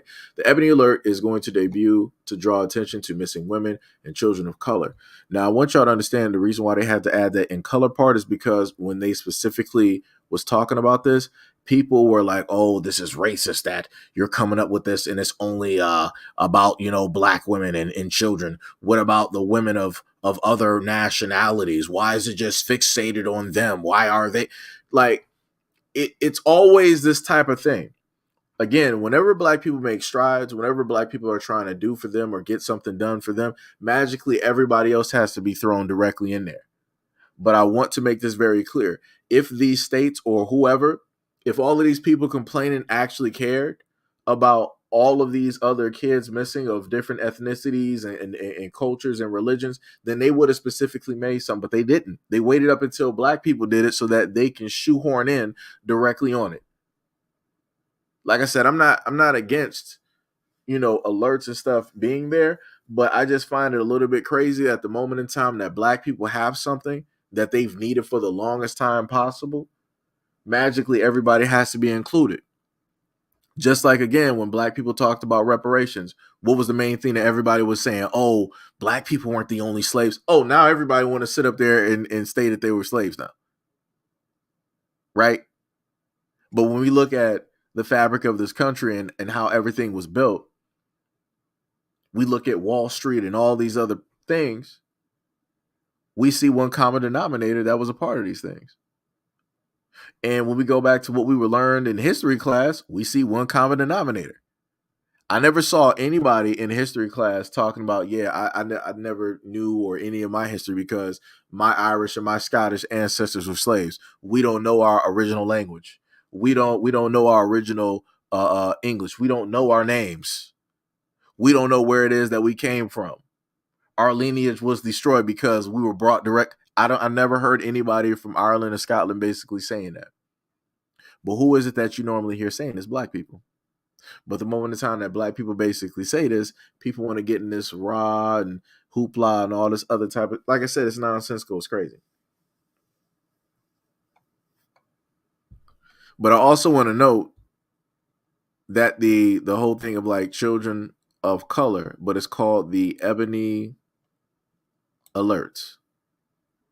Again, ebony was not used to describe anybody else. I mean, some people have stated that the terminology, I mean, ebony, why did that have to be the term? I don't know what to sit up there and tell you. I'm just going to look at the good aspect of that something is actually there, where there's an alert that will be present whenever you have, you know, a black woman, a young black girl, a young black child missing. I will just, you know, look at and go with the positive when it deals with that. And I would just, you know, let it be that. They said it begins in January. Ebony Alerts will debut highlights of missing black children and young adults between the ages of 12 to 25. Like I said, that's dope. They said the statistics are indeed alarming. According to the Black and Missing Foundation, a nonprofit that brings awareness to missing people of color, black people make up 14% of the United States population, but represent 38% of the missing children in this country, even though the United States is a company.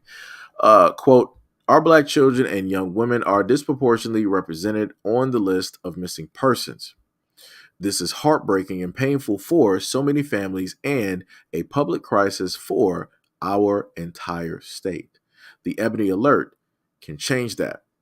A large percentage of missing black children are classified as runaways in comparison to white children who are classified as missing, and that's according to the Black and Missing Foundation. This discrepancy affects the information being sent out in Amber Alerts, which notifies the public of missing children that are seen to be at risk. They also stated that Bradford's office also stated that black women and girls face increased risks of being trafficked, citing a report that showed that 40% of trafficking victims were black women. They also stated that according to the National Crime Information Center in 2022, 141,000 black children were missing in this country, and black women over the age of 21 made up nearly 16,500 missing person cases by the end of 2022. Nearly 30,000 black people remained missing.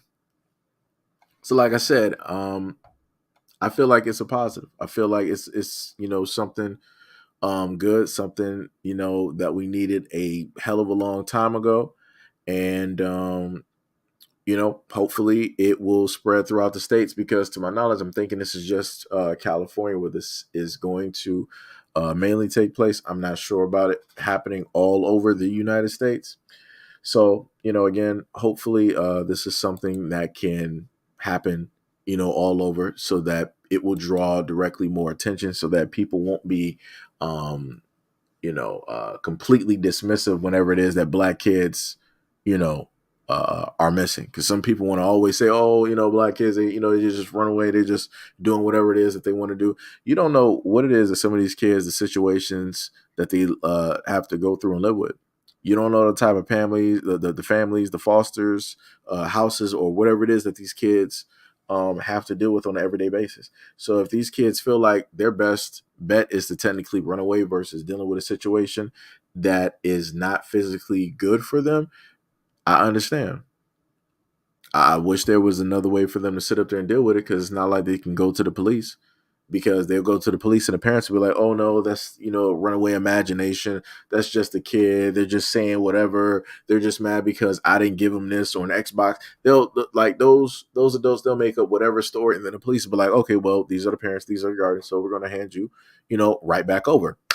Our job is done. They're not going to do no detective work. They're not going to be asking no important type of questions or whatnot or whatever, because realistically, this system does not want to deal with black kids. The only time they want to deal with black kids is in the school system, the lack thereof, when they're able to get thousands of dollars per black child body that is sitting directly in those seats, or when they throw those kids directly into the jail and or the prison systems, and using them for slave labor or what have you and whatnot.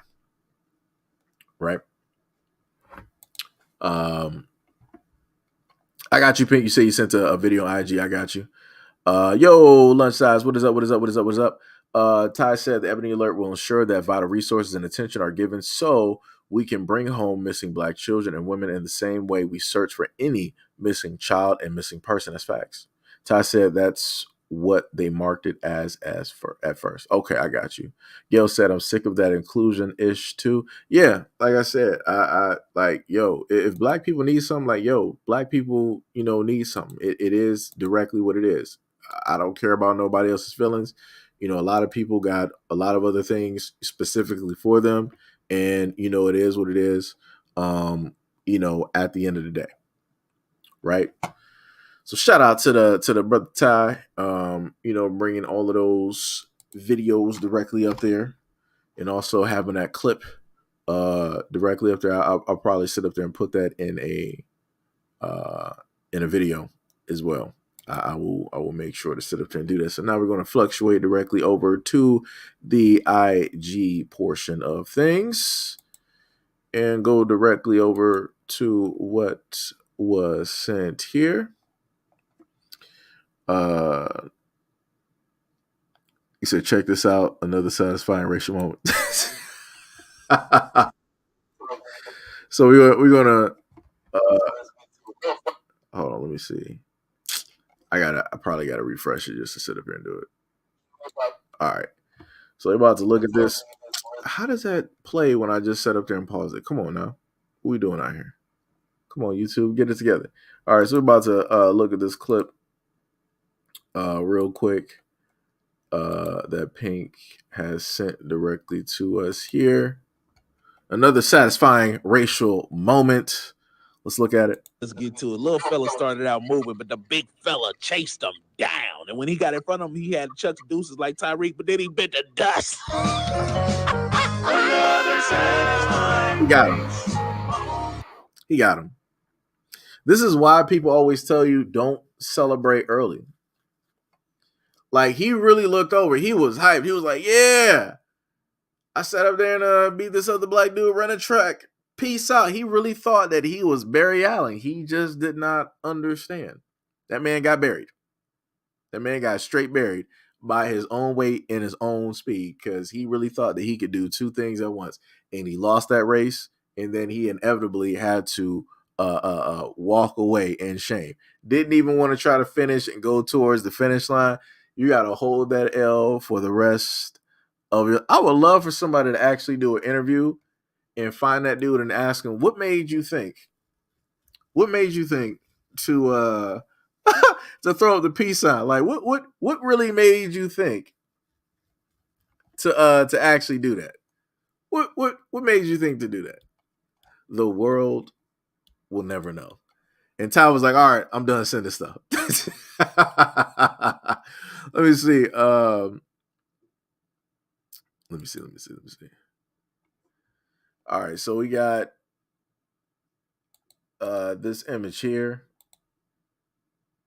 Oh, let me see. Wait, shouldn't I? Yeah.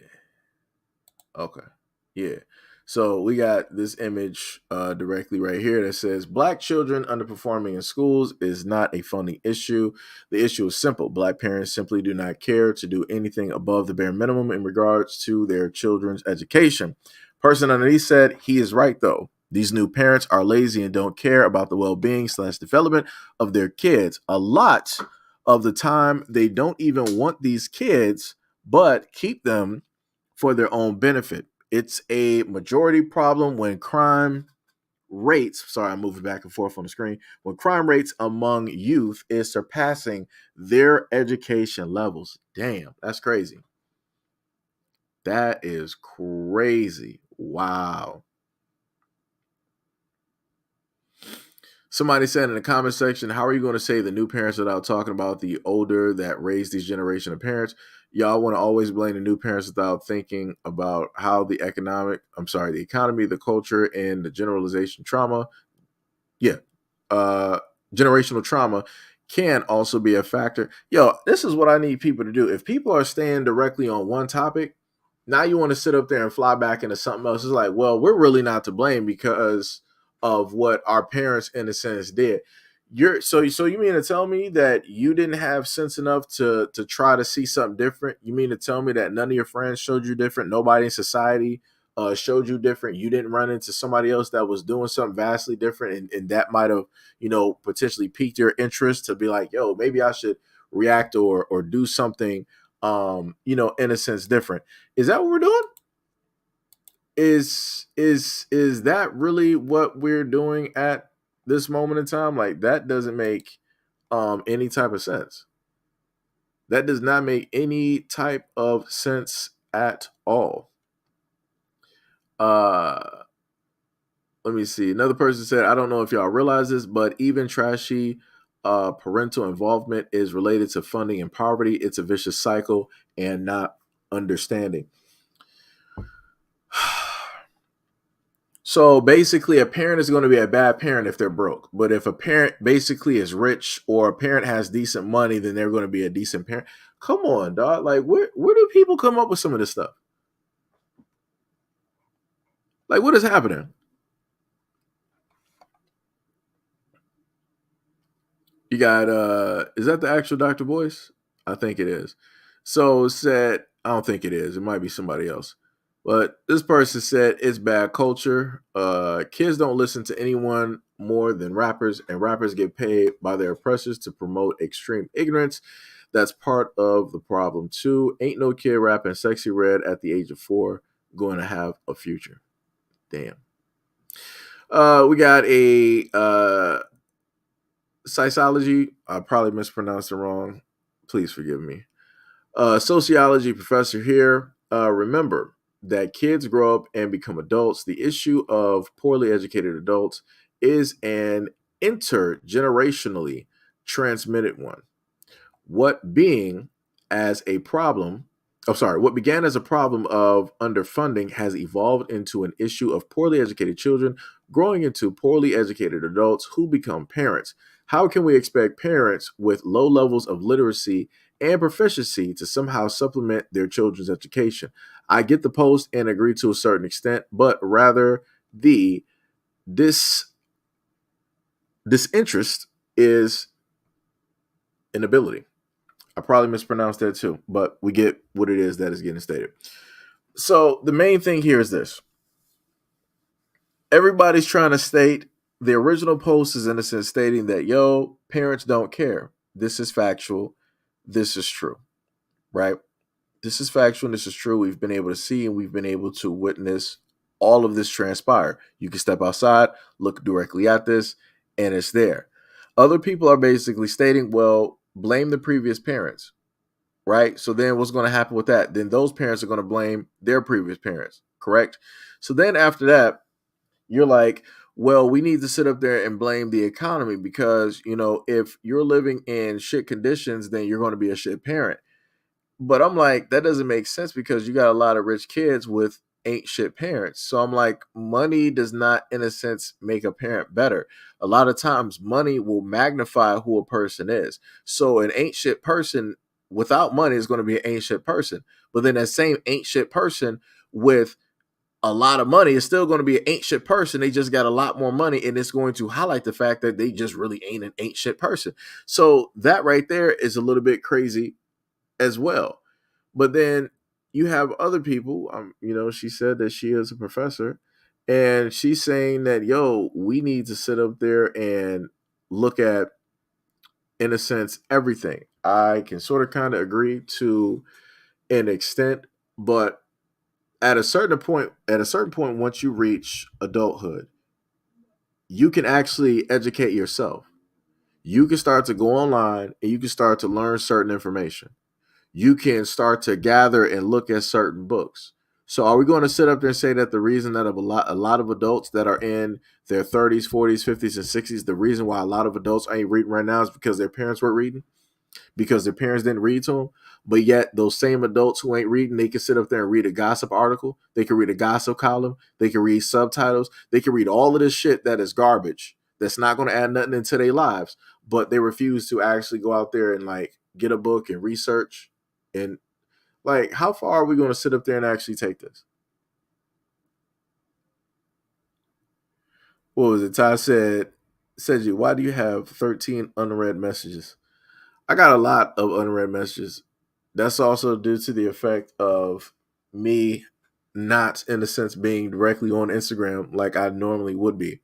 Because at one point, y'all saw me actually posting like quite a few videos.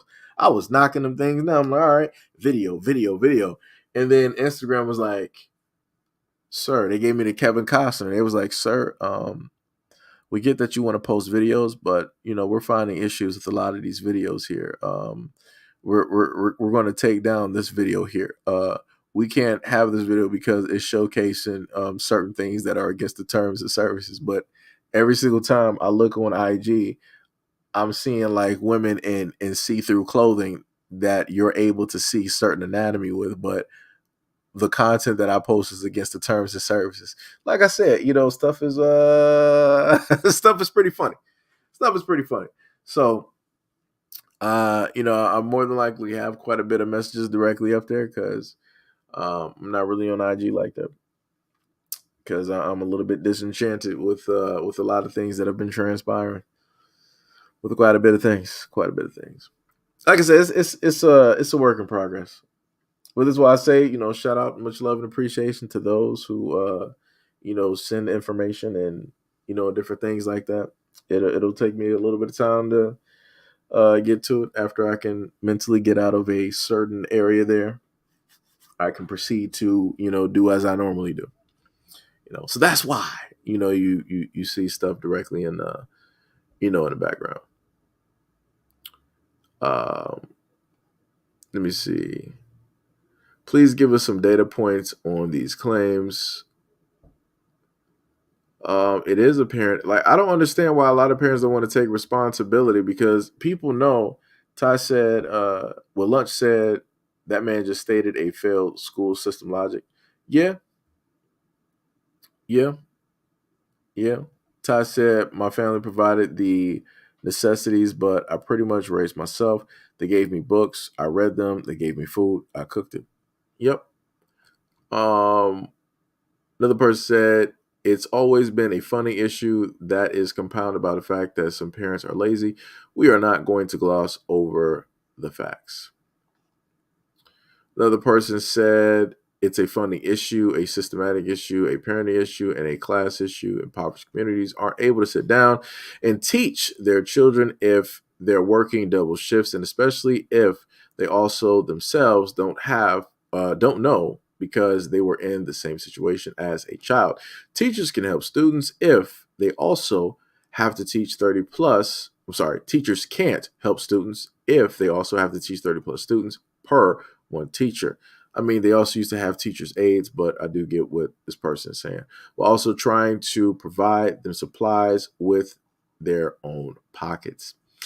This can also come down to capitalism making us blame each other instead of fighting for a livable wage and adequate schooling for our children. The one main thing that I stated before is that when it dealt with the Black community, I can't speak for other communities, is the fact that, we do have a lot of retired teachers directly out here. And I think the easiest way for those teachers to still be relevant and to still use that, the education at purpose, they could teach the younger kids. And I ain't talking about like, in a sense, high school and stuff like that. I'm talking about like the little babies and a little extent to like elementary, right? Giving them that little bit of a foundation so that they're starting off early on and they're learning, right?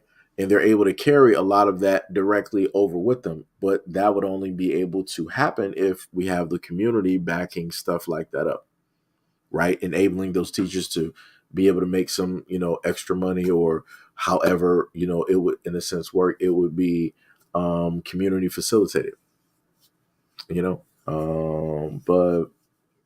facilitated by the community. I mean, it's the same thing, but, y'all get what I'm saying. Ty said, only when I hit 21 did they want to try and do stuff for me, but I always did what I could to be better than them. So the whole, quote, it's the parents' logic isn't always true, referring to the professor. Okay, I got you. You also said It would be better if my family knew stuff or cared enough to seek knowledge. So the new parents should had strived to be better than their parents / parental figures. That's facts. Mr. Length, what is up? Said, I just find it funny. The same people that want to blame the previous generation will claim that they raised the child all by themselves when the child makes it out the hood. Selective accountability. That's a very good point. That is a damn good point. Because you got some of these comments in here that are trying to like shift the blame to like all this other type of stuff. But then when you go on social media, you'll see, women out there like, yo, I raised my kids without my family. I did good without my family. I did good without everybody else. Ain't nobody helped me and all this other type of stuff. Like, you got parents out there that will be right there front and center to take credit for a child that, did what it is that they were supposed to do and then did even more. But those same people are not going to be there when it comes time when that child is doing something bad, when that child is going through the system, when that child is in and out of jails or prisons and all this. Ain't nobody trying to be accountable for that. Everybody running from that. If they're not running, they shifting blame real quick. Ty said, on that point, my mother never allowed me to have friends and kept me in a shitty mindset / worse situation because she didn't want me running the streets. Damn. That's tough. That is tough. Well, I will tell you, and so I spent a lot of my 20s trying to figure ish out. Damn, that's crazy. That is crazy.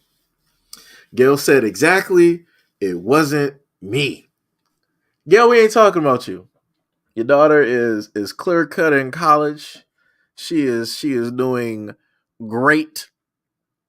These people are talking about the younger generation of parents that are coming up, that want to gloss all of their stuff directly on social media, and they want to boast about certain stuff and all this other type of stuff. But then when times get real hard, now they want to start shifting the blame. Oh, well, my family wasn't there. All this, crazy type stuff.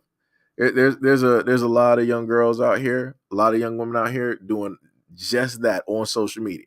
I've literally run through the tweets and they up here talking about, oh, wait, Gail said, I'm talking about the blameless relatives, what they say. Oh, okay, I got you. Okay, I see what you're saying. Damn, Gail, you gotta, have all of this in a format. You about to have me sitting up there like going off of like one thing.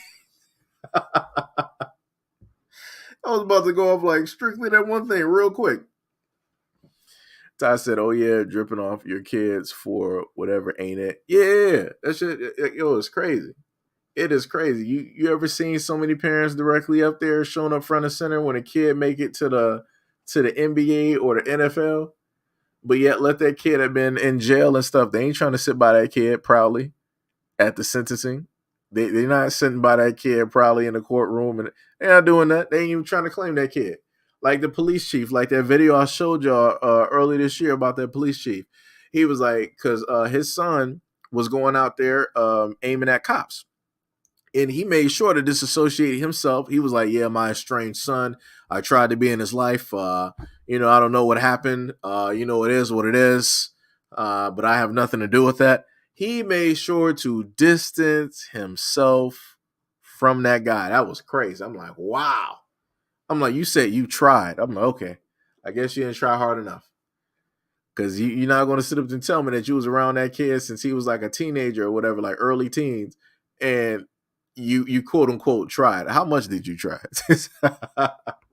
Ty said, my students love me because I straight up tell them the truth. We keep in contact after they graduate. I try to be that figure that they can look up to because shit ain't easy. That's bars. Like I said, I appreciate some of the teachers that I might have kept in contact with and different things like that, because it's dope to go through your life and to still, it's like, in a sense, like basically it's like Boy Meets World. You're in a sense like Mr. Feeney. You're like that teacher that's like, yo, I'm going to be there for y'all through elementary, through middle school, through high school, through college, and I'm still going to be there for y'all for life. That's the one reason I did love the television show Boy Meets World. Like Mr. Feeney, that was one of my favorite characters. That was a very dope teacher. Like he was there.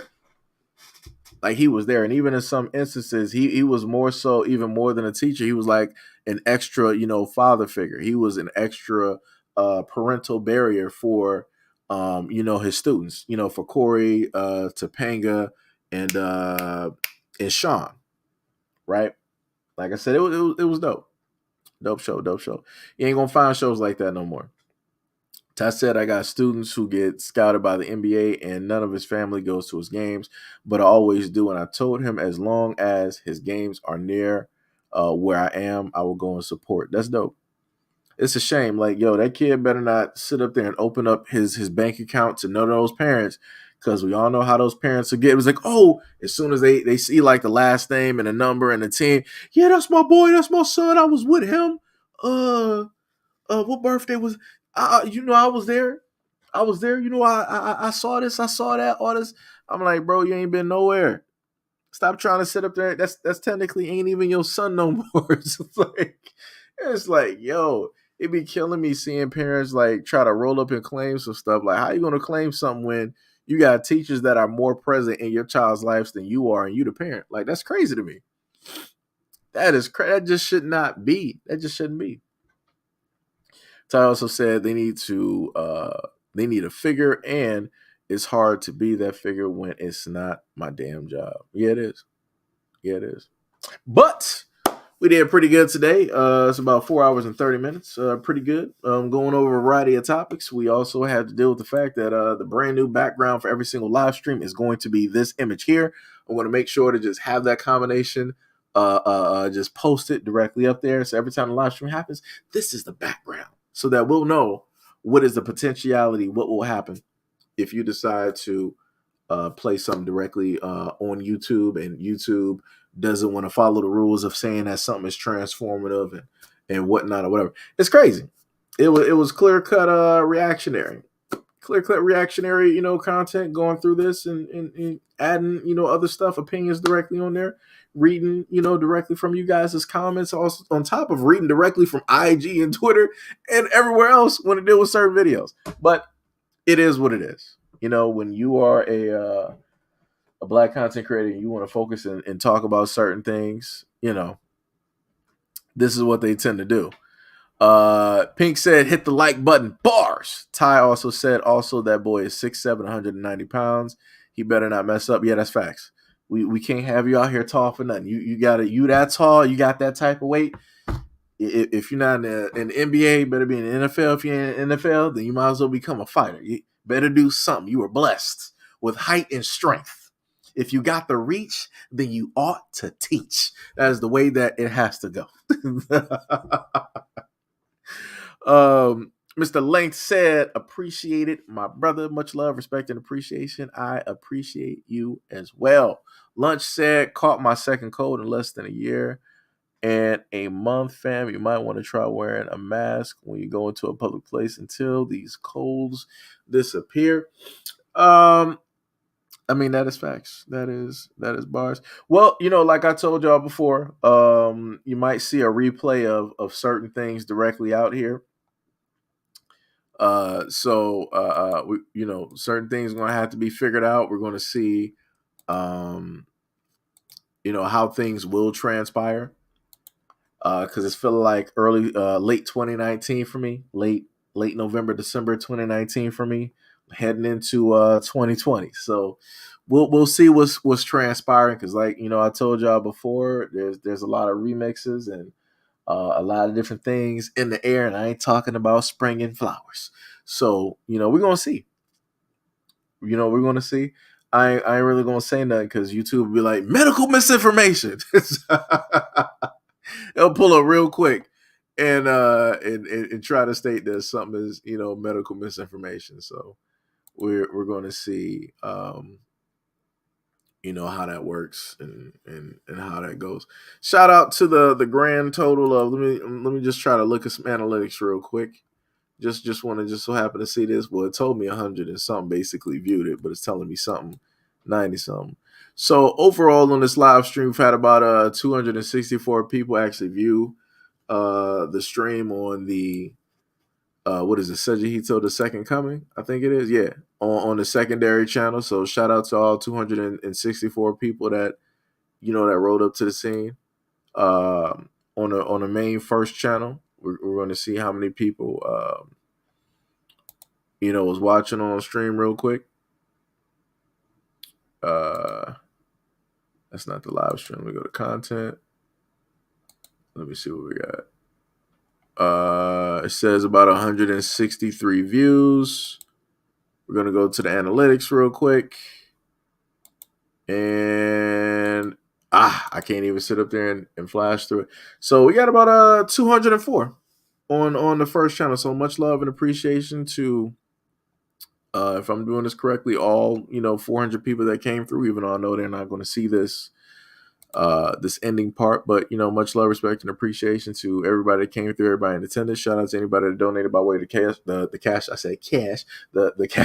the PayPal, and the Patreon. Much love, respect, and appreciation. Thank you guys a lot. Thank you guys for being with me for all of these years to this extent, and for the rest of the years. Because soon enough, 2030 is going to be around, and I promise you, we still going to be doing this. I'm not sure if YouTube is going to be what it's going to be in 2030, but we're going to see what it is. We are going to keep it moving. We're going to keep it trucking, and we're going to keep doing it the way that we have always been doing it. Ty said I was sick on my birthday and everything. I think I did tell you before, like ahead of time. I was like, yeah, much love, respect, and Merry Christmas and happy birthday, just in case I don't happen to talk to you. But happy belated birthday, brother. I'm sorry that you were sick, but you do have your health of now, so that is very great. You ain't in the hospital. You ain't stretched out somewhere. So you got look at the positive. Just look at the positive, brother. And again, happy belated birthday, brother. Happy belated birthday. I would start, singing "How Old Are You," but my voice ain't really there right now because I've been, talking for about a good 4 hours and 35 minutes, and singing would sound completely crazy at this moment. Ty said, literally, I'm cold as hell for no reason. I'm stretched out on my bed. What you mean? Mask off and everything. Thank you, fam. So he said, don't. I know you can't hit them notes. Yo, I can hit some notes, man. We got Chat GPT and AI out here. I can hit some notes. I can sit up there and put some things together, hitting Mariah Carey notes right now. That's crazy. We got Gail down here saying happy birthday as well to Ty. And also happy belated birthday to all the December childrens directly out here, at this moment in time. Happy belated birthday. What did that man say? Ty said notes in a game, but not vocals. That's cold-blooded. That's cold-blooded. I will have you know, back when I was younger, I was actually a part of the choir. I was a part of the choir. And then, puberty hits. And, you can no longer basically start hitting some of those octaves. It's crazy how puberty will sit up there and mess up some stuff. It's crazy. It's crazy because let me tell you, if puberty didn't hit so hard, man, I would have been doing cover songs. I would have been doing it. This man was like, you ain't young no more. Hey, brother. You as young as you tell yourself. You are as young as you feel. The main thing I tell a lot of people is that you got a certain age for yourself, and that is what you go directly for. That is what you go for, brother. So in my mind, I got an age that I tell myself that I am physically at, and that's what I stick to.